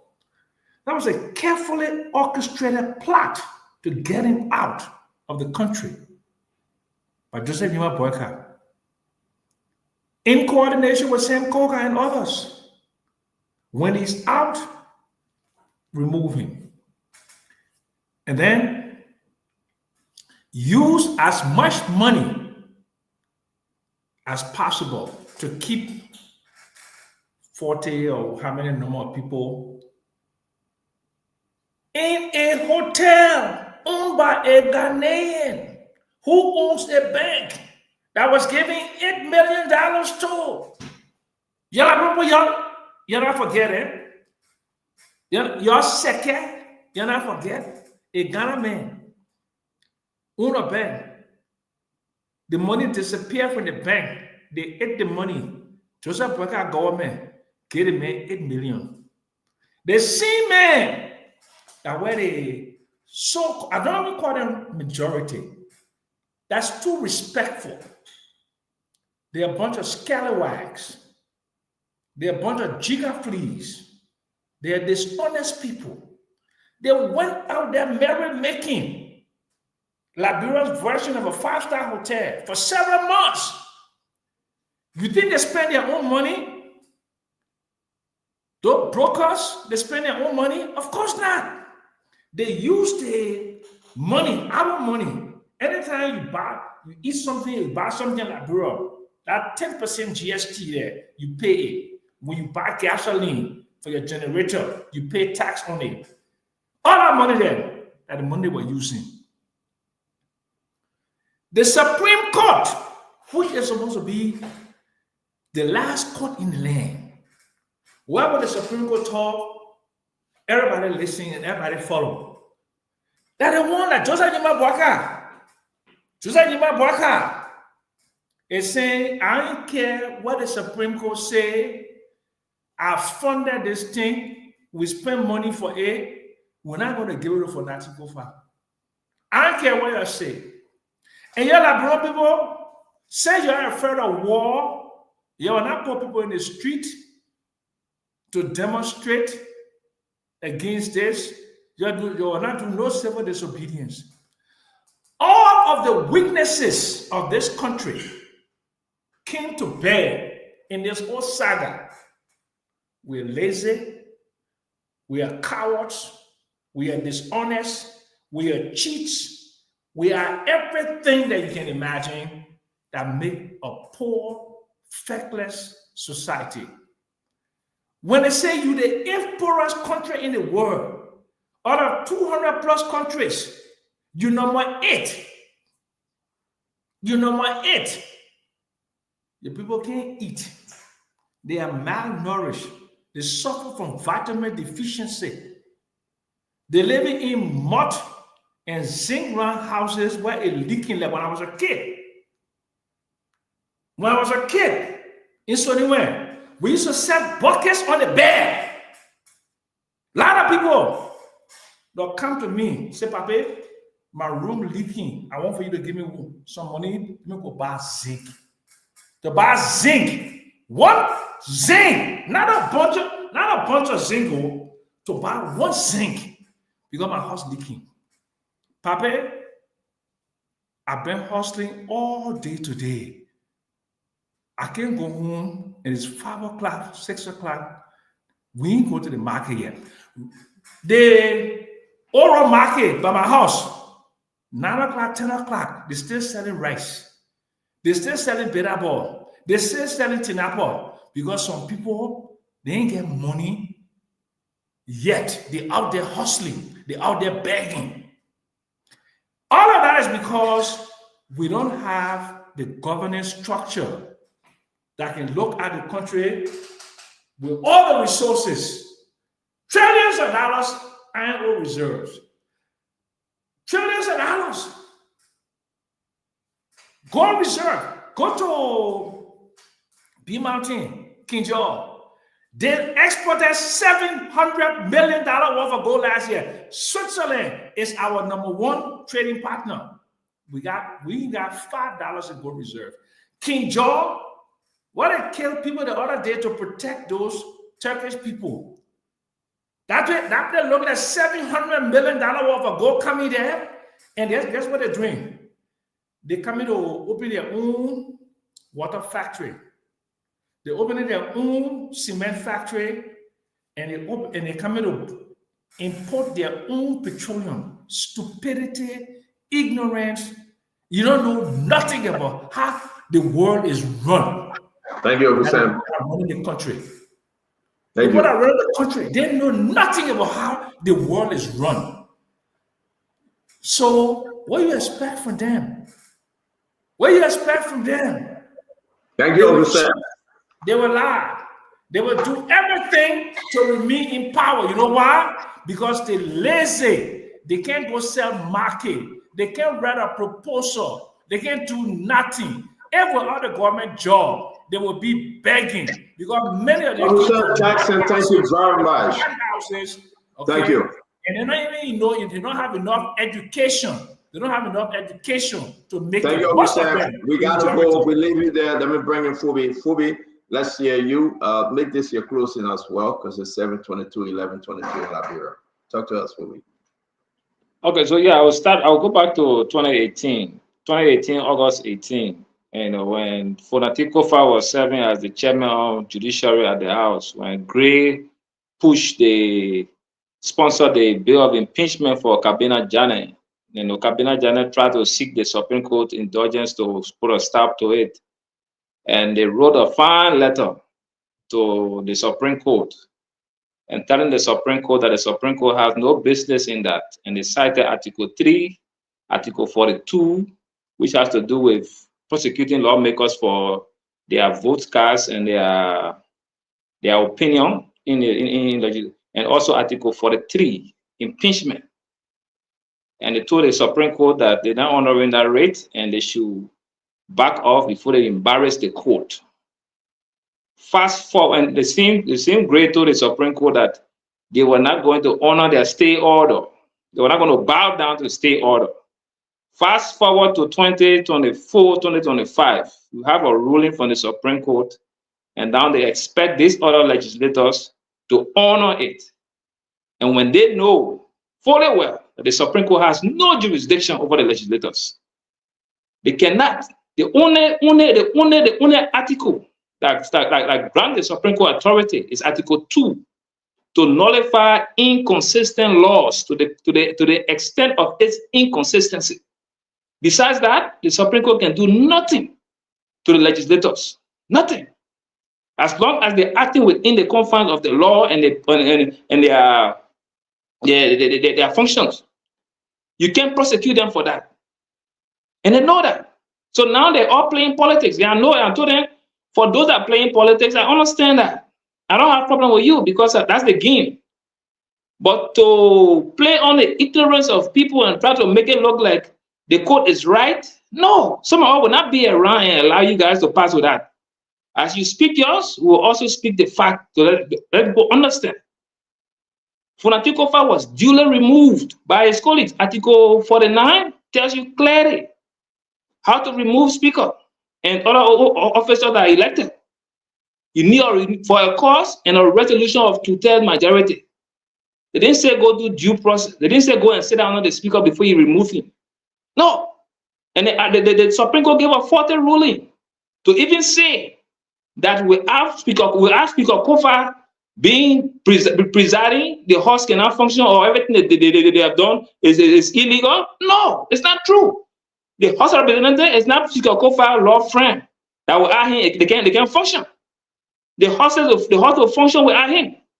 As long as they meet quorum and they have they hire ranking officials, especially the deputy speaker or whoever they so elect to preside in the absence of the deputy speaker, and they cannot.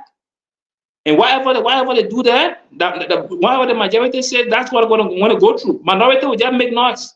At the end of the day, the will of the majority will prevail. That's the democratic process. So we can't be saying because the Supreme Court have no business to even nullify the speakership to say Funatikofa is not speaker and Funatikofa is a legitimate speaker. The Supreme Court got no business.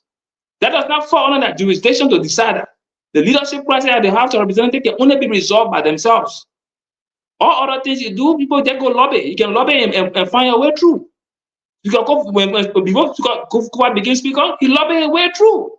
He sponsored people to run in different districts. He getting good money. After that, those few that after election, he also lobbied with other colleagues. At the end of the day, he got a seat. Nothing wrong with that. It's allowed.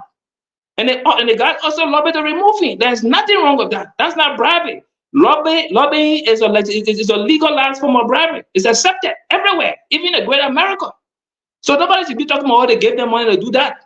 And to say that they will call for election, no. The House, there will be no re-election for speaker. Kofa is already out. If Kofa wants to legitimate his stance, he needs to get the majority on his side. And if he cannot get the majority, it's a done deal. Nothing he can do and nothing anybody can do. We only make noise.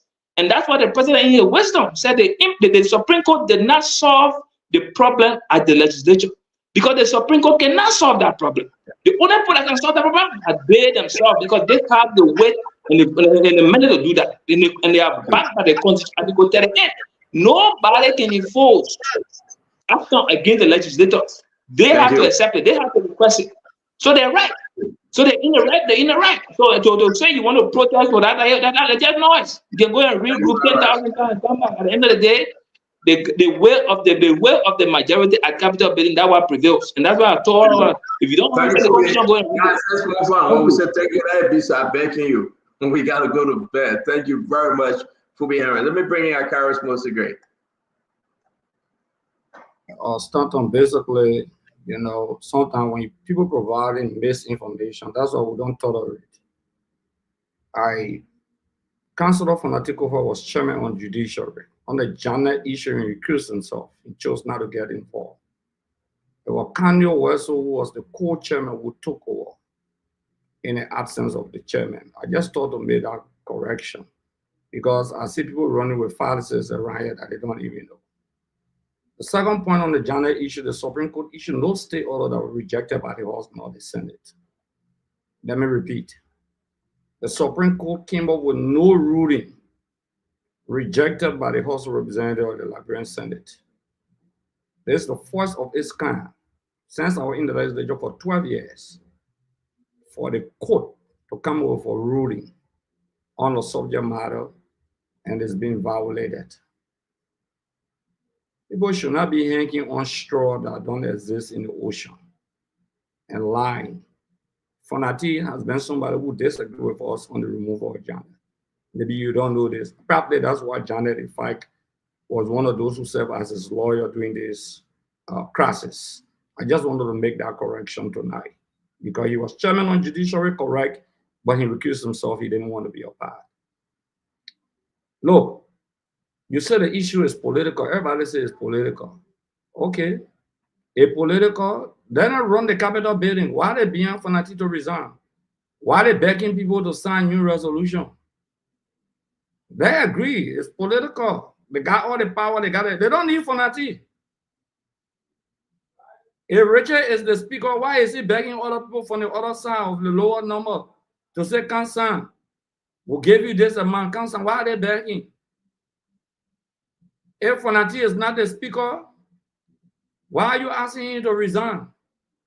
Or you want him to resign as representative of Grand Crew County, that a resignation request? Sometimes when the people talk, you know, we just laugh at them. If it is a political issue, why are you running to the court for re-argument? Why are you running to the very court for re-argument? Send the entire issue, that political issue, the court has no jurisdiction, but for the fact that you have placed yourself under the jurisdiction of the court for re-argument, your political argument is dead in creation and doomed to failure. That's the demands of a political argument. There's no way you'll be making political argument and put yourself under the jurisdiction of the court. What that sense come from? That what we call incongruity. That a Bobla could elaborate on incongruity. Incongruous. Phoebe, you and those who argue your statement incongruous, of dissonance. They don't match. When we're teaching my children literature, those are the things that we're teaching them. They don't match. Your statement is melancholic, give me a bitter. It's not mellifluous. It has no taste in it. Okay. Because the people you're defending, the people put themselves under the jurisdiction of the court. The people you're defending. No, my man, let me tell you this. We've all been in the legislature before. People will talk. People will say, oh, the Supreme Court will not. But as long as the Supreme Court come up with a ruling, you will call down. You will surrender. Now, what happened to what Rachel Kun? If the leader, why you pour B-Lock? You pour, what is it name? Iron Gate. Okay, like a basilica. You're protecting your basilica. Why is he doing all of those things? Say you're the leader. You got all the sovereign running behind you. Patrol cars.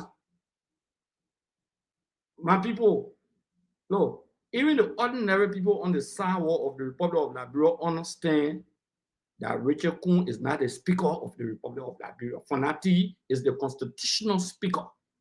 And because Fonati is the constitutional speaker, and the other people say, oh yeah, you don't get quorum.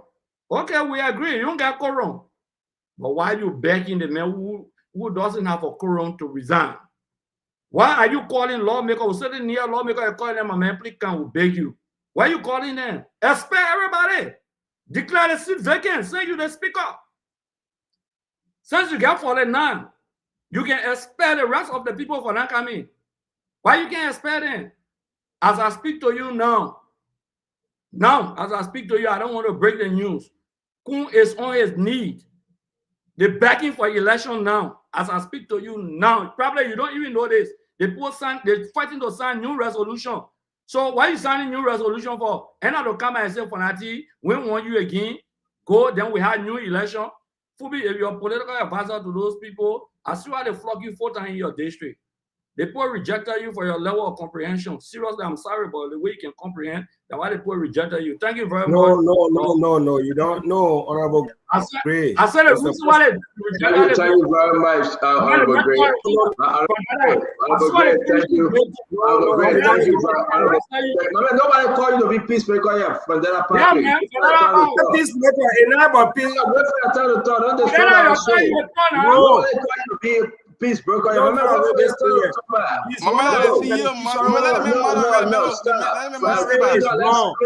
Clinton, let's hear you. Man, wait for your gospel show. Baby. When you guys do your gospel show, then you can yeah. They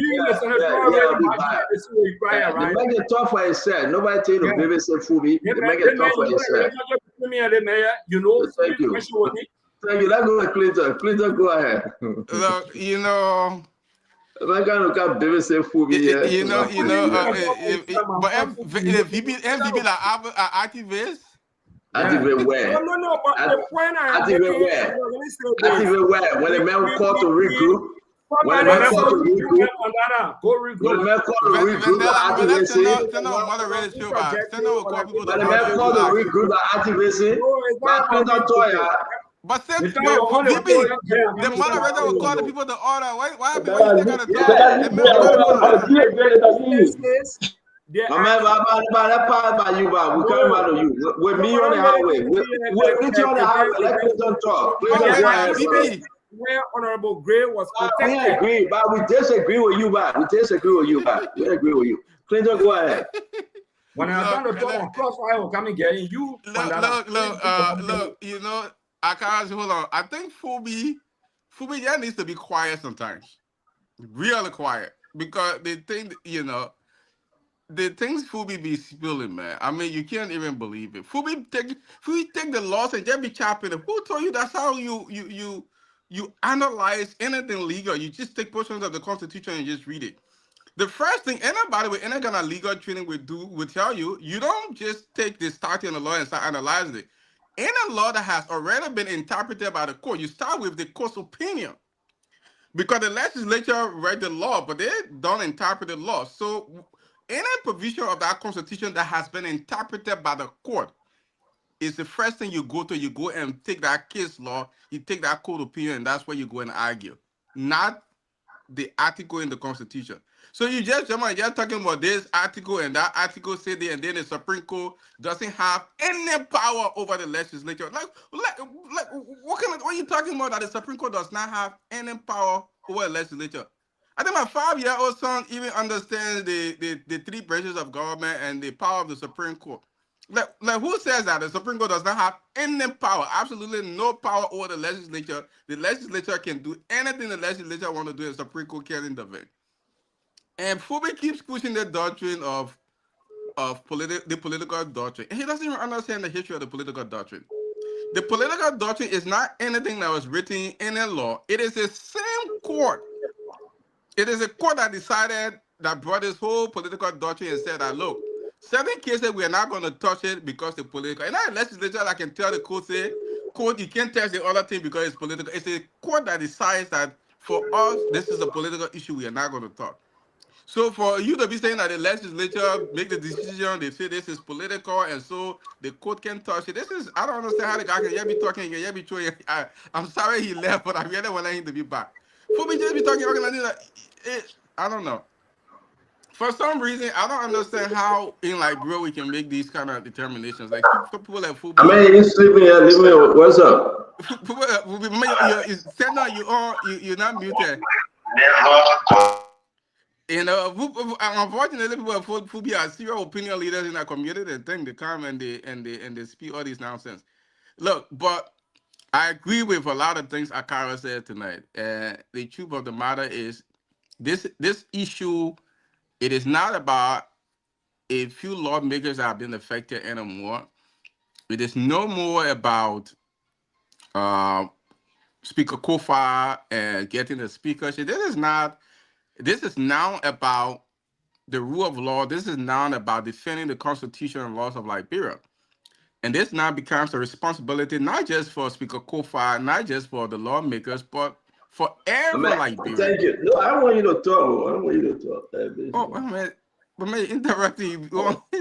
For every Liberian across Liberia, across the world, it needs to claim our attention. And I think the political parties have been sleeping for too long. They need to wake up because look, they have a responsibility to checkmate something. It's not just enough for election time and the political party wake up from their sleep and say, now we have to lead our people. The political parties have to be active all through holding the current government accountable. And we've seen this opposition. This is a test for the opposition. The opposition have not rise up to the challenge and is an embarrassment to the opposition. I think every opposition leader who's sitting on watching this show tonight need to go back to the basics, mobilize the people and say that this cannot stand. And I will say this, beginning with the CDC that we are part of, that they need to do more. And I've said this even from the beginning, the CDC needs to do more.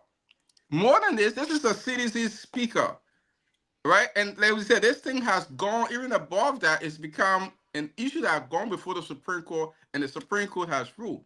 So we need to be speaking to our people and say, look, if you allow this thing to go on, you're setting this country up for tyranny. You're setting this country up for the government to be able to do whatever it pleases. And people, yeah, there are rare instances where you will have the situation in Tunisia, this guy will bring himself and the people will gather not. But more often than not, people need their leaders to stand in the forefront and to lead in. And I think a lot of people out there are following, but they're just waiting for some guidance from political leadership. And the political leaders in there, they have a responsibility from the CDC leadership to ANC, Mr. Commons, and everybody. It is not, these press releases are not enough. Clearly, they're not moving the government. These press releases are not moving the government. The government has not moved. We need to see mass citizen actions that is going to force this government to reverse course to respect the rule of law. And quite frankly, the CDC is not doing a good job at it. The ANC is not doing a good job at it. And all political parties, the civil society, they're not going to doing any good job at it. And this is it's just plain disgraceful what's happening. Watching this flagrant disregard of the law happening, and our political leaders are just sitting and they're just watching this unfold. Again, we want to say thank you to the sister law, Governor Clinton. If you got any legal issue, just reach out to him. He will tell you exactly which one he can take and which one. I got to do this announcement every day because he has signed contract with the network, $500 every month. That's small money, my man. I got to do this to you as for breaking it. If you want to sign, if you're doing your business and you want me to announce it, don't forget, sign contract, get in partnership, sponsor the Spoon Talk, and we announce that. It may pay $500 every month, something very reasonable from our sister, the CEO that how you call her, Madam Titi Kane. This boy have signed a lifetime contract to sponsor Spoon Network. So if you see me here and you hear me saying it, it's because he's paying for it. Sister Law Group is in the house and want to recognize Councilor Governor Clinton. Maybe also will do the same from Bank of America. Also, when you do this. So what, you want to dismiss me now? Go ahead. Wait. Where is Kobe? Wait, 500 out of my maid, more that my salary at 200. When I take 500,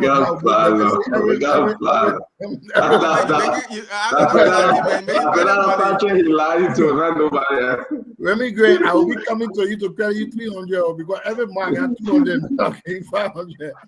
So where is the Fubi ball? You know, the Fubi gone. He check up. He did it. You know. So let me ask you. You know, the thing is political. It's numbers. So if Musa Belete were to convince 37 lawmakers in your office tomorrow, is he a speaker? Will he be the speaker? As soon as Musa Belete goes and he go in your office, he managed to get 37 lawmakers. They come to your office. He's speaker. Because we keep hearing political, the numbers.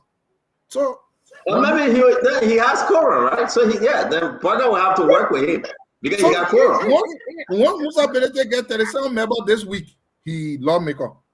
Next week, if Yeke Kodiba get 37, he take people from Musa Belete, then Yeke the speaker. The following week, if another lawmaker get 37, then he's speaker. My people, whoever really thought that Liberia would be so confused? Like the country is so confused and we're working with our back. Nobody understands anything. We kind of other men say that only number game. Oh, okay. We will all lobby to give my brother, you ran away to eat small gari. I want to ask you, if Musa Belete manages to get 37 lawmakers tomorrow in your office, will he be the speaker? Will you support him as a speaker? For me. I mean, I'm in the hall. How we supporting? I got voting right there. How are these people so confused? I mean, why will people be so confused until they don't even know that when you eat it, you can eat like this? I want to take their hand from their about to eat with their. What is this, man? But as I let go, because no hand, no tay. Other people say that numbers game. What do you call numbers game? What do you mean by numbers game? That the mayor, he said Musa Belete got 37 long because he in a house, so he can't do anything. You know, Stanton, let's be fair here. These guys are totally confused. They are totally out of the world. Apparently, something is going on more than just everything we're thinking about here. I think they are not in the right state of mind. They are absolutely going crazy. to come and argue that is nobody's game, it is political, no legal thing there, and then we might get 200 speakers before 6 year end if this would be the game. Because once you hustle, you get some of 500,000, you spend it, you get 37%, you speak up. The other man go again, he hustle and come back and get 300,000, he spend and get 37, he speak up. Now it's not about anything, it's just about number. Once you get numbers, you speak up. That's how Fubi then said they wanted to be representing the Point District 9 and the Point District 9. Every time he went there, they were flocking. Every time he went there, they were flocking. Every time he going there again for the 5th night, they were flocking again. Because how can Fubi go in the house and just bring 37% and speak up? How? That's thing that people won't see? That's it. Oh, fuck you. Oh, before we go to our brother people, let me say this. That's so funny. Let me say this to you. Yes, the issue, right? The backing. They have reached a place that at least when I say I'm tired with the nonsense. I don't want to be speaker anymore. But let's just do it right. You want some people from the minority black? Great. You got Romeo, you got Richard Berry, you got Priscilla Cooper. Just take them. Get yourself the 50 members, 49 members, 51 members. All the Liberian people want. Calm down. Therefore, that you recruit himself. You have the deputy speaker as presiding. Go for election. Simple. These guys are not allowed to President Bouaka that they had the numbers, but never. There's no numbers. It's not adding up. I mean, let's just be fair with our country. It is disgraceful. This thing can come to an end today. It can. Today is the last day of April. Today. It's the last day of April. Why are these people doing this? Meetings upon meetings upon meetings upon. Now, they threaten Musa Berete all time found. They say they'll investigate him. How he got it all time. They say that Musa, if he doesn't comply, all the road from Saga, they will bring it up from Jowiata. They are threatening Musa Berete. Now they are forcing Musa Berete to comply and force Fonatihen to sign a resignation document. They are going after Musa Berete. You know you got to roll from money from Jowiata. You know that thing you put over there is illegal. You know this one. Musa Berete he hurting. The man won Manchester, he couldn't even watch one single game, he had to come back. They made Musa Berete to leave from district number 7. The man left district number 7. The man said, okay, you can win your election. I will take my back on CMC. He did. Now they say Musa must force Fonati to resign. Musa kept complaining to Madam Salim. Madam Salim said, well, you go do election. They said, Musa, this thing is on you. If you do not deliver that speakership, your all-time fine is in trouble. So Musa, I don't know what Musa going to do. So we listen, you want it? And I think the government protecting Richard Coon, I think they can have 49. I think Richard Coon can remain as speaker and he can win the election. I think they can do that. But do it the right way. Go to Fonati say, but man, excuse. Tomorrow Father will preside. We respect you. Thank you very much for your time, sir. You are now representative for Grand Crew. We want to have a new speaker. That's all. So, my fellow Liberian, ask your district representative, why are they saying no now? For that, Patrick, why? I mean, you have been given an opportunity. Fonati said, I will not be in the election. I will step aside. So, why are you saying no now? Why? Fernanda, talk to us, man.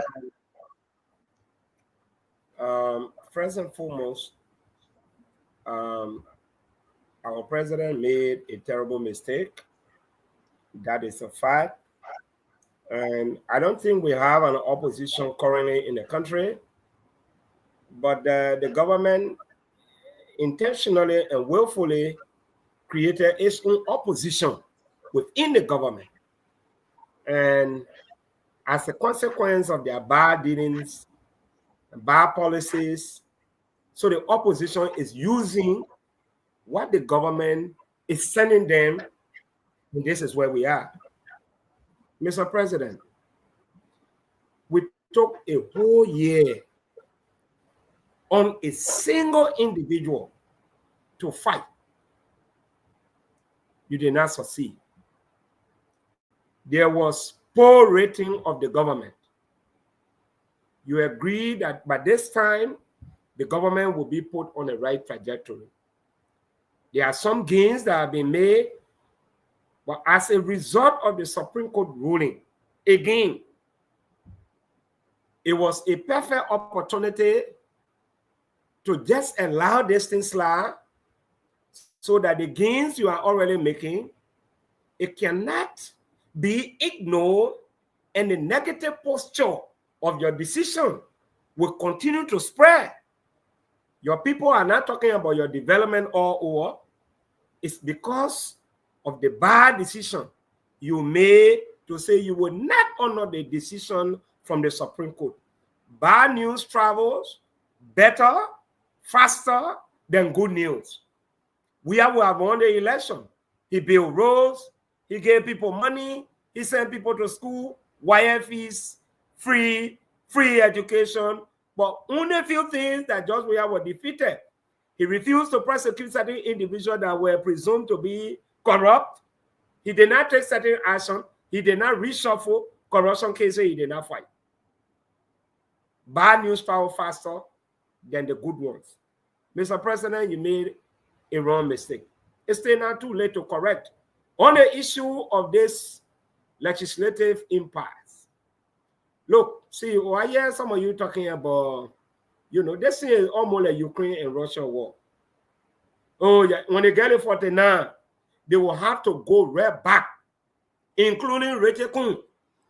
They will not be outside and present that resolution. They will have to go to their original session. Fonati presides. They follow the normal protocol, present him their resolution. He receives it, recuse himself, send the document to the rule, order, and administration. That means Marvin Cole will be the one to receive the resolution. Send it to the chairperson on judiciary. I stand to be corrected, but there is a whole protocol. Assuming I call my own shot, you not go into deep way. Let me see, we're not talking. Say I get internet, let me get talk quick. Assuming that, okay, the committee comes and make report, they will have to take vote. So let me tell you now, all these people that are running to Retico, who will get 49, that the people kill the cow, they will eat, they will chop, they will eat good. I can guarantee you, on the day of that vote, to convict, to expel Fonati, to remove him, I can guarantee you, Fonati will remain a speaker. I can guarantee you. But the bad thing about it is that Rachel Kuhn initially will say you are not speaker. You say you are speaker. Then why are you looking for numbers again? So that validates that you're standing at this point. You are just as simple as a government boom. You are not speaker, but you want to portray yourself to be a speaker. You know what, small playing football, they say they made a government boom. You can't get out of the field. Anybody sees you, they will kick you. That's how they're kicking you. You bring the money, they will eat it. Look, I'm encouraging people from Fonati Blog. Go there and eat some of your own. They find money, they ain't eat it. That all one pass. The other one they are bringing, I'm encouraging you to go there and chop some. You can use that money, send a cease your legislative project fee and everything. Go there. I'm told someone they're giving them 50,000, 25,000. You go.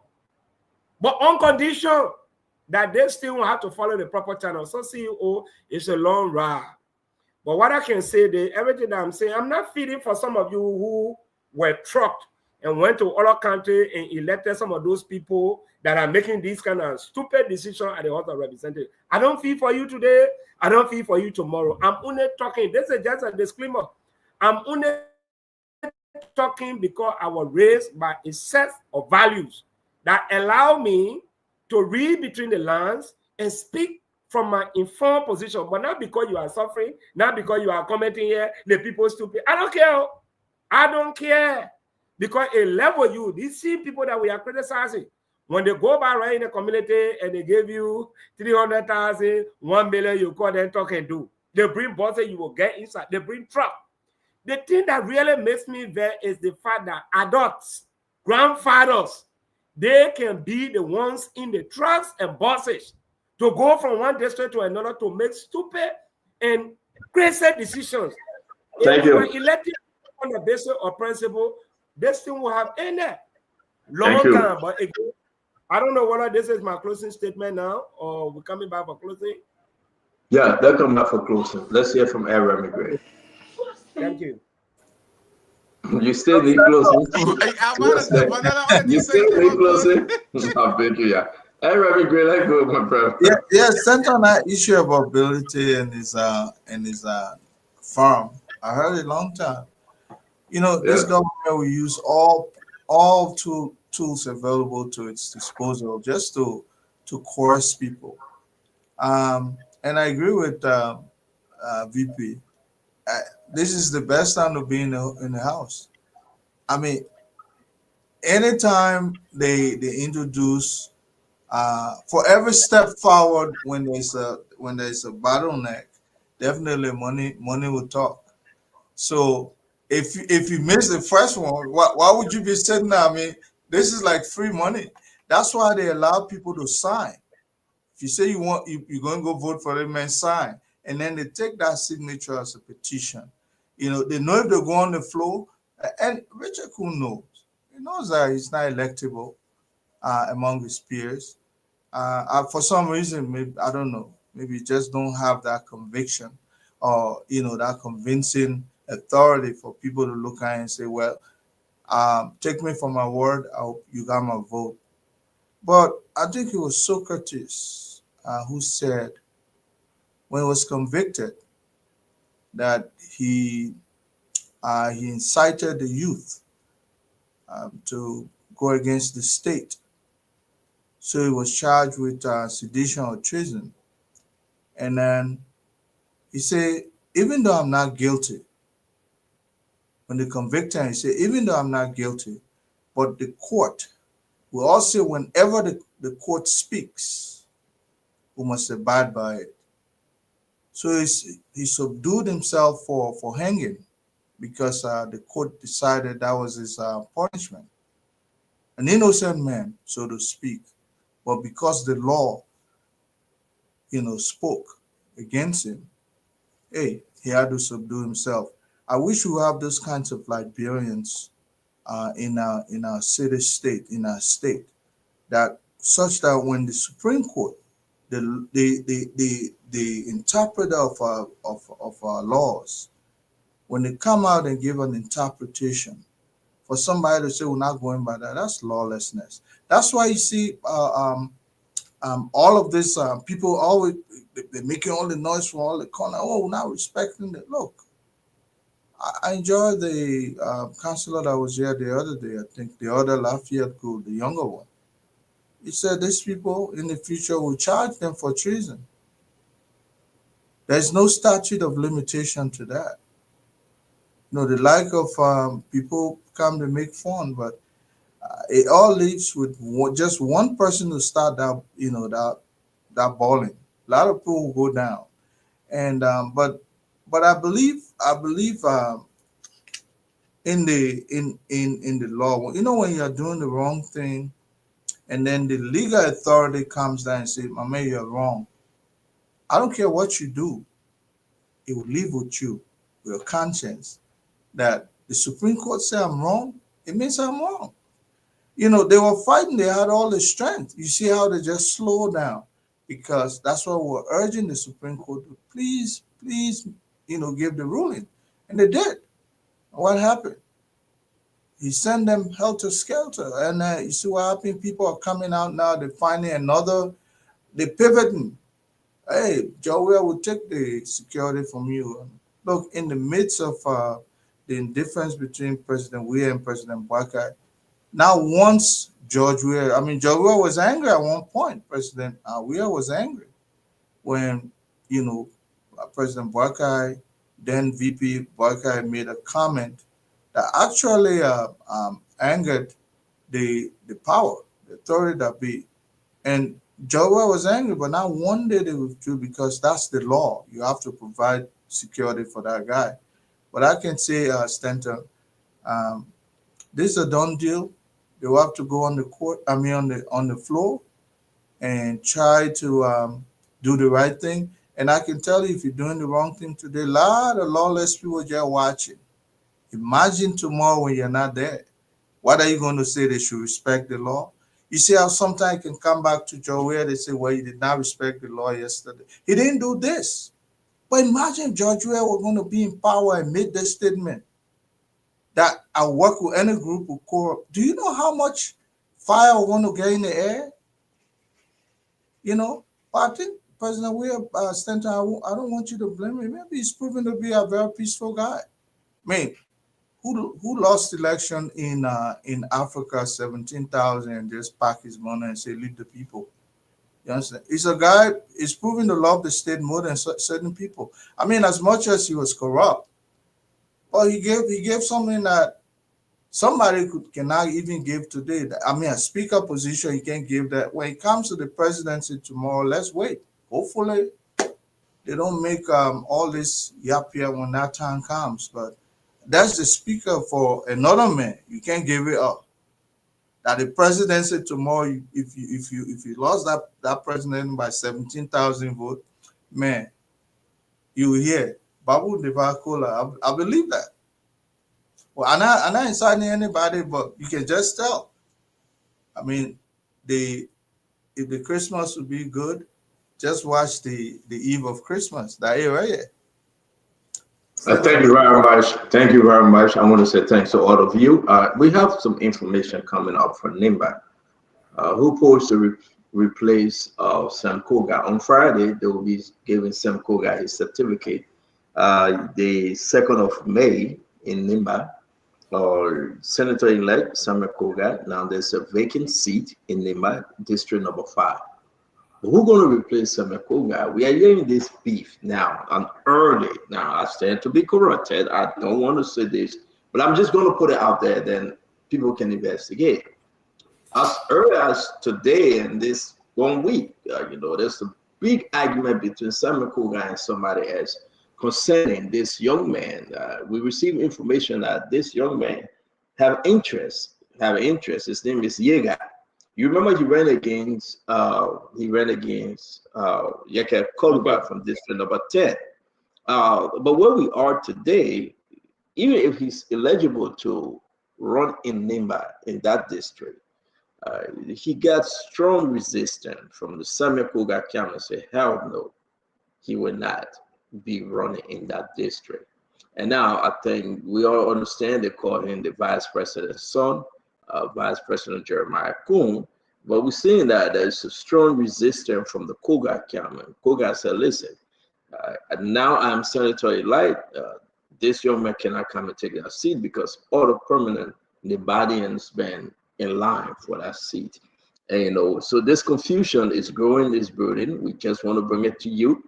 Those of you in the news business, try to investigate, and we'll reach out to Yega to see whether he actually, put in an interest. But it is serious as of today, because his name has emerged. So there's the big confusion as to who even considering him. Why should he be considered? And people just in total disagreement. Well, from the camp of Samuel Koga and that of the vice president. So that's information for you to follow through with, and we'll get more on this tomorrow. But you remember, he ran in district number 10, Yega. He's now serving as a deputy director at LPRC, and he's showing some interest in district number 5 for the Samuel Koga seat. I want to say to all of you, it's been a wonderful show. See, they make him vote for himself. Why you want to vote for him? The issue is now, people are saying there's conflict building up between Samuel Koga now and the vice president.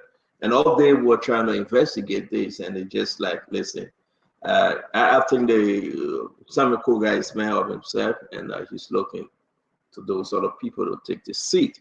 But we'll continue with this story tomorrow. This story is juicy. I'm holding something back for tomorrow because it's 12 midnight in Liberia, 12:04, and it's 8:04 here. I want to say to Uncle Sam, thank you. Dr. Boplet, thanks as always. Our correspondent grade. Governor Clinton from Sister Law, I said thank you. Today, Dr. Richardson had to work and Sis Glennie had to work, so they were off.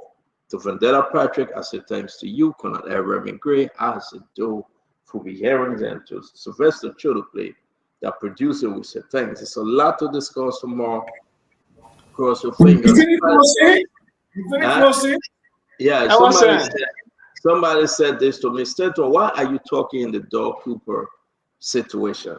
If nobody in Liberia, no one in Liberia, no one outside of Liberia, I should be the one speaking against the Doug Cooper issue. And at the appropriate time, I will tell you why. And I will not hold back. Because if Doug Cooper received fraudulent document, it was wrong. And I know why it is here in America. And I know why it is even more than anyone that talk about those things.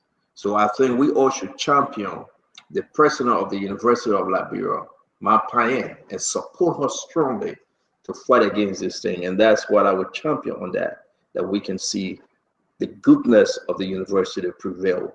Those issues are bad, and we should never hold back. For the better education, higher education is necessary in our country, and we should all work along with the president to transform that university. I want to say to you, Sylvester Chuduplay, thank you. The assignment is big tomorrow. Don't forget, LACC is still cracking down. The FIA is still doing their stuff. Don't forget also, I would like to remind you, FIA found $25 million on loan staff. I mean, that's the biggest, over 100,000 US dollars. It's very, very big. Whether they're going to pay, that's a whole another story. They are cracking down on so many companies, and FIA is working. It's working pretty good. I want to say to all of you, a better wonderful show. Uncle Sam, are you still there or are you leaving this week? Oh, my man, don't put my business out there. I beg you, I will. I just asked you a question. Are you going for a brunch this week? My man. There are people say, when I can make consultancy, but I will be traveling a whole presidency. I will just be enjoying myself. I'll be driving my drop top. I buy my Lamborghini. I enjoy myself because I prepare myself for this day. 72-year-old man. Everybody, look at me. He's just smiling in the corner there. But let me just tell you something like people. I want to tell you this. The first car, new car, that 90% of the representatives ever drove when they got into the legislature, that new car. The first $100 meal they ever ate when they were in the legislature. The first time they slept in a 5-star hotel was when they were in the legislature. So that's the kind of character of the people you get, enjoying on your tax dollars. October 18, fanatic over win to see the Pope. It's more than 6 months. The show finish on the same I go. The show finish. There will be no more. There will be no speaker election. I'm not closing again. In the 6 months, what legislation? When I reach out though, we got a package for that. Liberian people. In the 6 months. Oh, you come back. What legislation did the We got a package for that. I reached out. In West Point, to help the people in Zogawee in 6 months, since October 18, when Fanati went to meet the Pope in Rome. The men, they're only about themselves to enjoy. So are you saying that the president intentionally he took for that team to meet the Pope? He did it. They were part of an orchestrated plan, and Phoebe was aware of that. Fabi was aware of that. Well, nothing. Are you saying that? There'll be no re-election. The Baptist deacon intentionally gave Funati the Judas case? Let me explain to you. I will say we gotta go. I will say we gotta go. I will say the show over. When the mafia want to kill you, they kiss you on the cheek. They call it case of death. They say Fabino, where have you been? Yeah, they kiss you, then they cut your throat. Now what happened? Thank you, I love you. Well, look, I come to Labrador in August because you know what happened? For me, I'm tired with it here. Every day, Funati, J, or Richard Kuhn, everything happening. I'm tired with that thing. Let me enjoy small before God can. Allow me to enjoy myself. I will say, so I just spoke with Yeager. Yeager said the information is all around the country, but he would not be contesting in Nimba. I just spoke to him. He said everybody calling him. The information is all around. He didn't tell me whether he had interest. He just said he would not be contesting in Nimba. And he said the person that won that seat is Koto Kwagu. The name is Kortor Kwagu. All right. So again, Yeager is very clear. He said the person that won that seat, that this gentleman, Kortor Kwagru, Koto Kragu. That's the gentleman. So Yeager says, Stanton, yes, I'm not going to be in that seat. I'm not running. So thank you very much, Yeager, for calling me to make those corrections. And the Koto Kwagu is, a friend and son to the Vice President Jeremiah Pankun. That's what I was told. So again, to Yeager, the deputy from LPRC, thanks a lot for reaching out. You know what happened, Stanton? Yeah. Jeremiah Kuhn, with this election in Nimba, he has positioned himself for 2029. I don't think so. Either as a running mate, because if Joe Walker is breathing and walking, the party will take him. Do you think Jeremiah Pankun, are you saying that because of this one win in Nimba, it means that you're consolidated? Because he proved to the Labrador people that that's Nimba, though. Yes, that's Nimba. That's Nimba. But you should do it outside. Yeah, but you should do it outside of Nimba. No. Nimba, all he did was deliver Nimba. Yeah, but Uncle Sam, that's Nimba, right? Why you have Edith getting more vote this time around than when PYJ was alive. Yes. That's Nimba where you got more opposition now. So I think Jeremiah Kuhn still have more to do in Nimba. Yes, but he demonstrated that he can deliver Nimba, which he did. But if you look at it, it was the Gio and Mano imbalance. So we won't see Jeremiah Kuhn coming from a place of strength that will have no favor on one side. And I think he still got a lot more to do in it. I know he can do it, but he still got a lot more to do. This election saved him. Had he lost, it would be finished. Yeah. That's the word. The election saved him, and I think, CDC don't have.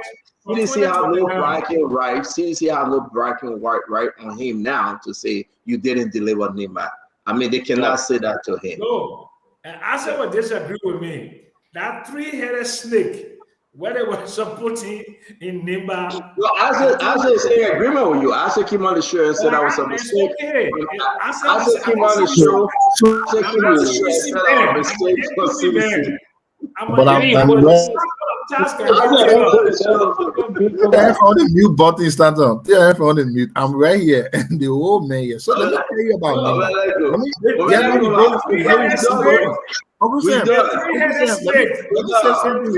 you very much. And Remy Gray, as always, it's good to see you. I said, make it fast now. We gotta go. I said, yeah, no, few seconds. For us in the opposition, we felt so good from the results from Nimba. Here's why. in 2024 or 2024 when there was by-election in Nimba, candidates that supported the Unity Party together raked in over 100,000 votes between Koga and Nya. 1 year later, in 2025, candidates that supported the Unity Party could only get around 60,000 of the votes. That is about 40,000 of the vote swing. If you can have such a showing as an opposition, you feel good. You feel good. Just go back to the results and see 2024 elections, Koga, who supported the UP, or Nya, who supported the UP, and other candidates that didn't support the UP. Between them, they have more than 100,000 votes. This time, it's only a little over 60,000. Again, 40,000 vote swing on the side of the opposition. So in the election, VP Kun gave his everything in the election. He gave his everything. He talked about tribal thing. At the end of the day, about 49% of the people that voted in that election did not agree with him. They voted against him. That is a good thing for the opposition. And as a matter of fact, it gave us so much hope. We're jubilating because we felt that the swing in Nimba County can be something we can tap on. And I know 2029, we are going there with a very good hand.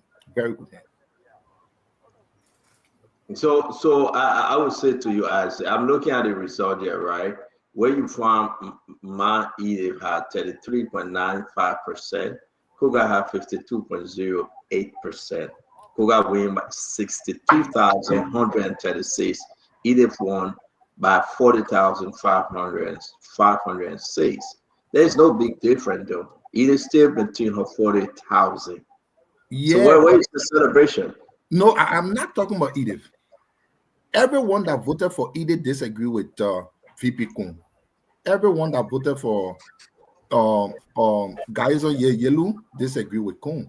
Everyone that voted for CMC Mark Blayon disagree with Kun. So when you take all of those people voting for each of the candidates that actually disagree with Kun, if they had agreed with Kun, they wouldn't have voted for those people. They're not. Yeah, but that's why I beg you, Uncle Sam, 1 minute. Uncle Sam, 1 minute. But that's my argument. I say, right. When Prince Johnson was alive, it happens. Come again? So when Prince Johnson was still alive in the Yan Twain election, in the Koga and Yan election, in the Jeremiah Kun and the Edith election, that is a steady flow. You didn't make any gain. No, Standard, you're missing it. When Prince Johnson was alive in the Koga election, Koga supported Unity Party. Or Nya supported Unity Party. So the voters that voted for Koga were more aligned with Unity Party, and the voters that voted for Koga were more aligned with the Unity Party. When you put that two numbers together, it was more than 100,000 votes. Let me ask you a quick question. 100,000 voters in 2024 went for a UP candidate. I say, yes. What was the voter turnout in this election?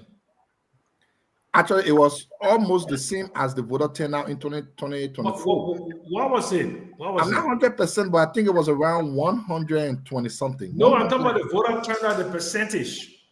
Well, if it is around 100 and something is 300,000 votes, there will be about 30%, 35, 36%. Exactly. Right. In the presidential election, it was 39.81%. Exactly. Right. And then typically in the presidential election is upwards of 50-60%. Okay? Don't discount that. Jeremiah Kun did an excellent job. He did an excellent job. He made the Unity Party not to be shamed. I agree. It would have been the end of the political career of Jeremiah Kun. We are not disputing that. You and I, we are agreeing to that. The only step I'm saying that maybe you and I agree with them, I'm looking at the sum aggregate of the voters that went for a particular ideology. And I am saying to you that in this election, those who voted in this election those that voted for what his name guys on yellow don't agree with the vice president. If they had agreed with the vice president, let me just end. They who have voted for the vice president. But he won with more than 50% of the votes. And more that's than what I'm telling you. 50%. No, but they anti low turnout election. A low turnout election. Uncle Sam, what I am saying to you, in 2024, when Yan, when Koga, and all the other people ran, Yan supported UP. Koga supported UP. In that election, both of them together, those that supported UP took about 80% of the vote. About 80% of the vote in that election. In this election, those that supported UP only could take a little over 50%. That is around 30%. I said, let me tell you something as somebody who supports the coalition. CDC has to start working immediately in Nimba.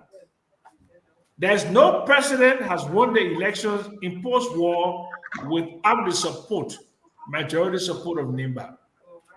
CDC has work to do in Nimba. Lot of work to do in Nimba. Accept that and begin to work in Nimba. If you cannot secure Nimba, you cannot replace Unity Party. You know, I don't agree with you. But let me go ahead as a finisher. Yeah. No, obviously I don't agree with you. Nimba is a very important voting block with the numbers they have, 300 something. Very important.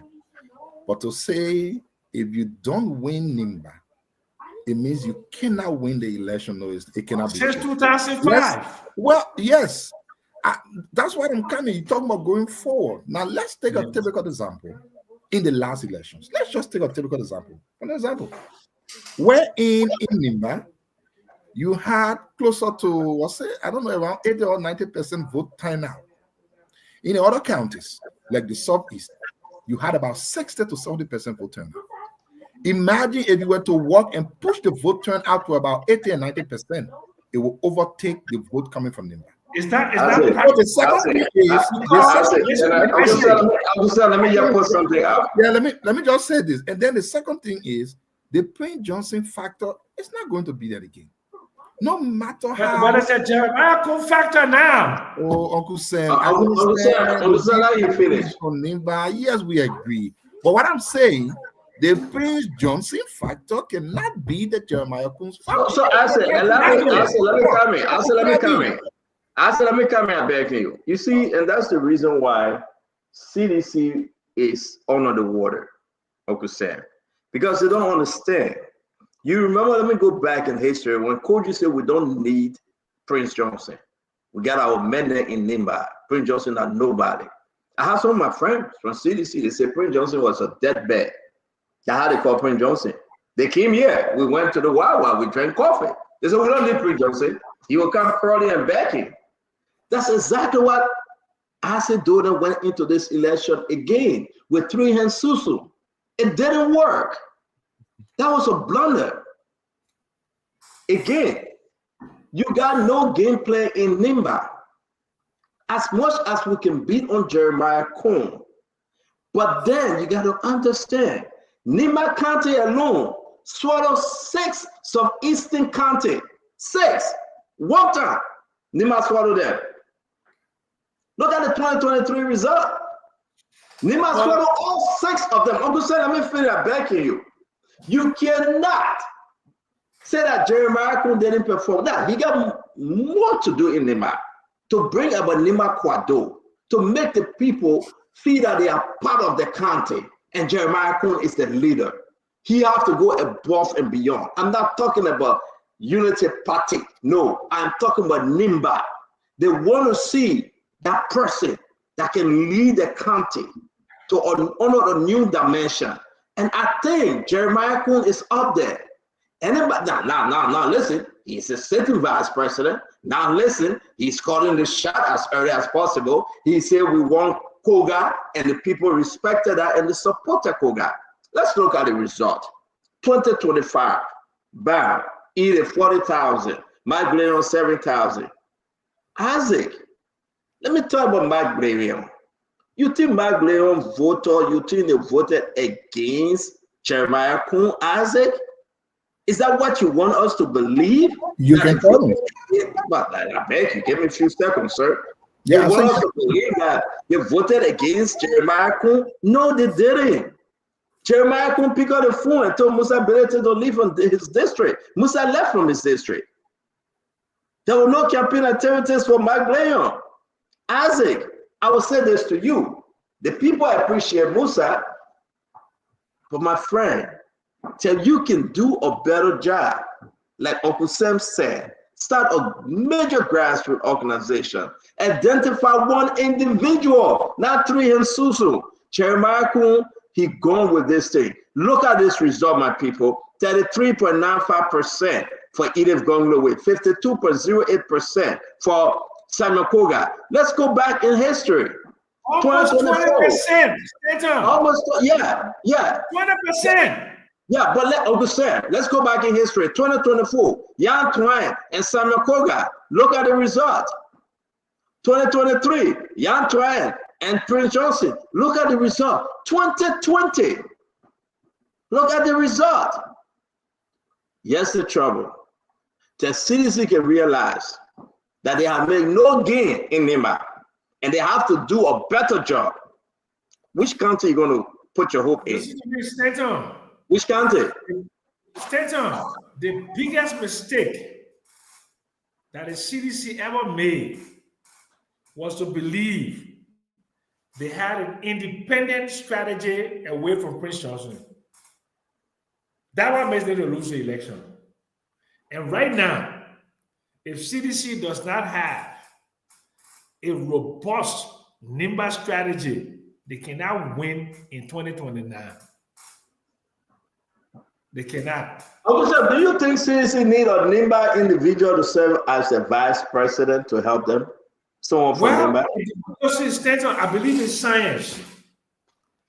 They have to start. CDC doesn't want to spend money to bring in people who know public opinion research to determine what they need, what the coalition they need. CDC cheap. They will not spend money. They think the popularity. I'm hearing this, though. I'm hearing that they are so finished. CDC believe the popularity of George Weah is enough to make them to win election. No. There is a popularity of George Weah, and because the Southeast is mostly rural. Nimba is mostly urban. It means that the people in the rural areas don't vote in the percentage as people in the urban areas. You understand? So there is Nimba almost swallows what 6 counties. If George Weah wants to win, he has to have a 2-pronged strategy. Increase the percentage of voting in the Southeast by 80 to 90% and get a substantial and robust Nimba strategy to eat into the popularity of Jeremiah Kuhn and take away some of that Prince Johnson coalition. That's what we did in 2005, 2011 for Ellen Salif to win. It was a Nimba strategy. Remember in 2005, what they made at the education minister, where we took his votes and added it onto us, and we added Prince Johnson votes later in the second round for Ellen to win. George Weah needs strategies. I don't agree with you. Stand up before you go. Uncle Sam, I don't disagree with you that the CDC needs to work in Nimba.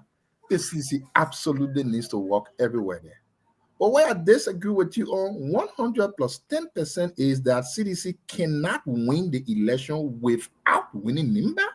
That is not they can't. Impossible. Impossible. That's your thing. But listen, just impossible. Okay. Uncle Sam is okay. Uncle Sam.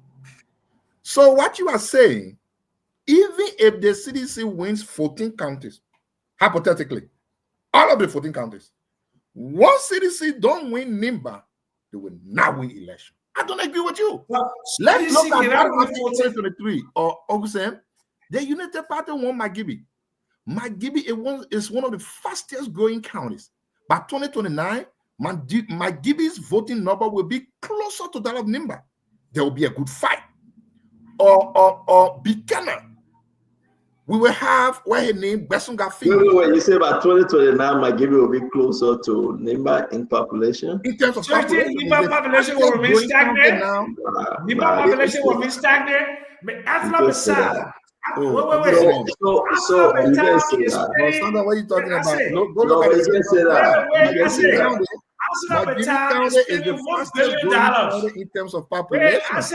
Well, would they be equal to NIMBA? No, but what I'm saying, they will have the biggest jump in voter. So you are telling us, you are telling us that when you sat there, right, that Nathaniel followed McGill won an election with the biggest number ever in NIMBA, and Joe Manawia lost an election in NIMBA. And you want us to believe. Now you are and you want us to believe that Joe Manawia can retake. But everybody go back. We have a conversation about George Weah won Magibi in 20. It's not like you are not agreeing with me. Why if George Weah had won Magibi in the last election and did not win NIMBA? Why if George Weah had more votes from the Southeast than he had and did not win NIMBA? Will you tell me he will not have surpassed the 20,000 vote difference? No, I'm not talking. Listen, let me answer you like this because we gotta go and we'll give Uncle Sam the last word.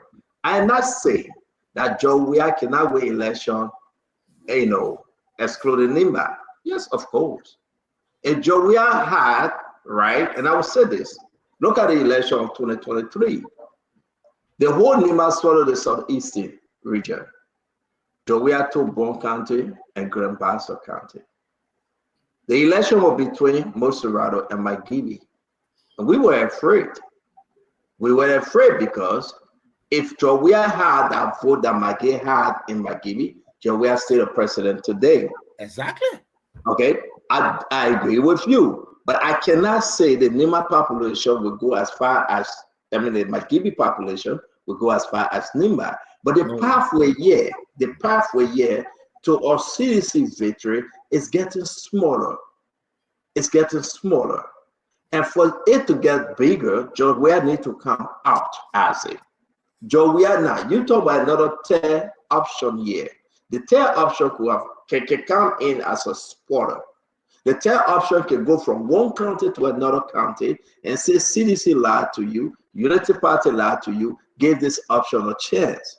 Imagine that third option being a spotter in the race. So a lot of variables here. It's too early, but what everybody know, and I can announce this today, that CDC and Unity Party, they are not the option of Liberia right now to redeem our country and take our country to that promised land. Because you know what? They already perform and they are performing, and everything they have done is total chaos. Everything they have done. No, they have taken Liberia backward. They have taken Liberia backward. So we move. Ladies and gentlemen, as it's good I beg you. But also, while you closing, please add this in your closing a question to you. Did you know that the great Prince Johnson ran for president? He won NIMBA and he was not the president of Liberia. Did you know that? Yes, that's true. That is a degree of regionalism and tribalism. ArcelorMittal is beginning to spend about $1 billion for the western area of Impasse, Tokode, Beaton, Juliton, and Gangra. About 30 to 40 to 50,000 people will be moving into NIMBA over the next 3 to 4, 5 years. That's so that's it that I scam. Uncle Sam, we heard that thing before. Uncle Sam. Man, that's scam. NIMBA took one of the highest vote chalk in for the last election. NIMBA County, one of the. Uncle Sam, we heard that thing before. Let me go drink my brandy. Let me go enjoy myself. Let me go drink my pepper soup too, Uncle Sam. I beg you. Let me go enjoy myself. All the what I said, there is no reason why George Weah should not return as president. There is no reason. No, we're talking the chat room. There is no reason why George Weah should not return as president. Stand on. You know the real truth. Stand on. The reasons that people voted against George Weah are now being seen. People voted against George Weah because they said George Weah built horses in 6 months. Horses, which of course the people now know today is lie. So, George Weah started being also those people. Yeah, let me. You are not a good safe person to bring George Weah back to government. Yeah, I don't need to be, but at least I'm saying you are not a good safe person to bring George Weah back to government. I know you are trying, but you know who can bring George Weah back to government? It's George Weah. George Weah is his own better safe person. If George Weah can get out of his bubble, right? If George Weah can really be the George Weah that people know, right? And reassure the Liberian. I'm not here to give George Weah free advice, but I'm saying if he can reassure the Liberian people. If George Weah supported Fonati in a robust way, Fonati will still be speaker. And listen, a lot of downsides here. People just George Weah support. People just support Fonati in a robust way. People just don't know. People, Uncle Sam, sedition no. Most sedition we talk to, they know, right? If George Weah continue on this strike and Fonati is disgraced and removed, it will affect George Weah. It will affect him. George Weah got to be the George Weah, but George Weah got to leave the high horse. George Weah got to come down and reassure the Liberian people. Who's doing that today? With everything that looking bad on Joseph Yimabwaka, who reassuring the Liberian people that Jeremiah Coon? No, say what you want to say. Well, you can talk about with everything that looking bad, right? We can beat on this government 100-fold.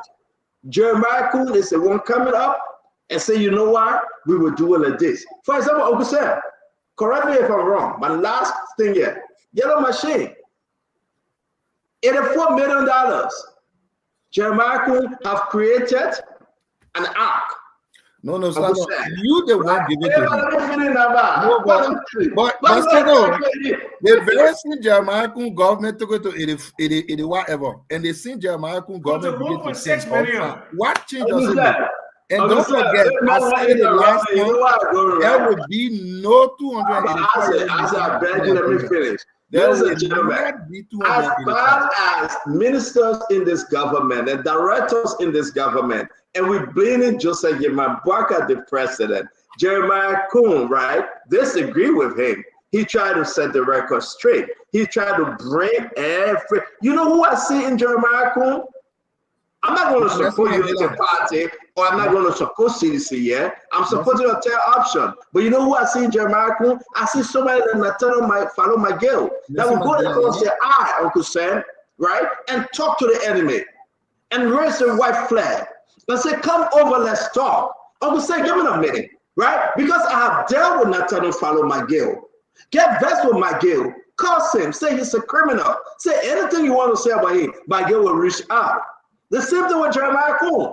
Jeremiah Coon will reach out.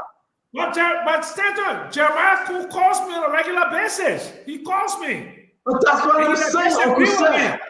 And that's the point. And that's the point, Joe. That's the point, Joe. Is facing. You can be a Jeremiah Coon supporter, which is okay. But you don't know the people who did it. Listen to me, Stanton. Joe, don't even call me. Joe, we are every day. Yeah, Joe, we are Joe, don't even call me. Joe, don't even call me. You know, Joe, we have problem. I will tell you why, though. And we really want to live to see that day. I am seeing, Uncle Sam, I am seeing Nathaniel Miguel operation, the good operation that he can reach across the eye into Jeremiah Coon. Jeremiah Coon, we were still on the phone forever and ever as a man. I don't call him Vice President. I call him man JK. I don't remember when I called Jeremiah Coon Vice President.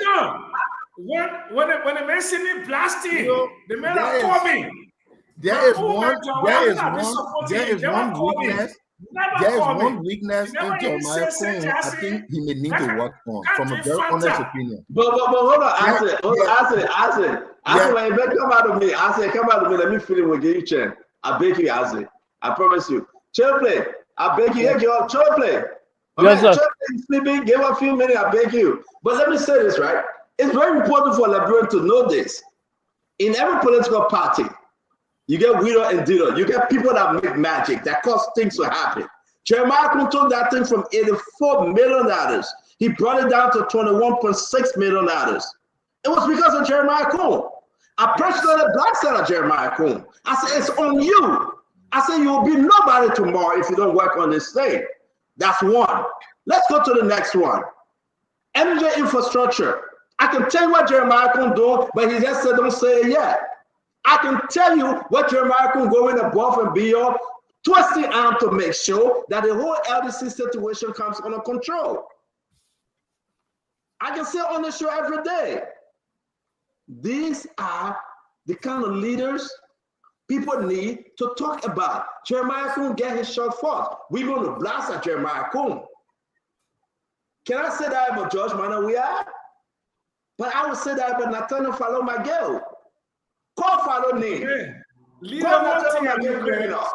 Call Insurrection. But who said you know? Does not come out of his cocoon. That just continue, man. Before I go, if John Weir does not come out of his cocoon, you shouldn't talk. No, let me finish. I say, no, you said that on me. Obviously, you my senior, but please, you say I beg you. Wait, you say, let me just finish now. Go to bed. Yeah, no, but you my senior or you my.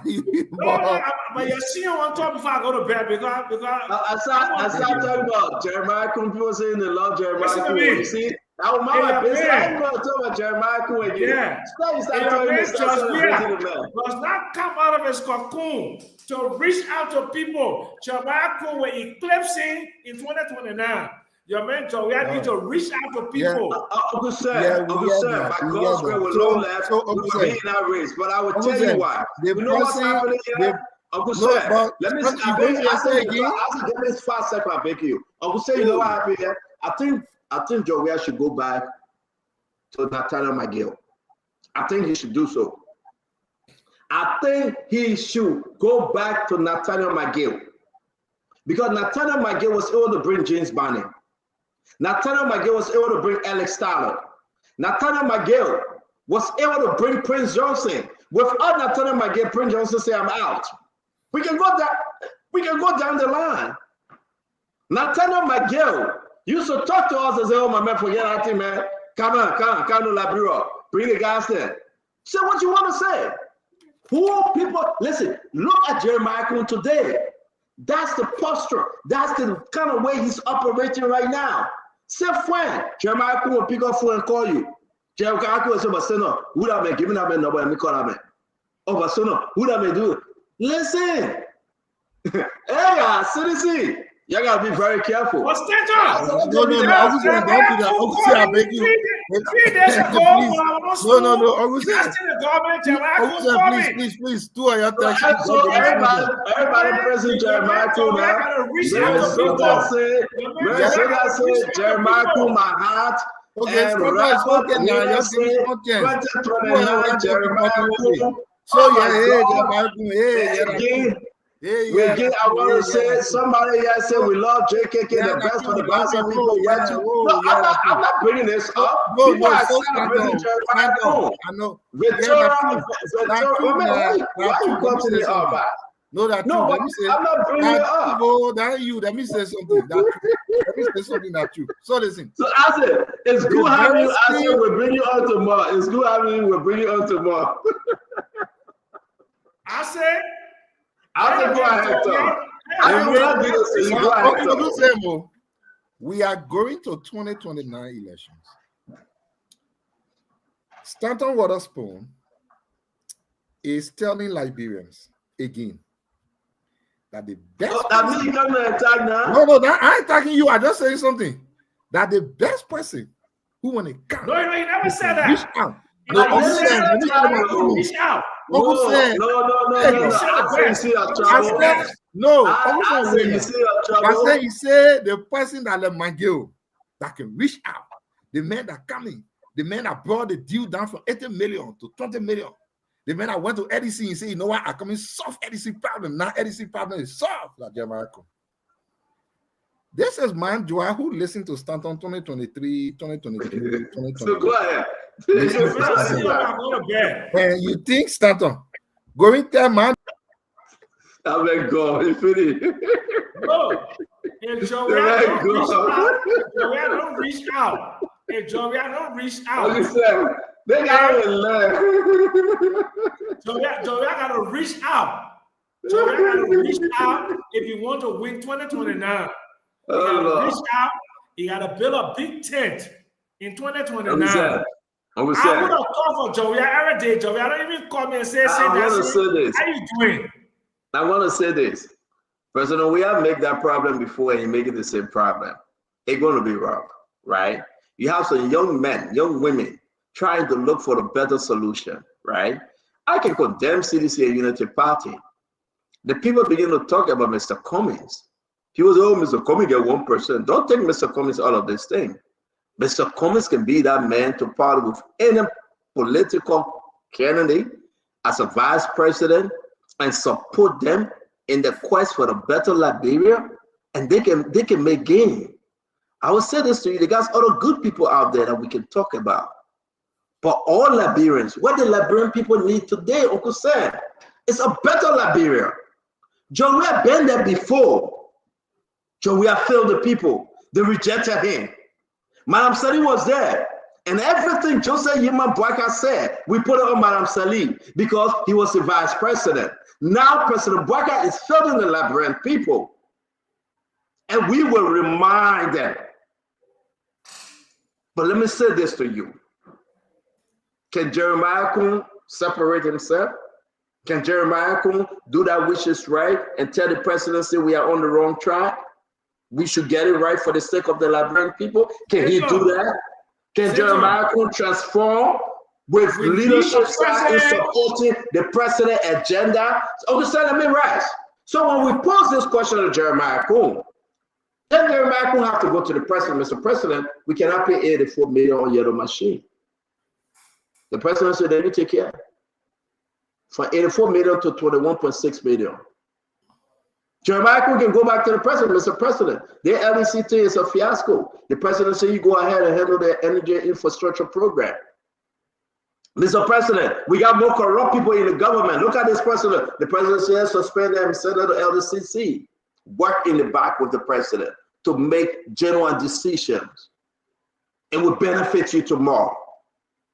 When we were telling George Miner we had this thing, George Miner was saying, way after the election, I will fire Samuel 12. I will fire Samara recording. I will do this one. I will do that one. People say, we can't wait. We got no time. So, folks, those of you that with us, you really want a unity party government again, or you want a CDC government? What are you looking for? What are your options here? Well, first of you all, try somebody new that will transform the country. This will be the people's message. But let's wait and see. Uncle Sam, thank you. I got to go. Uncle Sam, the brother has to go. 30 seconds. There you go. Samuel was an excellent finance minister working in a very difficult situation. But I'm talking about Jawia today. Jawia needs to reach out. Jawia needs to start working now, today, to build a coalition for 2029. If you think his popularity alone will take him to 2029, he's mistaken. On that note, Sylvester Choloplay, I love you. I know you're tired of helping. I can see your face. You're tired of helping. Piggy, I come to drink my brandy and get messed up and go to sleep. Piggy, I said the truth. Every day is a blessing. Every day is a blessing. I can see that. In the morning, you tell God, thank you. Yeah, right. I love you. Thank you very much, Sylvester Choloplay. Thank you, Uncle Sam. Bravo to the Liberian people. We love you and we wish you well. Thanks a lot for following the Spoon Network tonight. Till we meet again tomorrow, may God bless you. May God keep you. And happy birthday to my grandson-in-law. They call him Joshua Tosi. He turned 1 year old today. I want to send a special shout out to him. Happy birthday to baby Josh Tosi. as he celebrates his 1 year anniversary. Birthday. God bless you. God keep you. Can't wait for the birthday party on Saturday. We're inviting everyone to the birthday party. On Saturday, I will share the address. We're going to be barbecuing. We're going to have chicken. We're going to have beef. We're going to have everything. Just kind of sit back and let's eat as we celebrate baby Jasper's birthday on Saturday. Thank you very much. Have a good night. Sylvester, chill play. Yes, sir. The crew will say, good night, huh? Okay. Good night to you. Yeah. It's not. It's been a while. From the CEO, stand coming with the spoon. And your boy, right at the south. All right, well, folks, thanks so very kindly. That's how we conclude the last edition of the Progress Spoon Talk in April 2025 here on Spoon 107.5 FM, Fabric 101.1 FM. And many thanks to our team for the wonderful show tonight. I'm Sylvester Chiroplay, and this program returns later on today at about 8 o'clock. At which time we shall be back with another fresh edition of the Progress Spoon Talk right here on Spoon 107.5 FM and Fabric 101.1 FM. We will also be live here on the social media platforms, Facebook page, YouTube channel, and others. Channels that you can listen to just to get the information that you need. So again, catch up later on today. Have a wonderful, wonderful, wonderful night. God bless you. Bye-bye.